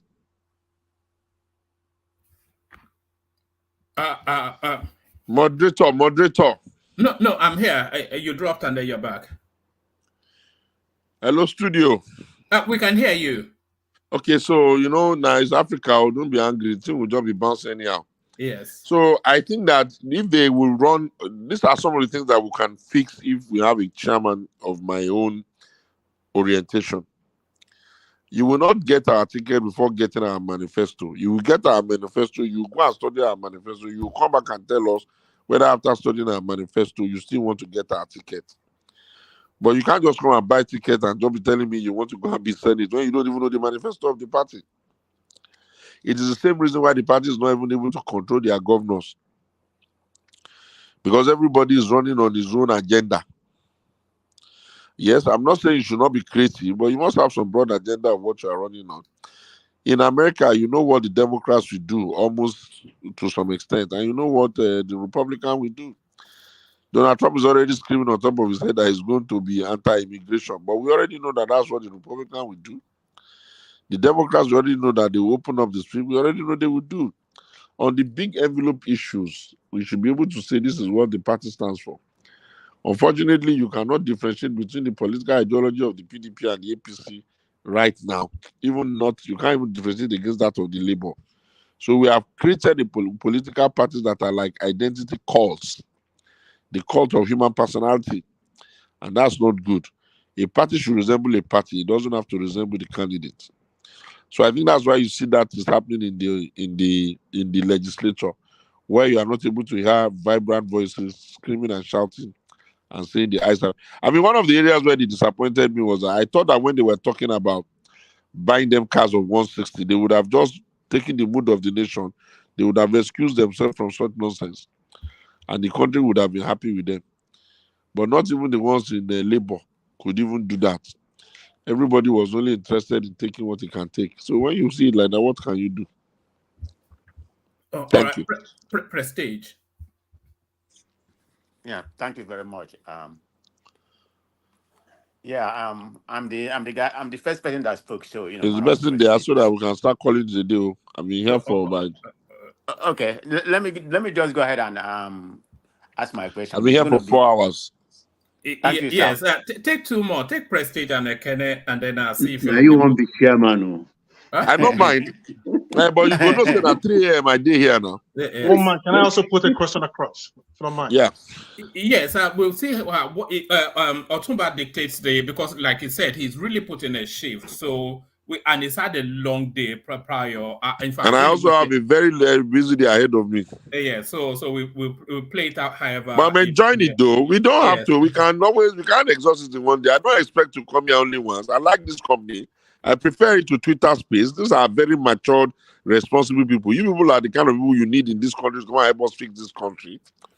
Not all those children of hate that will just be shouting, back, the thing they know and the one they don't know, they'll be talking about it. You know, Twitter space is notoriously like that. If you go to platforms like YouTube, the conversation is a bit more balanced. Prestige. Yeah, thank you, Mr. Tuba. And I have to commend you for being very an eloquent speaker. You know, he's probably one of the best listeners that have ever come out of Nigeria. You know, in every platform that has been, you know, you have been able to answer all questions without sentiment. So I thank you for that. So my question, I'm gonna just go straight to my question. It's just going to be centered on the same point, which is the central bank, but it's a two-phase to my question. So the first question is about the parallel market. When this present government, APC, came into power, and about 9 months ago, 10 months, I don't know how long it's been right now, the exchange rate in the black market at that particular time, I believe it was about 760 something naira to $1. And the real foreign exchange probably about 500 or 400. But right now, as of today, because I just sent money, it's about 1,500. So do you think there was a mistake, or the way, you know, it wasn't the way they originated the whole thing wasn't good? Immediately the present government and the central bank, they came in, the way they you know, kind of decentralized the parallel market. Do you think that was a mistake? Is there any other way they could have done it? Then my second question in conjunction to this is about MFLA. Being that, you know, he's like the scapegoat right now, do you think he did everything by himself, or there's something, you know, like Buhari asked him to do and everything? Because at that particular time, Buhari was the president. So it seems like if whatever he's doing might be under Buhari order, you know. So what do you think about Emefiele being the whole, you know, the way, all right, let me run into that. First of all, you see, the biggest problem of those who want to manage the Nigerian space is to be assuming that they know more than everybody. At the Bola Tinubu team from Lagos, Wale Edu and Kadoso, not coming to the place with some elephantine idea of knowing more than everybody, they would not have cleaned out the central bank in such a way that almost all the directors will be fresh hands who have no understanding of how things work on the inside. And they will not be bringing only the ideas of their friends from France and the World Bank, which will be demanding the regulation all the time, as if their own countries are not, their currencies are not being managed better than they are managing ours. So that was a huge mistake. There's no other name to call it. They are in trouble now. They are good. The naira is falling. It has not even reached rock bottom yet. They will go and borrow money and use it, put it into the system. Sorry, what do you anticipate that rock bottom to be? Well, I think that when I say they've not gotten to rock bottom, is that, you see, it was one of the biggest mistakes they made, which they may not accept, is that they should have allowed that withdrawal of the currencies from circulation. They should have allowed that policy to stay. By lifting the ban, all those monies that were not in the banking sector, money that was hoarded, now came out and started chasing dollar. So if you throw $1 billion into the market today, once they hear there's dollar, they will just pull out all of those dirty notes that they are carrying over the place, and they will take it to Burumalam and go and buy. And they still have a lot of that money. The monies that was there with the old currency and the monies that was printed with the new currency, both of them are in circulation. What exactly is the total size of the Nigerian economy that you need that quantity of money? And then when you remove subsidy, you are going to have more money, obviously, and you are going to be sharing more money to governor and local government. I must tell you with every sense of sadness that the Nigerian local government system is moribund because governors are the ones running it. So when you put all of this aggregate money together in the hands of a governor, he has enough money to put in a trailer and carry it to black market and be looking for who will help him to change it to dollar. One is easier to keep, two is less, is more, is more, what they call it, compact, and it's an international currency. That's what is giving us problem now. Because you have to ask, what is Nigeria buying that it was not buying before that has suddenly made our quest for dollars so high until we are willing to chase our own naira? We are willing to give 1.5 million of our money for just a blooming $1,000. So it is clear to us that people who have access to the money are the ones that are putting unnecessary pressure on the central bank and on the dollar, on the naira.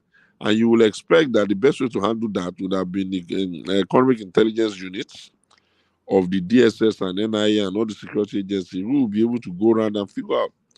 Then you will expect that whoever is in the central bank to let the banks, the retail banks, understand that you are not in the mood for that type of nonsense that they are doing. And then you will not allow yourself to say that some people are so big that they are untouchable. Because I think what we need to do is ensure that we first of all know that our country's economy must be built for internal resilience before we are looking for applauses from other countries. So that's that I feel. All right, Otumba Jafar, he's super chatting you a question. He didn't answer me about Emefiele. On the Emefiele one, sorry. Yeah, please. On the Emefiele one, the thing is that there are responsibilities that come with office. Emefiele, as CBN governor, knows that the CBN Act puts enormous powers in his hand. And unfortunately for him, he did not even allow the board to sit or even have any role. So he cannot run under the immunity of a president when the truth of the matter is that the level of things that they are saying is doing, there's no way, I repeat, there's no way he would have told Buhari about it or gotten approval for such. He would have just converted himself to the bag man at best, giving them money anytime they want. He knows what the rules are on ways and means. He overshot it. And more importantly, he found a clever way to be giving himself licenses for banks. So he was taking over, I think, at last time, 6 or 7 banks, all in his name. That's a bit excessive. So they are still, I wish they were not scapegoating him. Like maybe there were a lot more that they were arresting. Because I've not seen them arrest any of his director or any of his deputy governors, which would have been ideal. But in terms of them profiling him, trying to get him charged and all that, I think is the right thing to do. If you eat like an elephant, you will shit like an elephant. All right, brilliant. As I was saying, Otumba, Jafar supercharged you a question. It says, is there any difference between the PDP and APC, knowing well that both have failed the Nigerian people? Why should we vote you back into Aso Rock? That's what Jafar wants to know. Well, the thing is that there's no such thing as both have failed. Has Britain not failed? Has America not even failed? The money that people are using for living standards abroad now has become very, very high. So what I'm saying in essence is that the world economy is actually going through what you call tanking. It's not growing the way it's supposed to grow, and we're not able to transfer wealth the way we should transfer wealth. And the essentials that all of us need, the private sector are in charge of it, and they are charging the type of money that can make them, sustain themselves and make some profit. So it is the fact that the Nigerian economy is also having problems is not a good enough reason to say you can't differentiate. You should be able to differentiate, because in 1999, when PDP came into power, they got a nation that was a pariah. You couldn't even write a letter of exchange. Nobody will honor it. 419 and drug was the order of the day all over the world. Nobody respected us. We were not allowed to do so many things. And the economy was deflated. We reflated it. We rewrote the housing policy until we now have a lot of people being able to either buy a house directly or by mortgage. We did the universal basic education system that guaranteed every child in Nigeria the first 9 years of education. We did the primary health intervention program that puts a primary health center in almost every ward. We were able to give the teachers a living wage until all of them could now start buying more cars. We did a lot until we left. Of course, democracy does not assume that others will not be able to come in charge. Those that have come in charge have only made things worse. Why? Because they were assuming that the work was easy. And they assumed that by just squeezing their face and not allowing anything to come near them, they didn't know that they were going to create a custom office around their so-called cabal, who will now be exercising power on their behalf and taking everything for themselves. And they borrowed so much until it is even as if we were using as much as 19% of our monies to service debt. That's a very difficult situation. On top of that, they were doing ways and means until they were just taking money anyhow. So that's where we have found ourselves. I believe that if we all work very hard together, we'll be able to surmount those pressures. And I think that the Nigerian nation we are lucky, because the indicators of the world suggest that the places where growth will take place is in Africa.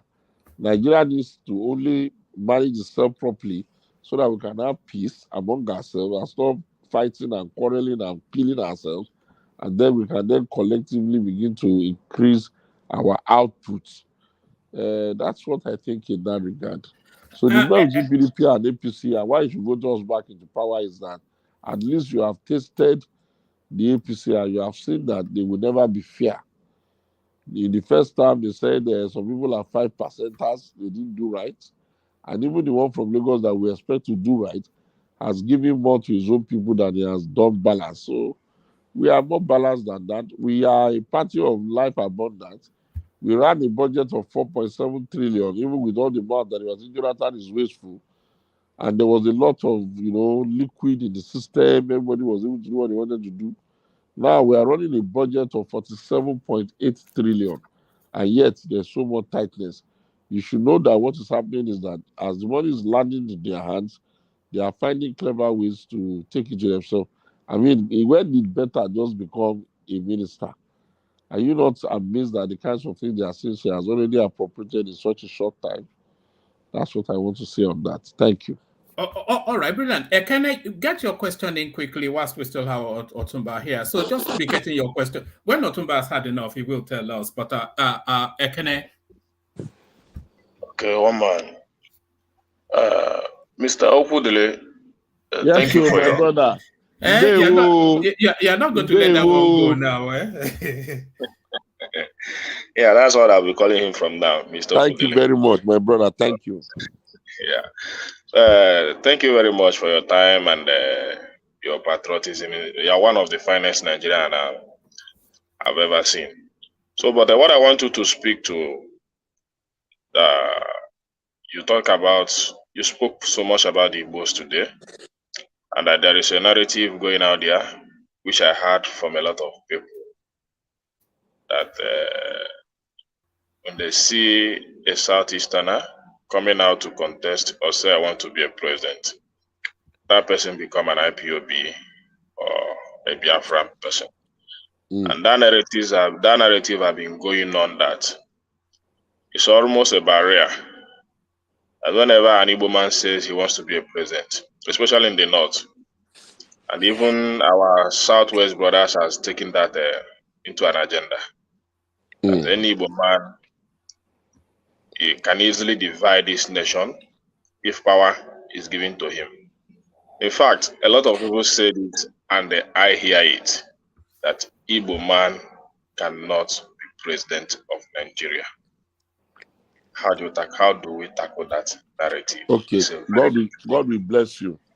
I have said it very clearly that it is the wishful thinking of those who are saying that. There is something called the danger of the single argument. The danger of the single argument is to profile and pigeonhole all Igbos into one thing. Are the Yorubas one? Are they one thing? Are all of them area boys? Are the Hausas, are all of them Boko Haram? So you cannot treat the Igbos like that. I don't believe that. What I would just say is that, imagine the days of Obafemi Awolowo, as wise and as respected as he was. He tried, could not even be president. Even Abiola, who was a bit more flamboyant, he tried, he couldn't be president. In the end, it was a collaboration of all the other stakeholders in the country that came together to make it happen. That's why you see me putting so much effort in some other areas to try and let them understand that there is nothing we are going to gain in not solving that problem. If we solve it tomorrow, then we have solved it. If we don't solve it in 10 years' time, it's still going to be a problem on the table. And I have been getting some understanding, and I've been getting some encouragement, and I've been getting some solutions. Assuming that I wasn't feeling that, why will I be doing this so much, and this will just be, fighting, I would have been sharing the result of some of the suggestions with them. But I think it's too early. For instance, when I saw General Buhari, he gave me a pointer as to how to crack the nuts for the Igbos if I wanted it cracked. Can you believe that? And this is a man that he was always saying 5%. But when I sat him down, I got him into serious engagement. He breathed down. I said, And then he said, okay, next time, look in this direction. Do you understand? Even to go to that place is very dangerous. I did that because I wanted to be sure that he will not be meeting hostility. It is only dialogue. We are a people in Nigeria that have created only bad names for ourselves. Igbos we call Yoruba Ofe Man. Yorubas we call Igbo Yamiri. Hausa we call Yoruba Berebe. I don't understand how African men African brothers, African ancestry will look at ourselves. We'll be calling white men nice names and be calling ourselves, among ourselves, bad names for what? When we are the same people. So I think that this IPOB thing is just unnecessarily overrated. It is the propaganda that the people are afraid of. I don't think that anybody who is sensible will not understand. I mean, even on this year's emphasis when I did the 54th one, I said it's time for us to apologize for the civil war in a practical manner. And I said the reason why we must apologize are in twofold. One, we must be able to apologize for the fact that we used anti-human strategy of starvation and hunger in war against our brothers. We can apologize. I said the second reason why we must apologize is that we cannot expect people to be going to states in Port Harcourt and in some location. They'll be passing in front of their father and grandfather's houses. We will not give it back to them, we will not pay compensation, we will not say sorry.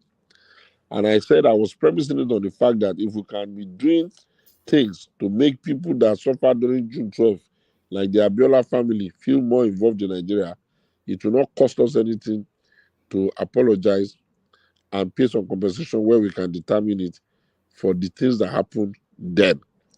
All of these things I keep saying and I keep pushing is just to bring us to be closer, to make us more our own brothers, and to make us one Nigeria. And I think that if we, I mean, do I expect that we would have succeeded in making maybe people to be the president of the Federal Republic of Nigeria, and then people will be fighting the iPod for what? Whatever they want to build, whatever they want to design, would they not be able to see it happen? Let's be fair to ourselves. The country has not been fair to the Southeast. The amount of infrastructure of the federal government that we have in all the other zones, what do we have in the Southeast? Everywhere has 666 minimum. They have 5. Even if you say they don't have land, what about the senators that everybody will have 3 per zone, making 18 minimum, and they have only 15? You have to, I mean, be realistic and say, how do you expect them to feel happy under this kind of circumstance? If you were from their tribe, will you be happy? So I think that we will have to continue to work hard. I think that the Indigbos too must begin to build more bridges with their brothers on an individual level until more and more people will catch on to the advice. And then that's what I say. Nobody, if it was an easy problem, it would have been solved easily. It's not easy. But I think that we have demonstrated that we can crack it. I mean, come on, man. Peter won Lagos. That's a big thing. Otumba, let me take you back to the APC primary, that fateful night. So now the build up, just the atmosphere was fever pitch. You could cut the atmosphere with a knife. Everybody anxious, but on that fateful night, one by one, they were stepping up to the microphone. Yemi, Fayemi, all of them. Stepping up to the microphone, saying, I stepped down and I put my back in behind Ashwaju. But then it came to the turn of Yemi Oshibanjo, and he stood firm. Imagine from that scenario, he then got the appellation Yemi Iscariot Oshibanjo. Is that appellation fair? Was there somewhat naivety on the side of the vice president not to read the tea leaves and play a longer term politics? No, I think that, thank you very much for that question. One of the reasons why you just pity that party called APC is the fact that I don't understand how so many people will buy from. They will not step down before the day. And in the front of the entire world watching us live, that's when they will go and be disgracing themselves and their ancestors by standing up to say they are stepping down, they are stepping down, they are stepping down. If you knew you were going to step down, why did you buy from? If you bought from and you knew you were going to step down, why did you wait until the last? It's disgraceful now. I think Yemi Osinbajo did not Iscariot anybody. I think the major problem with that Osinbajo agenda was the president himself. Because if the president did not want his vice president to run, he should have told him in clear terms. But I'm sure the president, being who he is, he will not tell them not to run.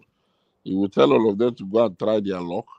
And because the narrative energy of the Bola Tinubu campaign was so much stronger, instead of them to see that by people contesting against Bola Tinubu, they were giving integrity to the process, they interpreted it to mean people who contested against him were betrayers.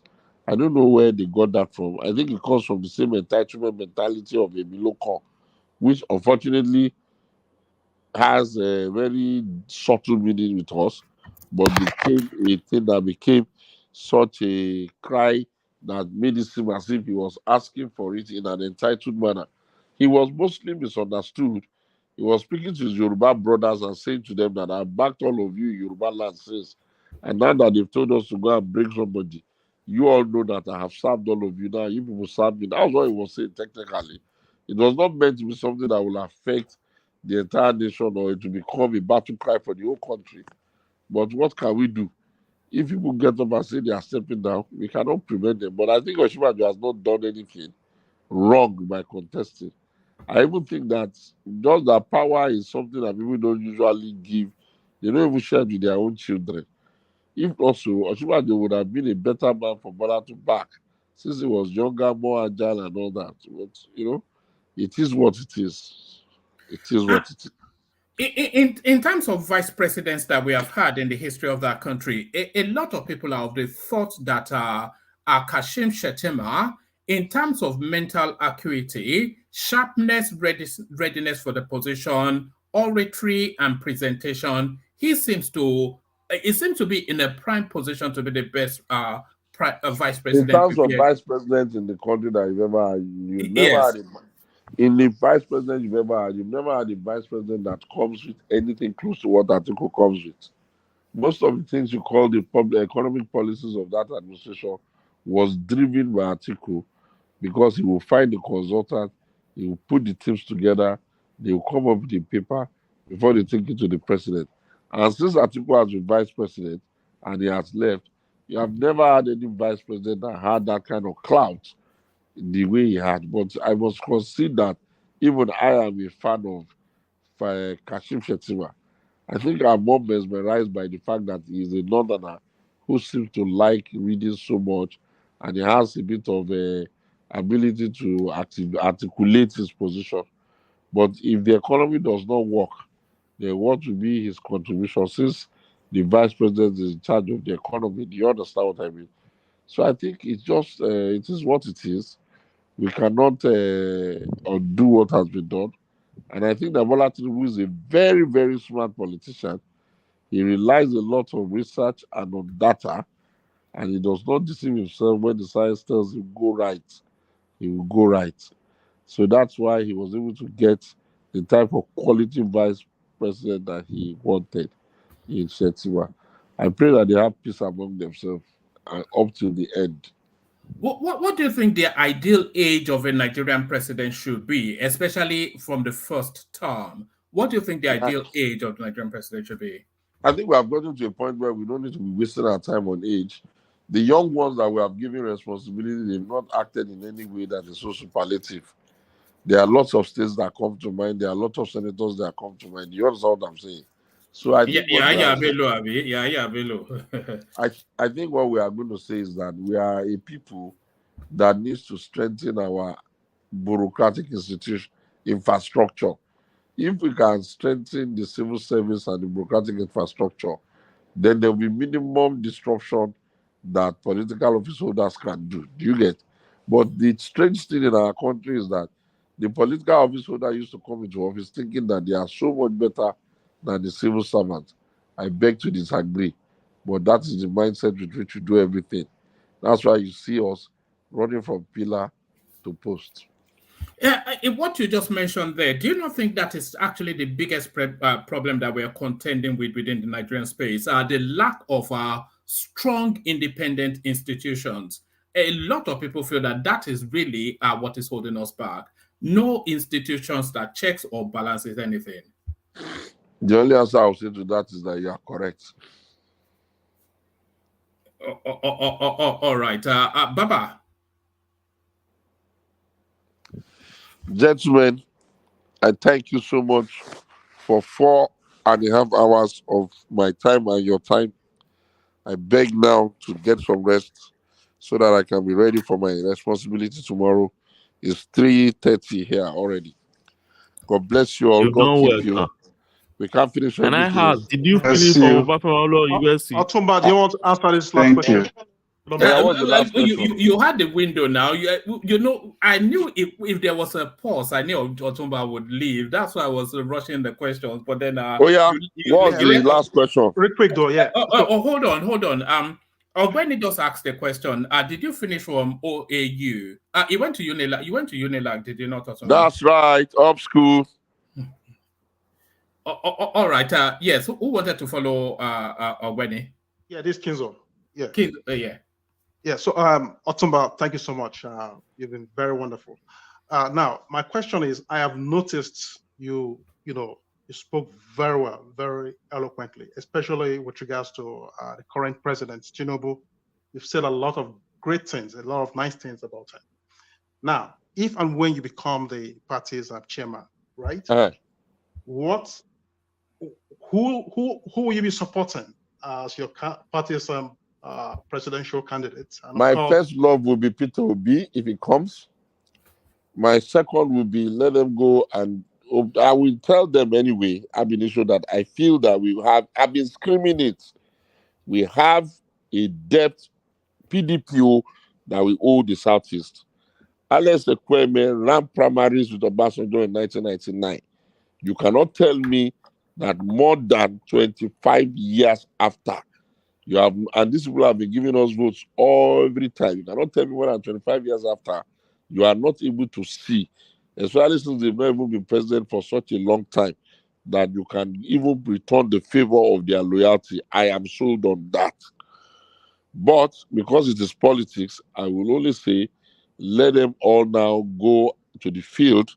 By the grace of God Almighty, they will have a process for their primaries that will not resemble the rubbish they are doing now. The man that is going to win will have the ability to win the general election because of the way we will take them through. They will be allowed to do heavy campaigning. Can't you see the way the Americans are going? Trump is campaigning.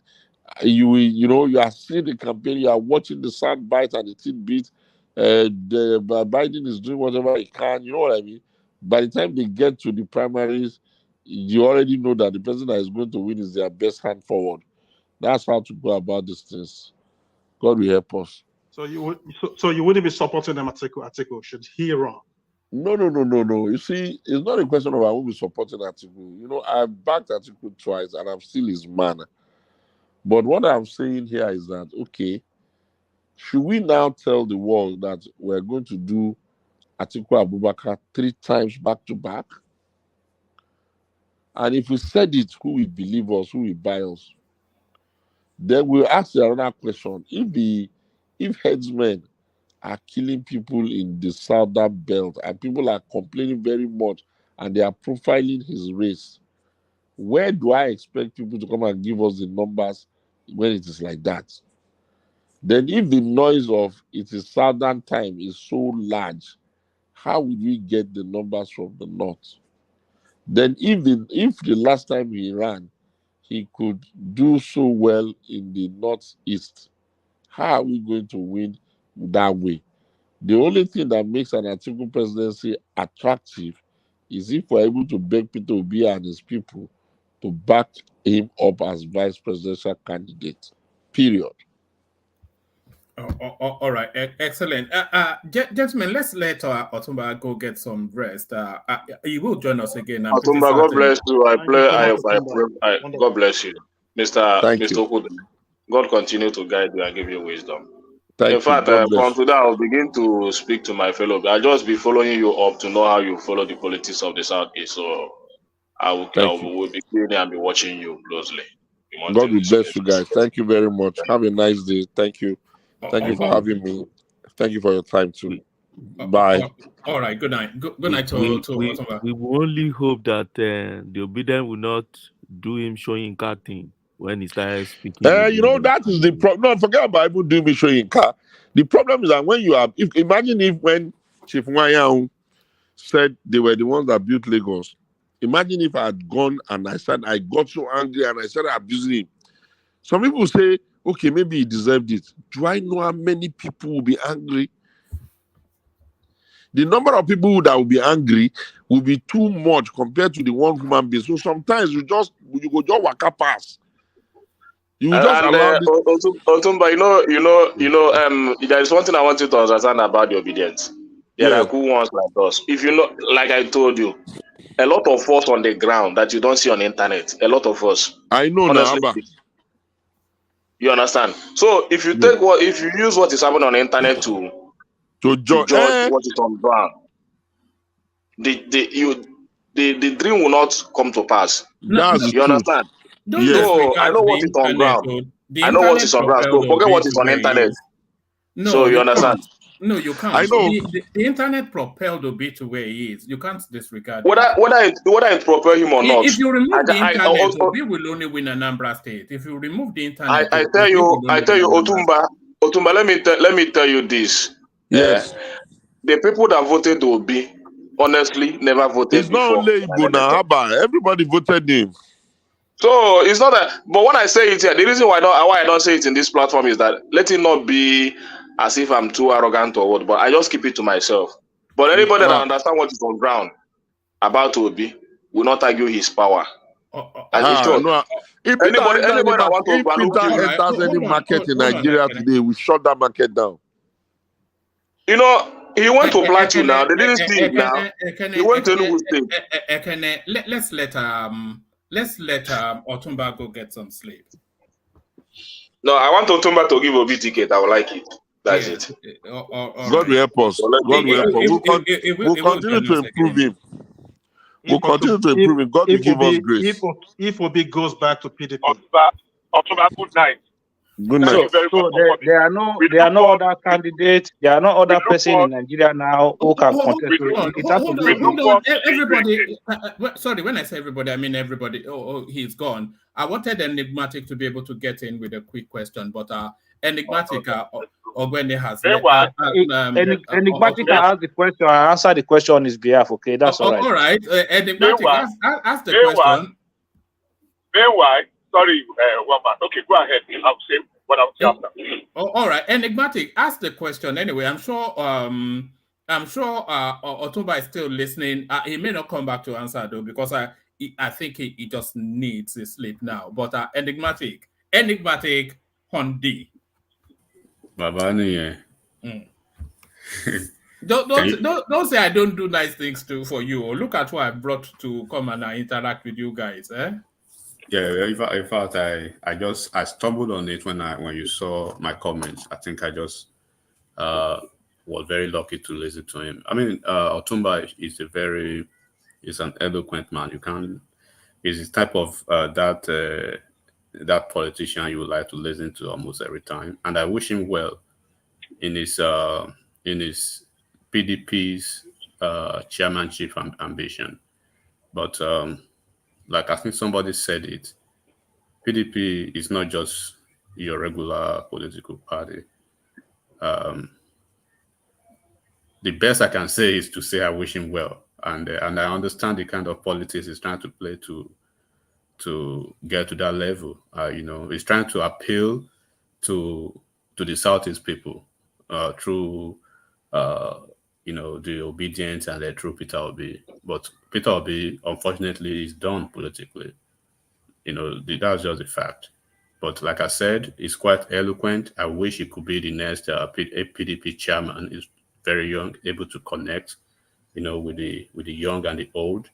And then I can see he's the type of guy that they need at this moment, this auspicious moment, with his reformative mindset. I don't really have any question for him, but all I will say is that he's doing the right thing. He's connecting the dots.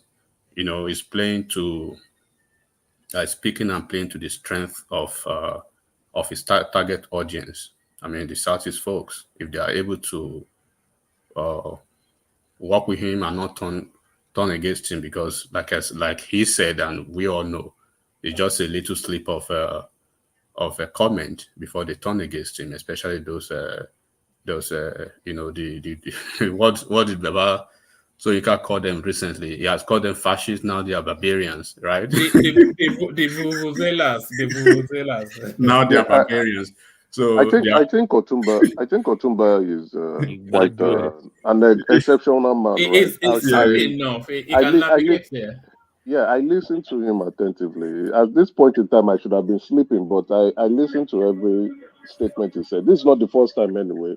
But what I can say is he has this great situational awareness ability, right? His situational awareness is really, really on point, A level. So he knows how to pick his words.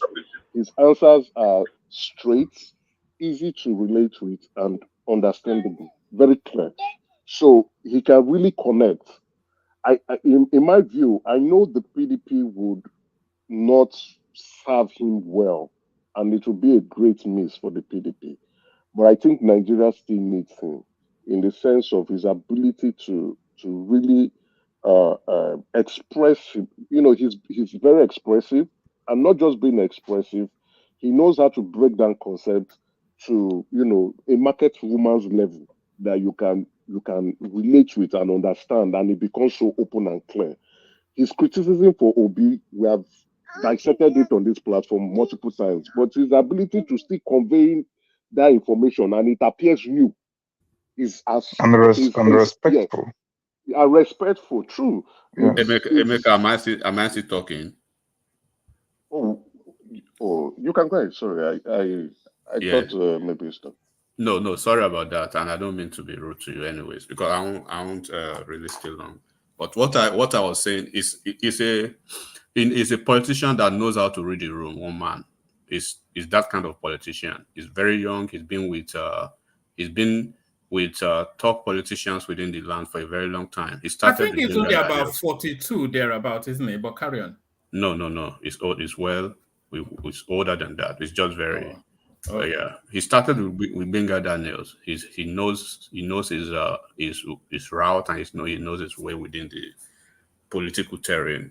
But I don't, I don't see him being the next PDP chairman. As it is now, as constituted, PDP is still within the it's still within the grasp of the hyenas and the top hawks of it. It's not there with them. It does not have that political gravitas, to stay on the same corridor with people who are holding forth in PDP for now. But like I said, if wishes were horses, I wish he could be the next PDP chairman, and then he could probably be able to turn things around because of his useful experience and being able to bridge the gap between the old and the young. He's been going around the country, and I even know somebody who is very close working with some people that I know with him. But the fact remains that we all know the way politics is played in Nigeria. So if you are not, like a wicked statement, if he didn't dare, he didn't dare. If you are not there as one of those big boys, you can't have the power. So let's see how it goes. But I like the way he's playing. Like I said, he's playing to a certain audience. He wants them, and he's trying to see how best or how far he can go with them. And then he's always coming with this. Is he wanting to cut a slice of that Peter Obi space? Absolutely. That's you just have to play that kind of card if you see yourself as a greenhorn. So it's a greenhorn. Does Saraki needs to play that? He doesn't. All Saraki needs to do is play to the game of the big boys on the top, and then that's what Saraki is doing, and the other top dogs. But that's where the political decisions are made now. The big boys. It's not about any of this. Yeah. They just meet in a room and decide what happens, isn't it? Yeah, but the problem. Hold on, please. When you can play the politics of the big boys, you have to find a way to do that. We have to find a route for yourself, and the easiest route you think it can actually, appeal to is the Peter Obi route, Abi. Yes, which is a dead end. So it's not a dead end now. If we look at Peter Obi's numbers, really, it is, one man. Okay. As it is, like we will be very, very. I've not really been speaking for a lot, but 2027 politics is already almost, if not concluded, right? I would say almost conclusive, as it is. So things are shaping up already, and then unfortunately, people will not like to hear it. People will not like to see. People will say, "Oh, this dude is back again," probably, which is bad news to them. But Obi is done politically. Where does he want to go? If he goes to PDP now, who is he going to shake off? I want you to answer that question. Then I did put that to Otumba Showunmi, but he didn't want to. I didn't agree. I said the OP space was a one shot. Atiku is coming back in 2027, and then there was a conversation. If he comes back in 2027, it'll be a repeat of 2023, wouldn't it? It's absolutely. It's even if he does or doesn't, or what happened in 2023 is going to be like a part 2 in 2027, because Obi would like to run again in 2027. And when he does, you know what that means again. Hold on a second, please. You know what that means again to APC and Ashiraju's camp. Obi's running in 2027 is a plus for them. One. Then there's no way Atiku will be alive, and Atiku will still be in PDP, and Atiku will not wrestle power or ticket from anyone. So now there was a talk of an alliance between Labour Party, PDP, and NPC, right? So you people who can read politics very well, they know that you cannot make any deal with Kwakwanso for now. People should know where Kwakwanso is going. So now we have Kwakwanso out there, right? Purportedly, we have article out there, certainly that he'll be running again in 2027. Then Obi has shot himself to become one of them now. So he will definitely run again in 2027. So I want you to tell me where's the way out for these three men. So you see, the only two scenarios that I see in 20, I cannot see outside of two scenarios enigmatic. It's either the country returns to Tinubu so that it bags his 8 years and power goes to the north, or they find a strong northerner to push him out of that seat. They cannot, if a southerner defeats Tinubu in 2027, then that presses reset, and that southerner then gets another 8-year complement. The north is too politically savvy and too politically. They won't allow they can still give the Southerner the Jonathan treatment after 4 years. One man. No, when the guy has power. That is Jonathan. Everybody is not Jonathan, first of all. But is it not based on what you're saying now? You're saying that this man will sit down there and then allow another Southerner to win him. It's the same thing now. Hold on, let me conclude. One man, the northern folks will not open their eyes to see their 4 years, right? Go like that. What will happen is that if you don't know now, right? Do you know the South? They're already propping themselves and prepping themselves, calculating for 2031 to be the vice president. If you don't know, you should know now. So 2027 election is already on that way, right? And South is getting ready to be the vice president, to produce the vice president, as it is now. And then the game will be to play for the next 4 years, to play the next 4 years, and then it goes back to the north. And that's why you are seeing all the judgments that came back from Supreme Court lately. Can't you read meanings to that? Ogbeni is here, right? I think he's still here.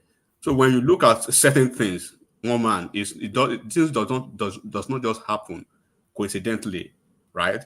When you have somebody as an outsider, and against all odds, he was able to weather the storm, the murky waters of the campaign of calumny, right? Against even the oligarchs of his own party, internal democracy and everything. And then you have him on power now, having the whole levers of everything that he wants. And then you're already seeing foot soldiers around. Can't you see El-Rufai already out? El-Rufai is not out for 2027. El-Rufai is out for 2031. People will start to position themselves because they know Shetima has the right of first refusal for that northern ticket. And then there will be Atiku then. I mean, there will be El-Rufai already coming around, right? And there will be Kwakwanso then there too. So when you look at this, I want people to always forget about the politics of the PDP. It is the politics of the opposition that people should be focused on now. How those opposition parties, what are they doing? What are they actually doing? Because APC, as you see them already, they are set. You will see a lot of PDP. Can't you see PDP governors? Today they are hailing an opposition president, right, for winning their cases in Supreme Court. Look at the cases. So now focus on the opposition parties. What is happening in Labour Party, for instance? Do we still have a Papa faction and we still have a Bure faction?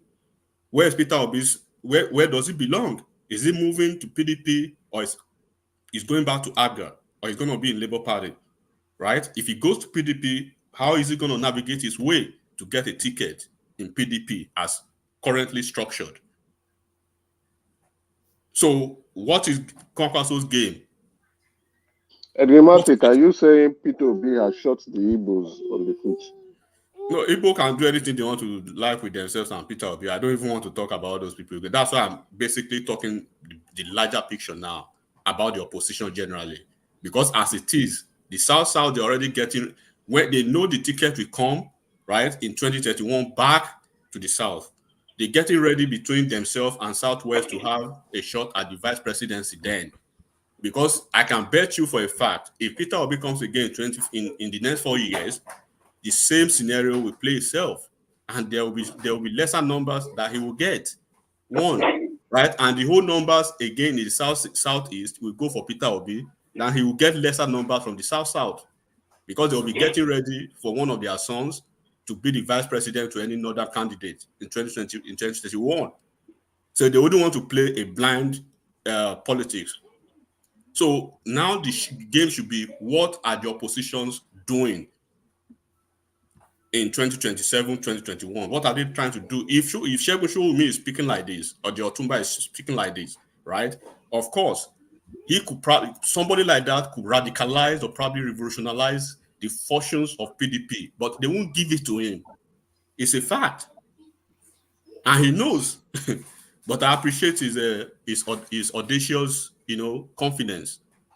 And I'll leave it at that for now. And people can speak if they want to speak. One man, can I quickly say something? Yeah, carry on. Yeah, thank you very much. So there was a comment, there was a statement he made during the submission that I don't think people paid attention into. Otuba Kwali said something. This Messiah picture that they are painting Obi to be like. I've always said that. I've always said that it's a typical politician like every other Nigerian politician. So he made a statement that Obi was using his influence to install his own favorable candidate in the Anambra governorship election. Not only did they do that, it would not even allow the state structure to produce the deputy governorship candidate. So he was doing exactly the same thing your typical politician does in Nigeria. So using his influence. That's not news now. Obi did not even conduct local government chairman. But that progressive, that's not news now. People, he has produced 3 candidates now, and they've all lost. So why? How is it different from these other politicians that they are calling us? They know that it's not different. It's just that it was a convenient guy to be packaged. Yeah, a convenient choice. Because among the political class, right? Obi, they know him. They know he's not any different.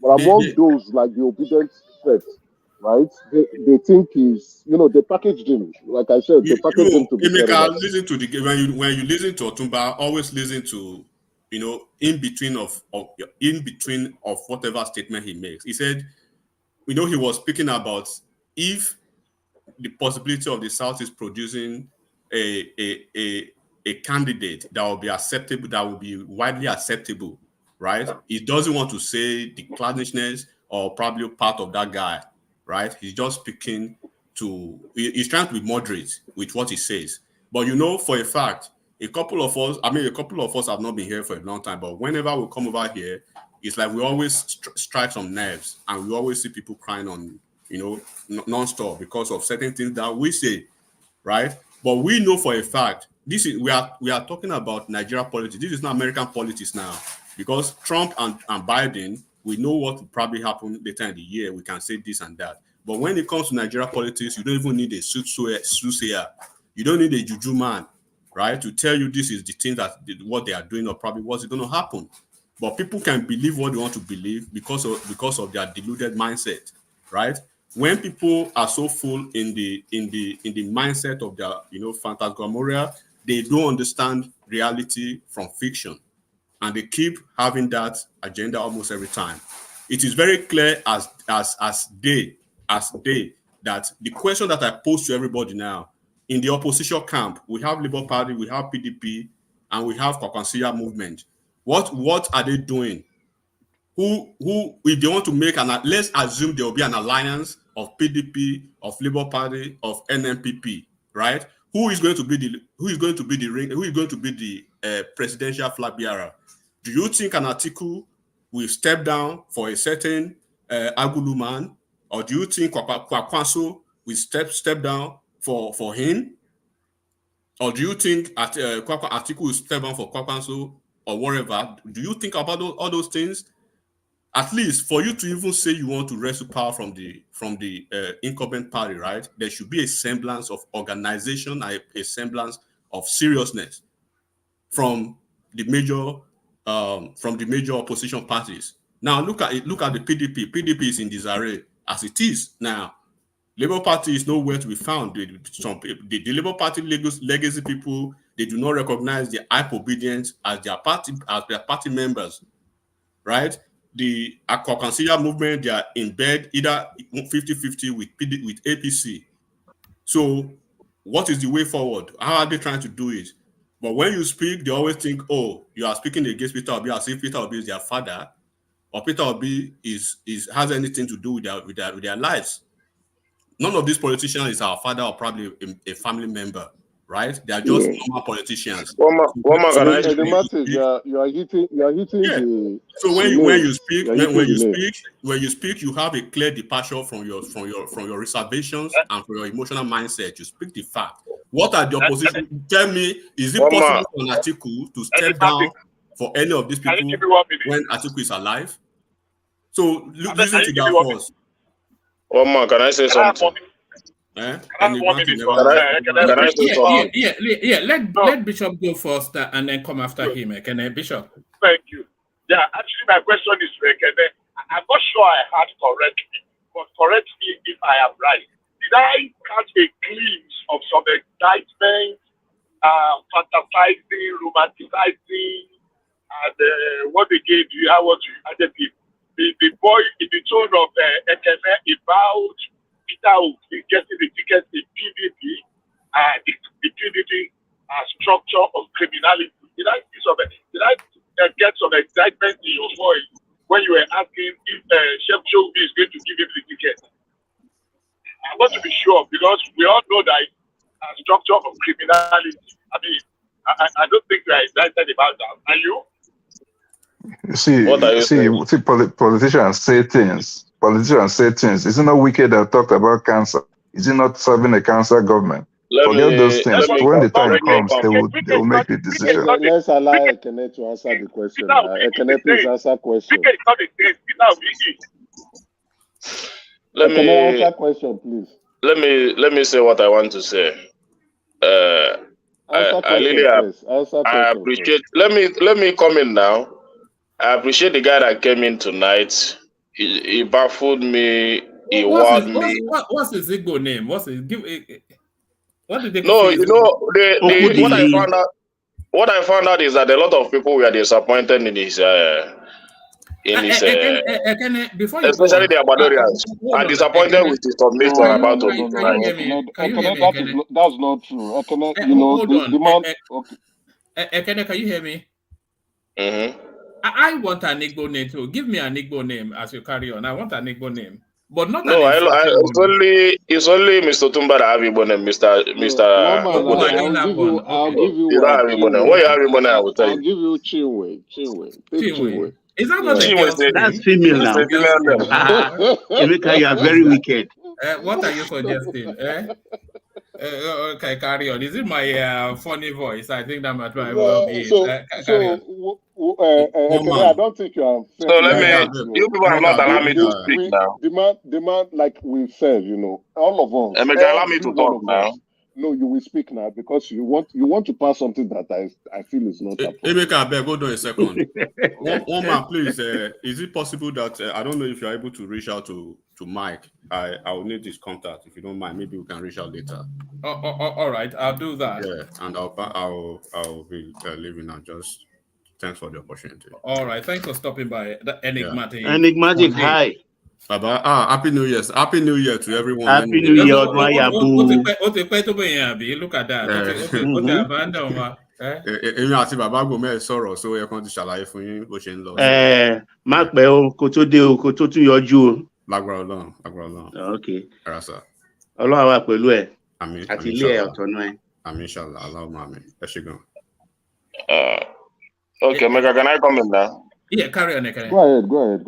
Okay, so the most important thing is that the guy has spoken his mind and what he wants. He wants Obi. And who am I to stop Obi if Obi wants him? So And the guy is not it's not like all these I've never seen him like all these rubbish politicians we see in our space. He's a very decent politician. So if he have any collaboration with Obi, I will not be against it. I love it. I love decent politicians. So so if Obi wants him, it's all right. If he wants Obi, it's all right. I'm in support of that. So if anybody wants to argue that, they can continue to argue that. But what I expect other people to argue about is about their own government. You cannot be talking about the next election without talking about the performance of your government.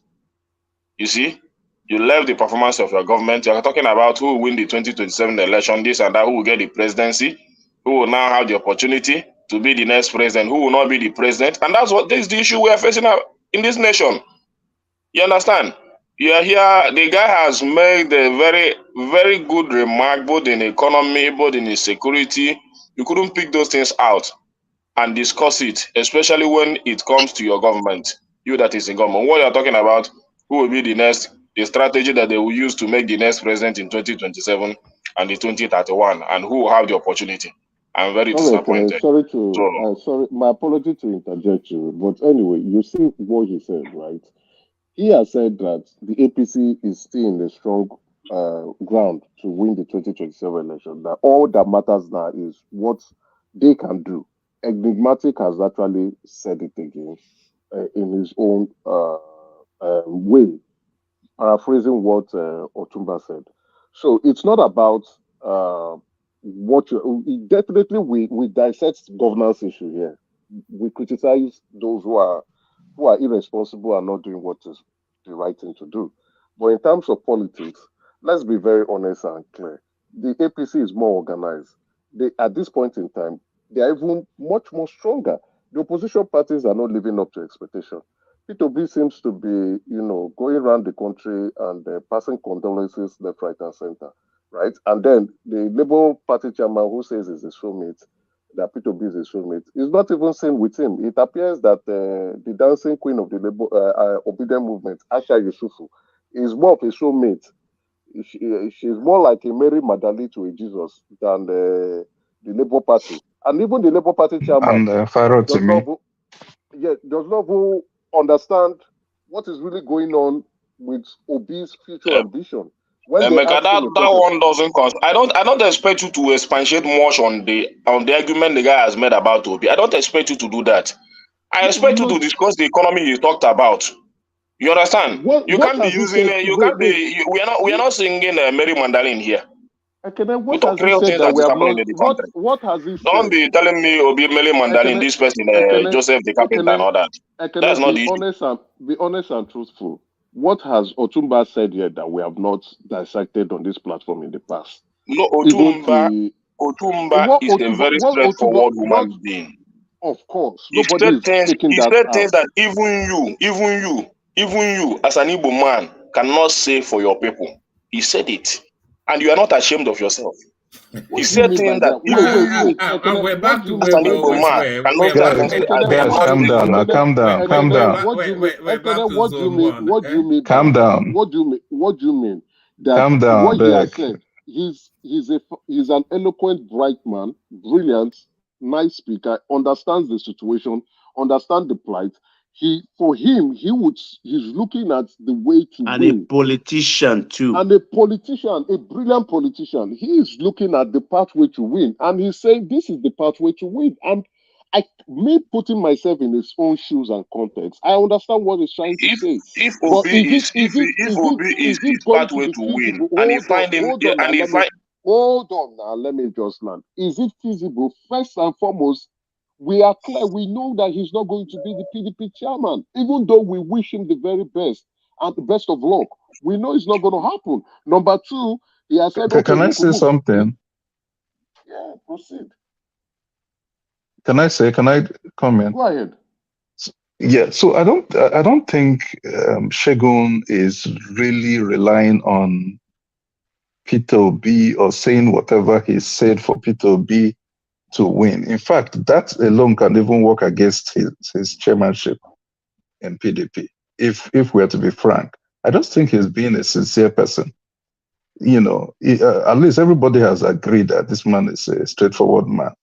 I think the closest that PDP had to being organized was actually 2019 election. You see how they came together and everything in 2019 election.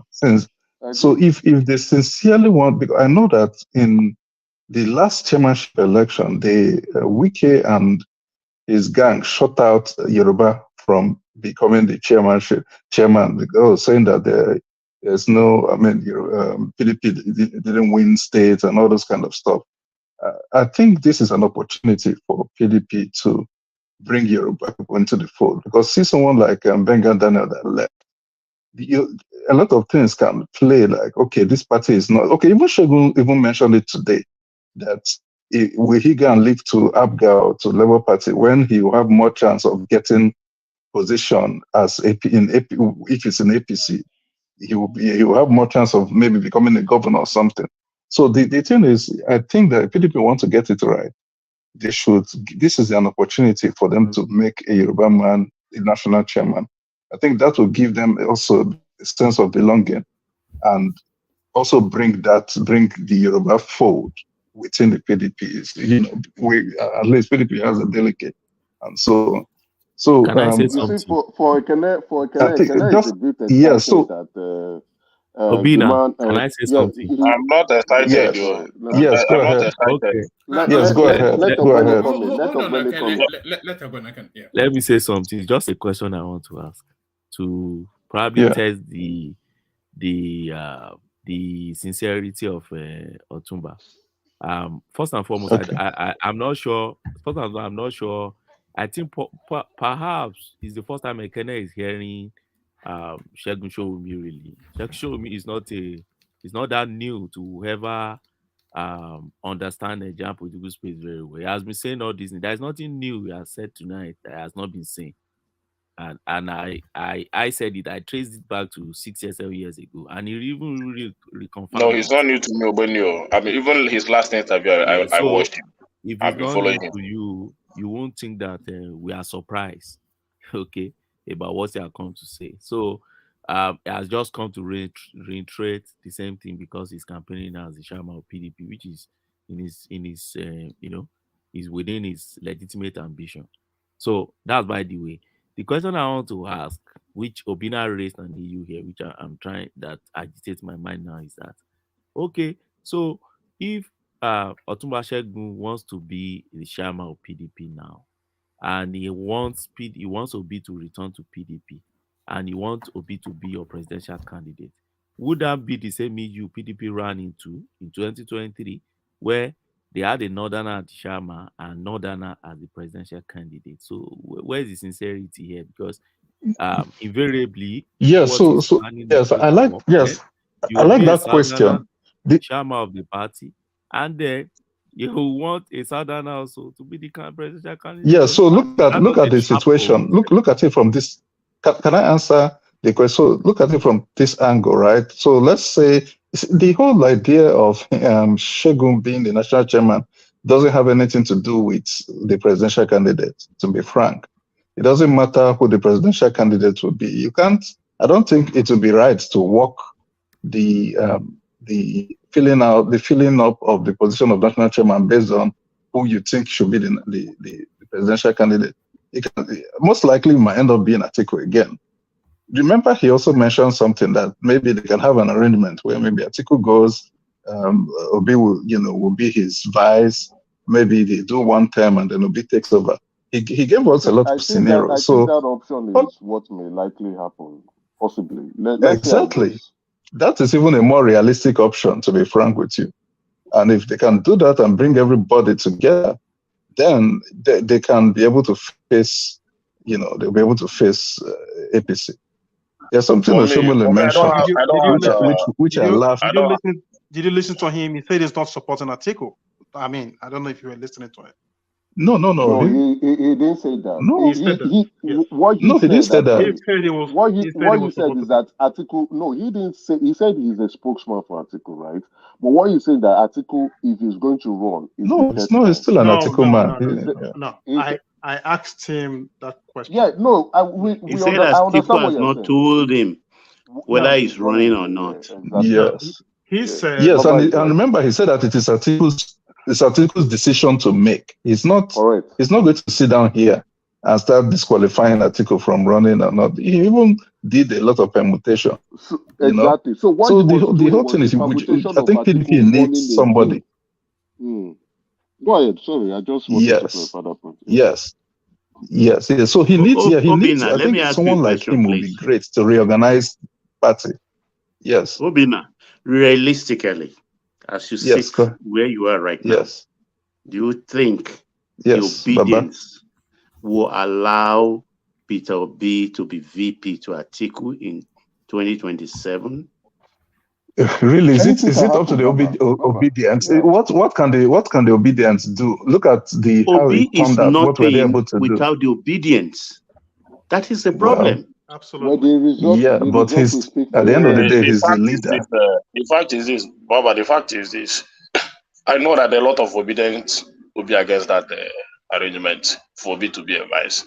In fact, I've already seen them make that statement. Even Kenneth Okonkwo said that if such thing happens, he will back out. Yeah, I remember. And they should back out now. About 9 days ago. They should back out. That's not how you do. That's not how you do politics, though. You have to talk. You have to convince people. You have to link up with. The only thing you can't make yourself. Let me say this. The only thing they have to do is continue to talk. Then maybe they can talk senses into them. Then that arrangement will be made. Clear arrangement. I think if they continue to talk, they can get the arrangement done. Me, I'm not against it. They can get the arrangement because look at both of them. The only thing is that Mr. Otumbana coming here now just to say this. Then he knows that he have to help Obi to do that work. So it's not. You have to help. Both of them still respect each other. Obi cannot do it alone. Any party that he's affiliated to, he already been a vice president. So the ultimate Obi goal is to be a president in Nigeria. So I don't know why you're permutating this number. Yeah, but he can't make himself. He can't make himself now. He has to work with. But he's not going to ever be a vice president, a president or none. That's it. No, it doesn't work like that, brother. He's none. I know it doesn't work like that, but that's the only way. Man of prestige. And Atiku and Obi ticket is a winning possibility, but it's a fighting chance. And but Obi is not going to be the vice president of that. Atiku cannot be a vice. He's already been a 2-term vice president. So what else? Why would they, any ticket that Atiku is on will be a vice president? The best, just like what I told you. He has never had a seat in the presidential. Obi will never be a vice president. The best thing is for Atiku. The best thing is for Atiku to just hold on. Yes. Obi was a vice president to Atiku just the last cycle, 2015. So that was his ambition. Was it 2019? 2019, yes. Yeah. Was 2019, yeah. Yeah. Was it Peter Odili 2015? Was that not his ambition then? So what do you mean Obi could never be? That was then. We have passed that ambition. I mean, there's a space to every goal you set up yourself for. That I agree with you. Obi has tasted blood. That will never happen. So I don't know why you're coming out with all this. If you ask me, I think Obi is preparing to be vice president candidate, VP that's candidate. What you want, Emeka, but that's not where we're heading. It's not even about what I want. It's about the winning possibility, the fighting chance, right? It's not about what you want, exactly. Being a vice president. What Atiku can sell is that I will do one term, and I will give the Igbos the chance. And it's a fighting. When he's going to be 90 years old, what are you talking about? Well, the issue is that I don't even trust Atiku when he said that he'll do that one term. I don't even trust him. That one term.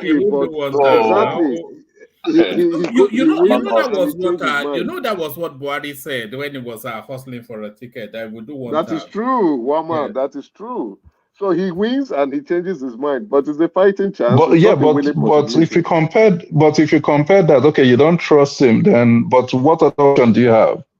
you just have to take your chances. Well, let me tell you. I mean, what does vice will president? lose. I mean, vice president has no influence in Nigeria. So you're talking like No, it does. It does. Did you see Osibanjo? No, Yes, it or does. even Atiku. Even Atiku himself, as a vice president, was very powerful. Yeah. Man of prestige. Obi alone against an Asiwaju, he will lose. Atiku alone against an Asiwaju will also lose. Both of them is a fighting chance.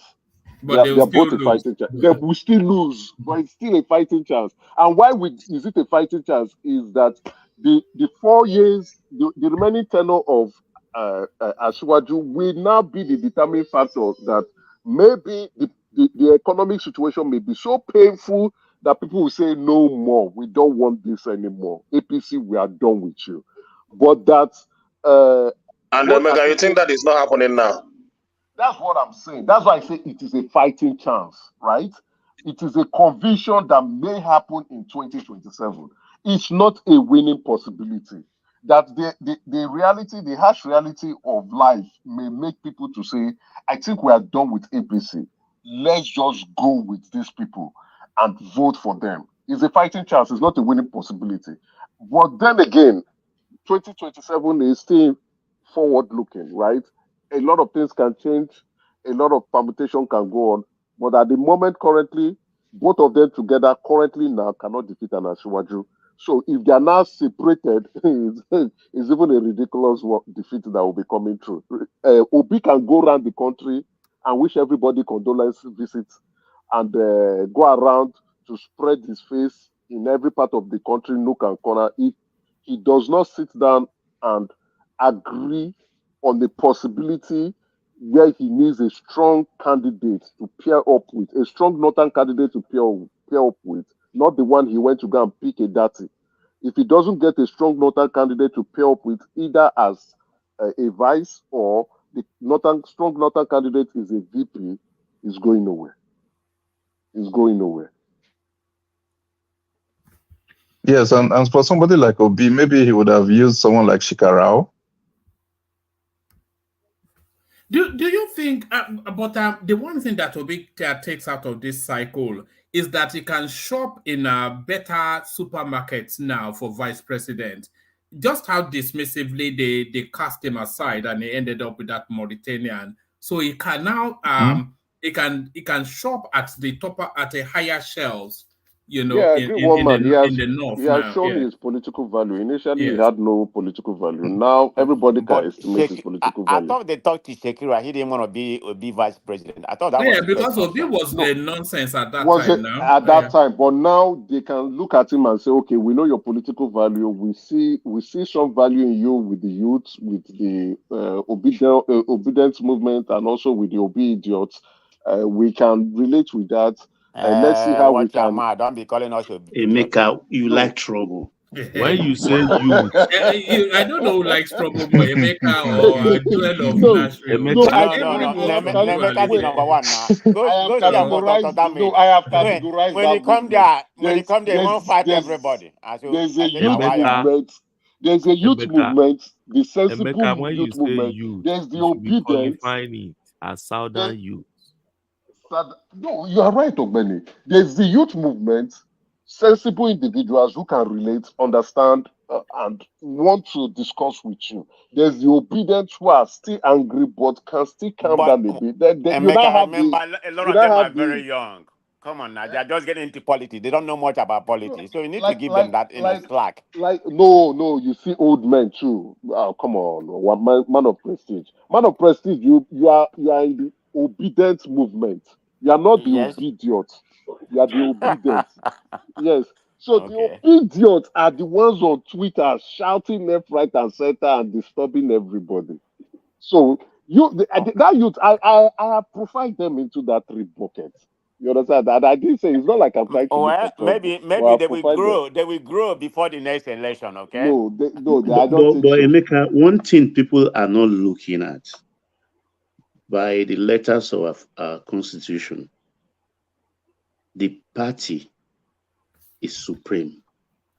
That party, the obedience and Obi are using right now, is tearing at the seam.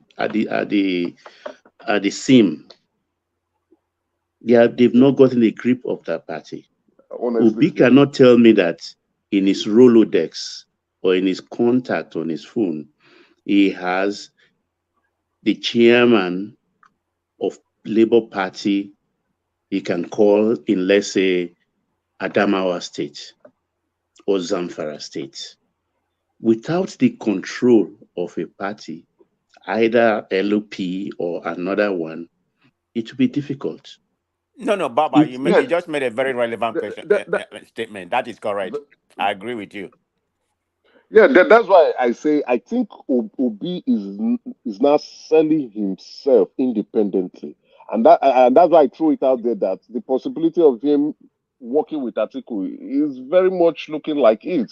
You see him going around, and the last time, I think when the Labour chairman was on Dr. Damage's platform, he called Obi his soulmate. And when you call someone your soulmate politically, you should be moving, forging ahead. But he could not even really say what Obi political future was going to look like. He's not abreast with the future conversation that is going on in the background. He's not going around with Obi to the events and the condolences visits. Obi is going around across the country. Even the most recent one in Abuja, he's not there. But each time you see Obi, you see the dancing queen. So now you know who is advising Obi the most and who is Obi's soulmate. So I think Obi is taking himself out of that Labour Party. That's the way I'm perceiving Obi now, and that he wants to sell himself. And when the chairman came, remember you asked him that question. I wasn't on the platform that day. They asked him about the speculative merger going on. He said, "I will get back with you." I mean, how are you going to be a chairman? Know. You don't even know what's going on in your party. He doesn't know what is going on. So I looked at him and I said, "When we hit this man, Obi is selling himself and the obedient movement. And when the time comes, Obi will go into another party." Because I think, and to be fair to Obi, I think that's the right thing to do, because the Labour Party with their Papa faction fighting tooth and nail and trying to drag that party to the mud. Apologies, Emeka. Do you think it's going into another party, or do you think they are forming? Because my theory is that they have to form a totally brand new party, and that should be before the second quarter of this year. The possibility for it is there. You see, also you can tell that PDP too is not organized. I doubt in INEC as presently constituted, we even registered the party. They will not register Peter Obi. No, they don't want them well. Of course they will. Of course they will. So why they will register? How long do you have to form a party? They will burn their INEC down. When they register they will register Obi. No, the chances there. You see, you just watch Obi and the way he's operating. You see the way he's operating, the way he's moving single-handedly. He's not like, and if you read his criticism of the government, you will see that the man is trying to sell himself independently of a political party. Exactly. He's never. Doesn't matter where he goes. Party, yeah. But you will see the conjunction of him saying the obedient movement, the obedience. But he's never trying to say in this criticism, my political party will do this or do that. He's selling himself independently of the Labour Party, and he's selling himself in conjunction and in connection with the obedient movement. So that is what he's going to use to come into a political alliance in the future. Let's watch the space. I think that's what he probably will abandon the Labour Party. I think he will do that. Right, and quickly he should as well, and quickly, because it doesn't have the place is too toxic. Just leave Arabambi and Abure to be cannibalizing each other. Yeah, I think you may be correct, because I watched Abure press conference today, where at the end of the breakbat, he was soliciting for funds. And I know for sure that Obi and the obedience, they have real bags, loads of campaign funds, and they are getting more. So why are they starving the party? Agreed. And they have a lot Obi of need to do legislators, they shouldn't be exactly. They are not funding lacking the in funds. party. All Obi has Yeah. to do is to tell obedient movement, let's raise some fund for the political party. I guess even Ekene, who is here, would as a card carrying member, would not mind throwing some Labour of his Party is millions. poor, but the obedience and Obi I are think rich. the Labour Party was just used as a vehicle, to be frank. There's no ideology. They just used it as a vehicle to ride into office. For those some rode on the popularity of Obi. Obi himself also just used it because that was what was available for him to move into. I don't think so. It's going to be interesting, That's like you Obina, mentioned. I because don't see him. Yeah. Showunmi said something very poignant. He said PDP will never yield that name because they are the oldest party. Yes, that's the truth too. And that's going to be That's the fundamental truth. in a merger. Because it's deep, especially in the north. It's deep. It's a name brand. It's it's This is difficult. the brand, yeah. Yes. The political brand. No, So I Yes. completely agree with you. I mean, the name brand, they cannot use that name, Baba. You are right. Yeah. Any political party they form is still a fighting chance. But then again, if they are not in the PDP and there is another political party they are going to form, then you still have the PDP. All of them will lose. Then we lose to the APC woefully. So their best option is they were all PDP men. Go back to the PDP, get your house organized, do your housekeeping, or get your structure in place, consolidate, discuss, negotiate, come up with a consensus candidate, and then see how you can go for it It's to sweet fight when you against the talk am APC. like this, Emeka. There is an animal called Wike, a disruptor waiting in the wings. You see, that's the reason why you need this, like what Otumba has said. You understand? He brilliantly, he has been thinking about this, and I know if they give him that opportunity to sell himself, he will speak eloquently. But will they give it to him? I doubt it. The Saraki that is fighting was the Saraki that was Wike was cooking for in his kitchen. The Saraki that is trying to become the chairman. Wike was inviting him to cooking. Yeah, I no, don't know if it's Saraki is a good politician, but I think that fantastic politician. What I mean, yes, just yes, to but elaborate Baba's point, that Wike fighting animal, he's already fraternizing with the Saraki himself. So Wike is not letting letting PDP go. So he's still holding PDP, holding APC all the corner. Wike is a very selfish person. but a Segun can speak to both sides. Segun is not biased towards one side, because I've seen in his, that statement that he made of, oh, you can't come to a table and one person goes home with nothing. He was indirectly talking to Atiku, and this Atiku has been his man. He's not, so he was just telling him the truth. So someone who has beef with Atiku will feel comfortable him judging their matter. Do you understand? I think Atiku's last chance in this election, this 2023 election, Atiku should have bowed out. I don't know why he's still trying to edge on. He should have just bowed out to the younger generation. Bow out to P2B or the next guys coming up. He's old. This is the third time you're running. You'll be running since. Do you think we have sufficient enough talent within the Nigerian politics?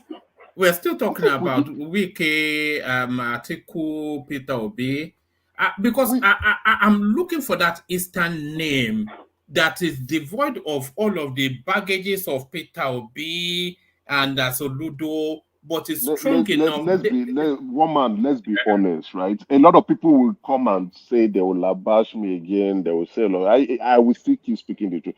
The Igbos we are not organized politically. We are not. We are not. Let's be honest. Yeah. Let me give you two things, please. Sorry. That would be, what are your chances as a presidential candidate in 2027? I will say nothing. Zero.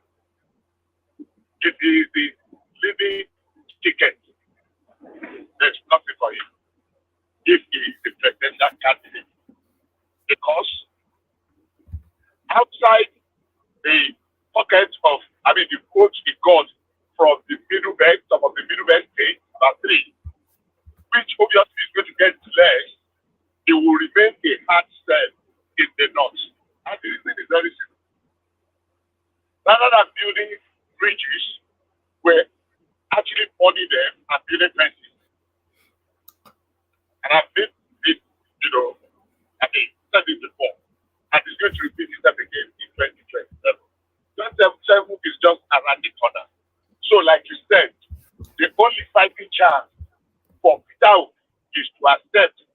to run on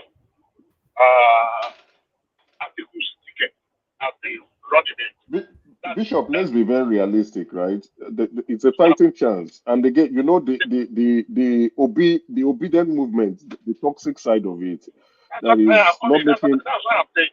I was asking the question that can be on. neutralized by the economic realities currently going on. Well, you see, people may not like how toxic that movement is, but again, the real sense of it, the practicality of it is that the economy is suffering, and people don't mind.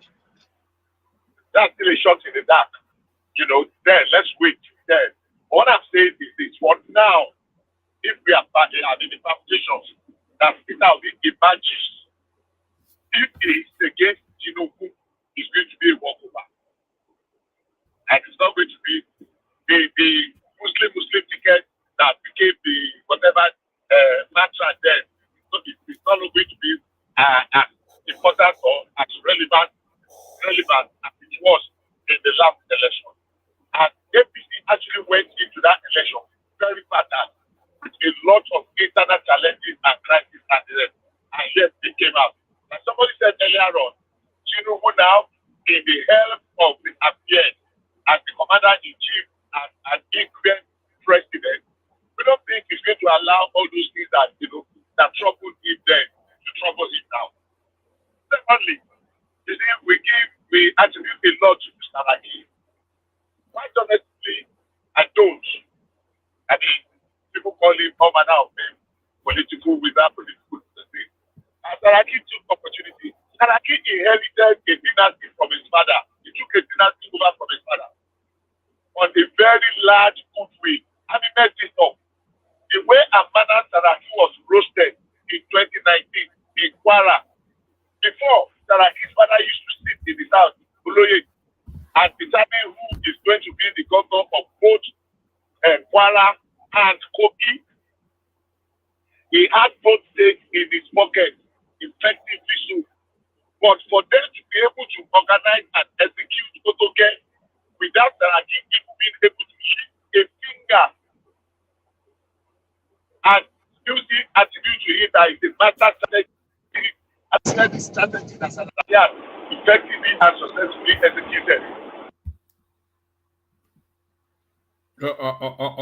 All right. I think we lost him. Can I say something? Of course. I think, you know, we're talking about whether there's going to be. Let me speak on the Southeasterners. Okay, the way I see it, I don't really see anybody apart from Obi right now. You know, I'm just talking about from the Southeastern, you know, perspective. You know, that's going to come. I mean, is it going to be who's opposed or the Makalo and I mean, the Southeasterners are not going to vote for him, and I don't see anybody there except Soludo. Maybe if he decide to, you know, at least achieve something, maybe that's the only person that I can think of. I don't think about any other person. No. I don't think the Southeasterners will vote for Soludo. I'm talking about how many more years does he have? 2 more years, right? You see, there are only 2 popular names as far as I can see in the Southeast: Peter Obi and Nnamdi Kanu. Yes, come on now. That is universally No. Which other name is? Nnamdi Kanu has no space in Nigerian politics. I'm not. No, that wasn't what I was saying. I know it's not. But I'm saying that I want to see a crop. We not just me. We all want to see Ngozi Okonjo-Iweala. Yes. Not gonna be there. There's no crop there. The Igbos are just want to make their If she ran, she business. would win. By the way, if Ngozi, I think if she ran, she would win. If she ran. Yes, let's even examine that. Ngozi Okonjo-Iweala versus Tinubu 2027. She's a bureaucrat. Under what party? Forget the party now. It's just an academic exercise. I don't think she will do well. I don't think so. I think it depends on. Well, she's I think it depends on the economy. She's popular. Tinubu still have 3 more years to do something to improve. So it depends. We can't really forecast. She's well liked. That's true. Yeah, She's and brilliant. She's universally, the whole country likes her. Yeah, but she's not More someone that than will want to. Tinubu, the whole country Of likes course, her Yeah, more than they may, but when it comes she's to not going to politics, compromise it's a like a different game. politician. One Like man. she's Look, not going to one man, compromise. you don't understand politics. Yeah, you know Nigerian when politics. you know when politics shocked me to my marrow? When he came back and joined MPN, contesting for I think senatorial position. We thought it was a given. The man lost his deposit.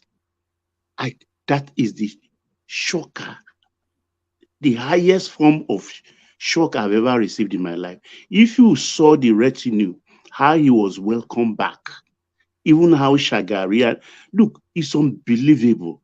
Even a campaign, the crowd, he lost in his senatorial district. Yeah. So politics is not 1+1. It's not. Carry on, please. What I was saying, the fact is we just need to organize the new crop of politicians. The eloquent speakers. Charismatic leaders. Emeka, We don't who have are it they? yet. I don't know of anybody. Who are they? We don't have it. A Kingsley Moghalu looks like one, but he's really still not set for it.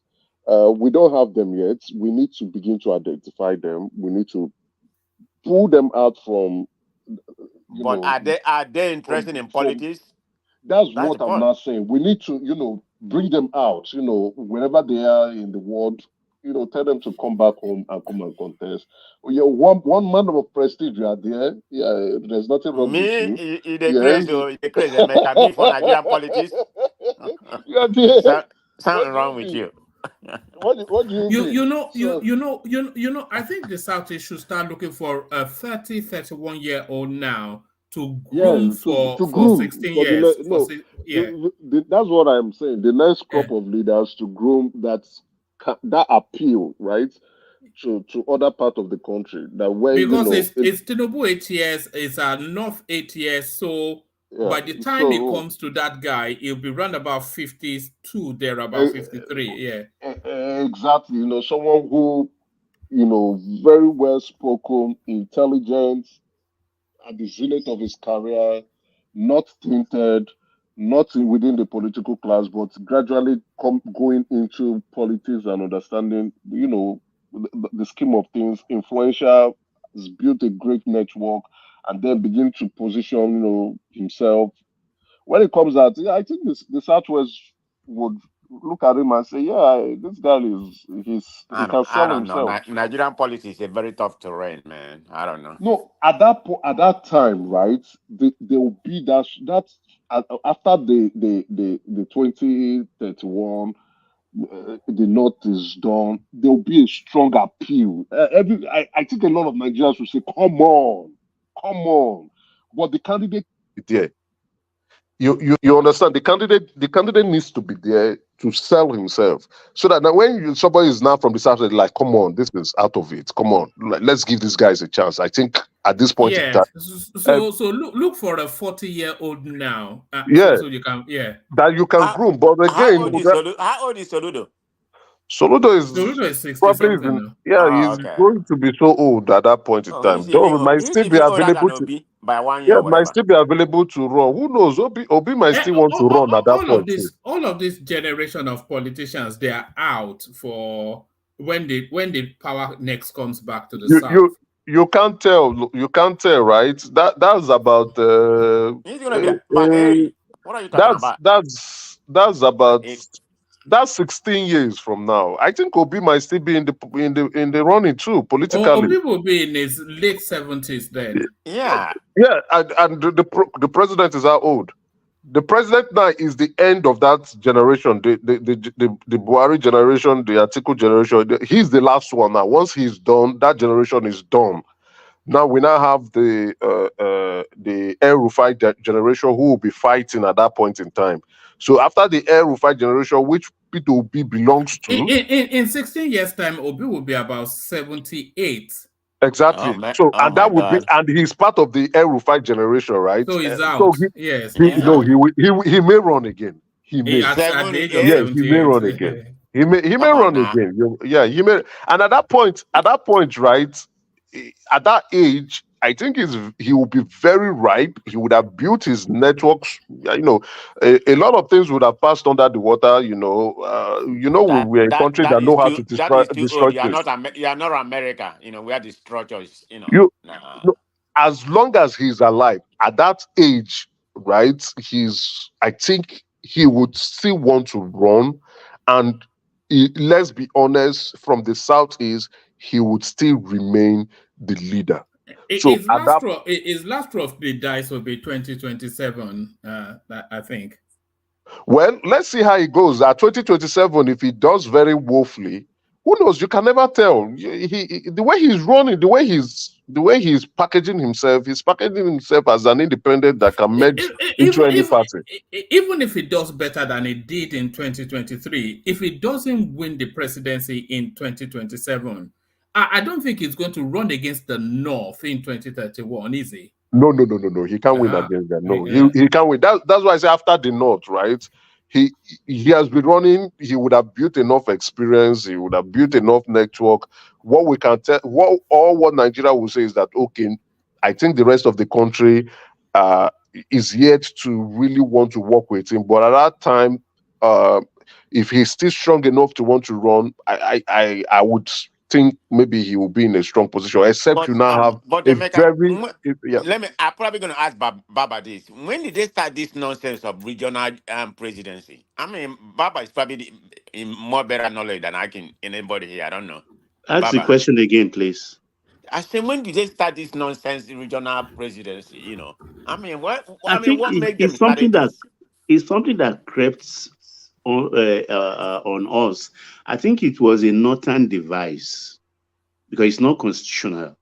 It just happened on us. I think the northerners, these people are very steep in politics. They just throw it. I know it was a Kwame who really brought up the issue of 6 regions. And he was leading somewhere with that 6 regions until death took him away from us. God rest his soul. But what he wanted to do after the acceptance of that, I do not really know. But he not just wake up one day, and I think I'm correct. Anybody can dispute it though. And this North-South thing. And they have the culture of silence there, of not minding whether it goes to east or west, because everything since in the Fourth Republic has come from the northwest. The presidents we've had so far, Katsina and I think the 2 of them are from Katsina, and Buhari is from Katsina, Yar'Adua is from Katsina. But when it comes to South, they forgot that it's a different ball game entirely, and they know we will fight like jackass when they throw the thing in our middle. You are definitely right thinking about it, because they never bother to think of whether it's from northwest, north central. They just want they somebody don't care. from the north. Wow. Yeah. So somebody is saying on the comment section that everybody is afraid of Obi. Nobody is afraid of Obi, but I think the political class are concerned about the obedient movement, because for the very first time in Nigerian politics, young people screamed. And if you look at the president's cabinet, you now have the Ministry of Youth. You now have young people coming into governance. You see, because young people screamed. Nobody's really. I think politicians are just amused with Obi, but they are really watching that obedient movement, and you can tell from Otumba, right, speaking to that movement and trying to appeal to that movement too, because it's a growing movement. In the next 4 years, you would have from the people who are 19 they will be 21 or 22. You still have new crop of four generations, 18, 19, 20, 21. You understand? Who are still being pulled. That affinity, that obedient movement will be pulling them and sucking them in. So it's a growing concern. But are they afraid of Obi? No. They know Obi is still not there yet. But that movement is a growing concern. that needs to be addressed. And you can tell that they are trying as much as possible to look at the unemployment numbers and see what they can do. Every politician needs to look at it and say, no, this is a concern that we must look into it. But again, the obedience movement, they are not helping themselves. No, the radical ones are not helping matters. They are making a mockery out of it, insulting a lot of people, being tribalistic, being highly opinionated and don't want to open their mind. Yet, acting childish, especially the matured ones, the millennials and the Gen Zs. It's they need to help themselves their cause, if you ask me, because it's an attractive movement. We all want the same thing for Nigeria. We want the country to move forward. But again, if you're going about it the wrong way, trying to, don't want to listen, want to insult everyone. Some people who are more reasonable, even man of prestige now is now running away from that movement. Will say, no, you guys hold on one place. Let me be make fair, it man of prestige was never an extremist. Rational Mind is probably even more extreme than Man of Prestige. Even Rational Mind too is afraid of Rational Mind is afraid of. I may have supported them, but I was never not even close. Rational Mind is even afraid of the idiots. You understand? He doesn't even want to identify with them. I know Rational Mind is listening at the background. He may rush in now to come and attack me. He's afraid of them. Emeka, you're not right. Okay? You know the obediots, as you put them, Emeka. I think they're like the far right wing of the obedient movement. They're just in it for the blood sport. Yes, they are. No, they are the militant group. Hold on. In any political party, and I'm gonna use America as an example, we have the far right here, we have the far left. Which they call progressive. All this what's his name? This lady from originally from I think from Somalia, and some of them from yeah, you're some right. of them You're from right. Palestine. You're right, Man of Prestige. I mean, look at what's going on in America. I didn't mean to deviate right now. There's a lady, everybody know Taylor Swift, right? Go and listen to the right wing. I mean, they are bashing her. They say that she's using the Super Bowl. You don't follow Super Bowl. No, but again, not because the right wing are bashing her. She's been propped up by the Democratic Party, right? Oh, and no, also, there you go. You're buying that one. Okay, we're not going to go there. There's even a CIA intelligence report on it. So I am not quoting. I am not. Go there with all this, I'm not so. okay? You see, I do not want to insert myself into United States politics. One, because I don't live there. Number two, it's not Nigeria. I'm not the Canadian. One Canadian came and said what Trump did on January 6th was a matter of conspiracy theory, that Trump wasn't even there. It was the Democrats. No. We cannot absorb Trump from that. But I saw the report, so I will try to be neutral with the U.S. politics. I will try to be neutral. Why you dive into U.S. politics? I don't even know anything about Canadian politics. All I know is their president. No one can ignore United States politics. Let's be very realistic. You can't ignore it. It's all in your face. You can't. There's no way you can. You can't turn your back. Sure, if you turn your back, they will stone you with the politics. Are you talking about you? Not me. I mean, I participate in the local election here, so I'm very versed in American politics. No, for you live there, right? So of course you'll be very interested in it. I'm taking myself as for example. I don't live there, right? But what happens in the United States affects a lot of people around the world. So you cannot ignore it, right? Regardless of what's going here, you just can't ignore it. You turn up your newsletters, or you look at your TV screen. It's everywhere in your face. So you must know what's going on, whether you like it or not. But if you are searching for it, there are lots of information for you to go search there. But what I'm saying, just to bring it back to local, because I don't want us to go into that. Bring it back. The obedience movement is a worrying concern in politics. As long as this show goes on, we'll begin to see that growing concern with them. In 2027, they are going nowhere. That movement is going to expand. They are going nowhere. And exciting times. Let's be very realistic. Though they are going to be the defeat is expected. So more handkerchief for them, more buckets Okay, for them to cry. well, hold on. Let me stop you there because I think it's good for democracy. If you're gonna Oh, call the hold on. Let me it's land. Let me good. I'm make not my saying point. it's. That's why I said exciting It's good times. for It's good. democracy. It's It's good for good. democracy. The ones you call obedient, idiot, or whatever you call them, which I consider to be extreme on that side. I mean, it's good for politics. Even in British, one man. Don't you have white nationalists? I mean, No, but the problem is the obediots are not. They don't want to learn.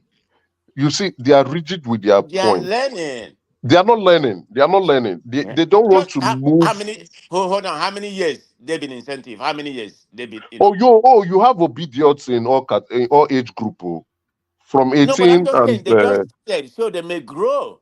I mean, in 4 years, no, 5 years, you can. What are you going to teach an obediot who is 50 years old? you don't know. They might be pragmatic at that particular time. You don't Okay, know. I mean, let's see. I can let me agree with you on that matter. Let's see what's going to happen. I think Let's it's see. good for democracy. That's how I see it. I'm not ruling it out. It's exciting because 2023, for those people who have never been in politics, for us who have been monitoring the political space, being a little bit involved in it, all of a sudden it took a different dimension, and you're wondering what is happening here, and you are like, what's going on? It was exciting. You're trying to talk to people about how politics in Nigeria looks like, and they are throwing insult at you left, right, and center. Yeah, what did I say? What did I say wrong? And people are questioning your ethnicity. People are questioning your tribe. People are questioning your state of origin. And you're like, Jesus, what is going But on here? Mecca, So it made it so you know the way you exciting come and across. sweet. People gonna question you. Let's be realistic, okay? Come on now.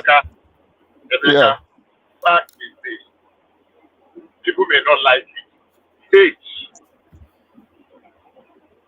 yeah. I and said no.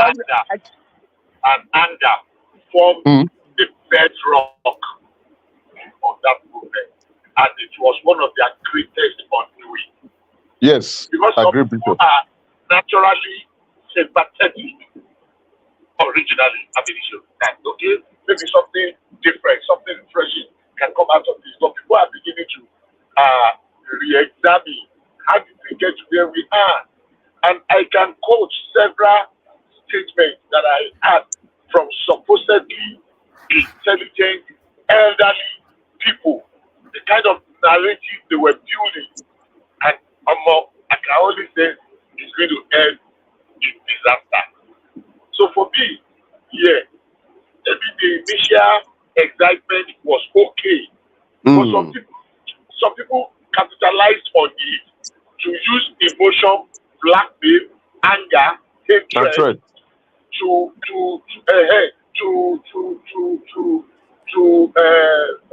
what is this word they are using now that's common? To gaslight other people and blackmail them into their movement. And some people are beginning, how did I get to that place? How did I get to that level? How could I have used such? And if we don't take a step back and play proper and decent politics, at least to some extent, it's still going to be the same thing. In the end, it's premium here. Just like you said. But But Bishop, right? Baba, Like what you have how said, long they right, been Bishop? incentive? About 2 years. It's a process. It may be in about No, 4, 8 years. man of prestige is not Yeah. going anywhere. Okay. That stuff is not going anywhere. It's But only what going make to you get say so? You worse. can't predict the future I'm now. telling you, man of prestige, it's Okay. going to get. You know what? If you go on Twitter, Jesus, it's just going to get worse. It's not I going don't even get on that anywhere. Twitter with that. I don't That's even that the goal is now. Initially, it was about a movement and a cause, and you could tell, like what Bishop has said. Initially, we were all sympathetic to that movement because we wanted one thing, one particular goal: to get Nigeria working and get Nigeria moving to the right direction, regardless of who we had supported. Right. And initially I was saying, yeah, and I keep saying it, I love the president. I might not look at APC and say, I might, APC, you could, you move, but I love the president. But regardless of that, no, with the insult, I'm like, hey, no, okay, I have to wear this man properly because I really, really like the man. Now, with what is going on now, it has now moved from a movement to a tribal situation now. It is not Igbos versus Yorubas at this point in time, and it is not. I don't know. I don't really get from that. Sorry, You know. sorry. I think that has to do with politics. Sport, though, is it Sorry, not? That has sorry, to do with Emeka. election. Emeka, I'm sorry. I'm sorry, Emeka, I'm man of prestige. Let me just give a very classical example. Can you imagine? I'm sorry, somebody might not like what I want to say. How offensive the narrative of what's this Nollywood guy? What's his name? Kenneth Okonkwo. No, not Kenneth Okonkwo. The one I used to pay ritually. Kanayo or something. Kanayo. Can you imagine how offensive his narrative and palpitations were? That there are 36 million people scattered among the states. That if only people can give Peter Obi their votes, that there are 6 million votes in the northwest, there are 9 million Igbos in the southwest, and that only them. So you are saying only Igbos votes can make that is even enough to make other people get angry. So you are saying only Igbos votes. Hold on. Why would that make you? Why would that make you angry? I mean, it's all politics. It's just coming out with its own permutation. Man of prestige.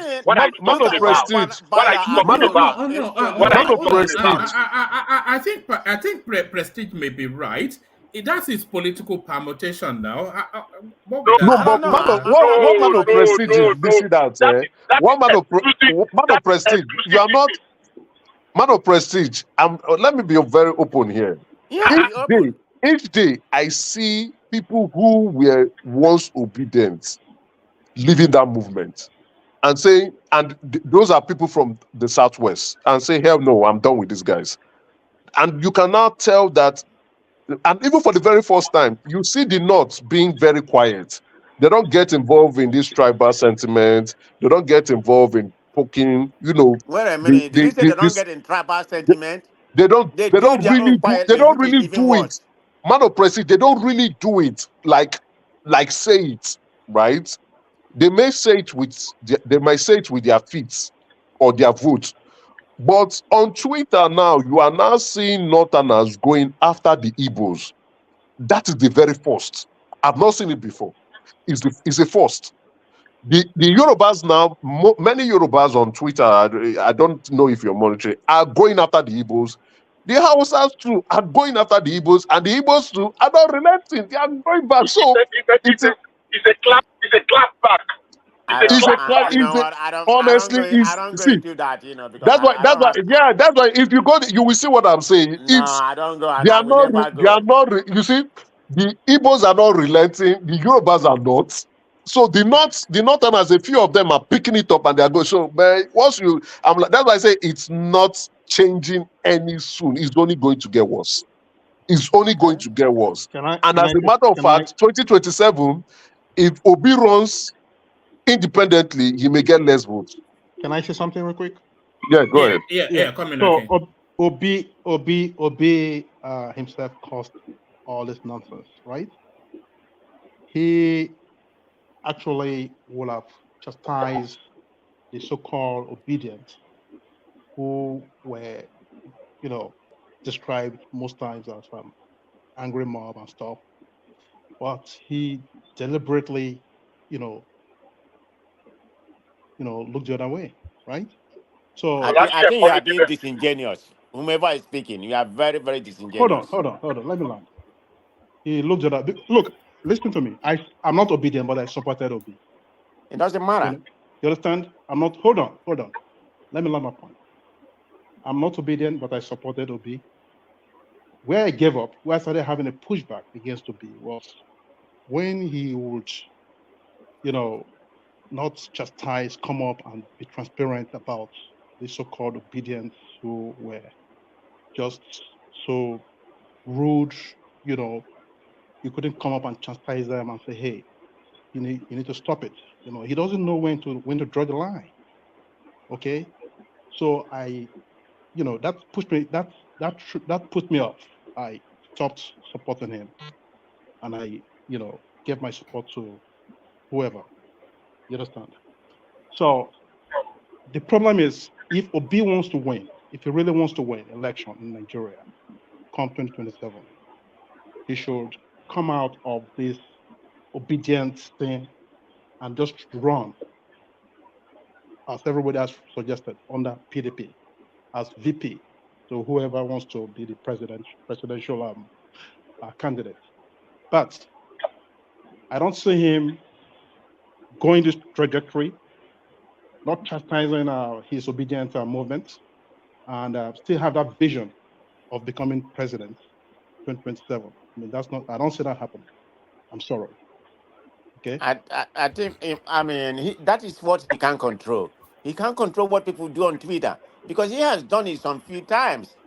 You know, I mean, they have the opinion. This what politics is all about. They have the Freedom of opinion. expression. They You have may the call it opinion. barbarian, you may call it idiot or whatever you want, you know, but They have Obi cannot the control. opinion. Obi cannot control that.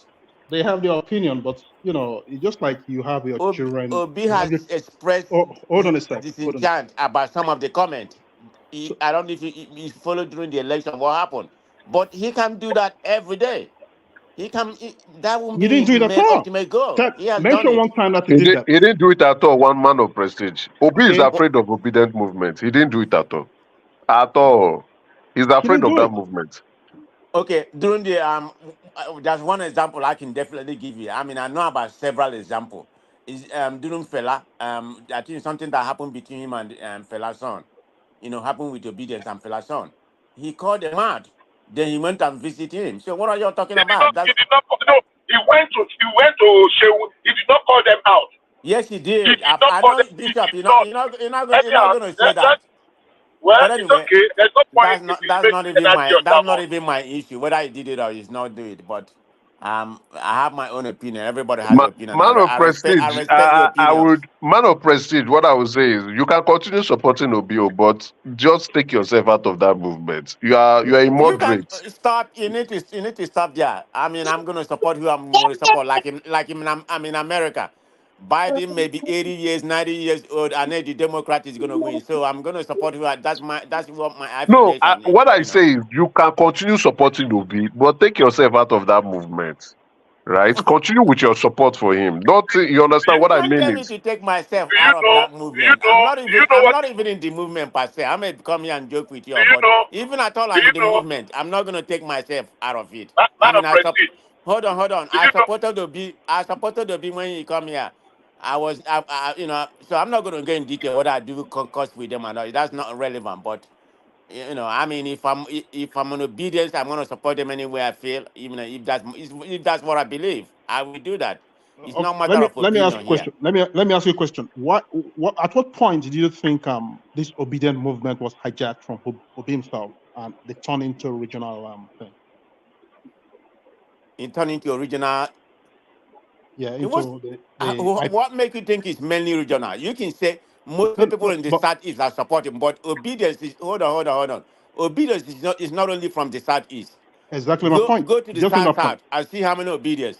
Did In you Lagos, hear me a when I lot of spoke earlier? obedience. I said I was obedient. I wasn't obedient anyway. I was supporting Obi, right? But when the obedient, his supporters, from the southeast especially, when they were becoming very unruly, okay? That's the opinion they are really. I'm not even obedient. So let me be You very can't, realistic. Let me come here and say you can't defend that. You cannot defend that they are not unruly. They are not only unruly, they are very toxic, extremely very toxic. I mean that's the opinion. I don't see it that way. I see it as Man of I see it as prestige, they are toxic. democratic. What are you talking about? Man of Okay, prestige, I they mean are that's toxic. opinion. I'm not gonna abide by your No. opinion. That's This one is opinion. not opinion. This one is fact. They are They are very not what toxic. fact. Fact Do depend you know? on your Do you own know even know? perspective. Emeka, do you know even what's raining now? Let anybody from any outsider, an outsider in non-Nigeria, say something very extremely negative about Nigeria and go and see the number of the people that will be celebrating and even doubling on what that person has said. Yeah, there's this Cameroon, there's this Southern Cameroon That is lady, right? Nigerian phenomenon. It has There's nothing to this do with Southern obedience. Cameroon lady that was talking about the president and Nigeria, and they were all happy and excited. Cameroon that has only had 2 presidents in their entire history. I'm telling you, after Amada Ijo, this man has been there since how many years? So most people that have they've only experienced one president in their lifetime. Anybody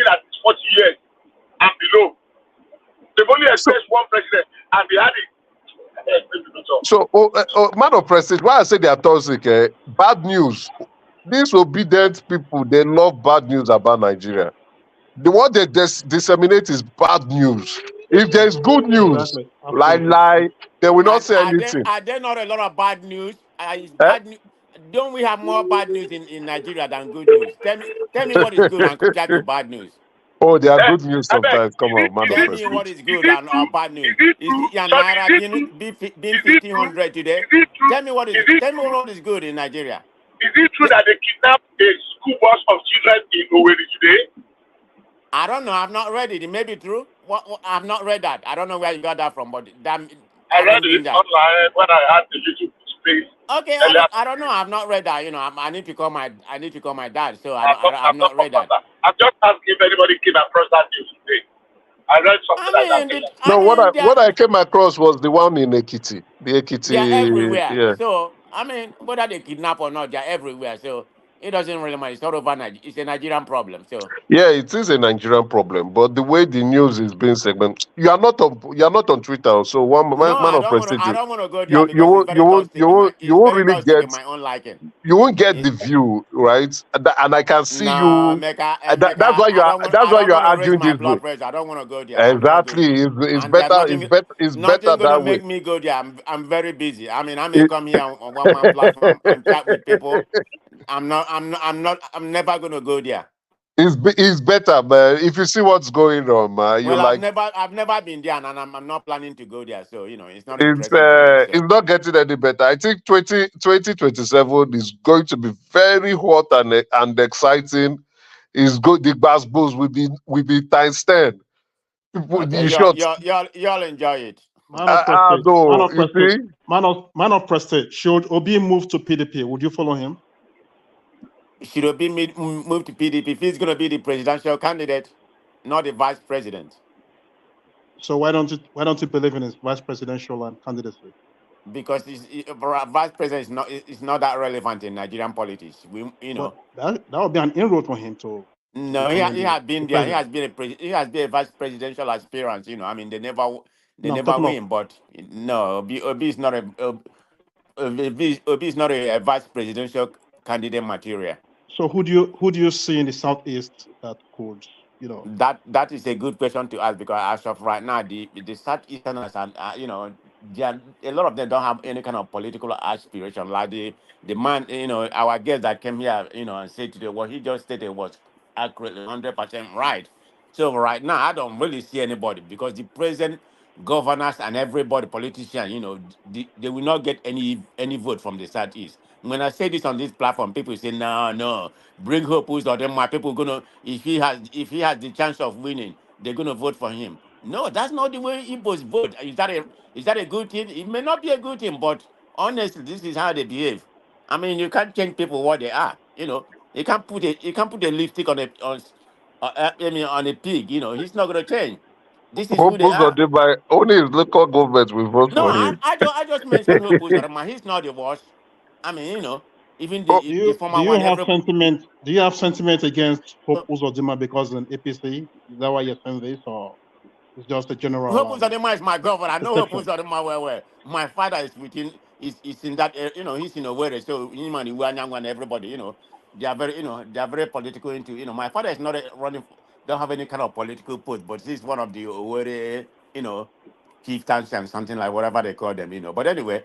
That's a story for another day, No, I don't like Hope Uzodinma.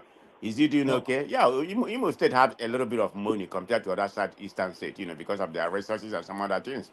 But he has drawn Imo State backwards to where they were before. But all right, gentlemen, we've come up to 6 hours, so I think a good spot to start to round it off.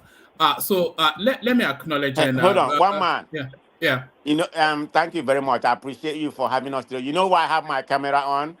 Just out of respect for the guy, throughout that time, So I enjoy it. Yes, I did say that people should, but because I've never really enforced it, so I cannot now enforce it. But I do encourage it, especially when we have a guest.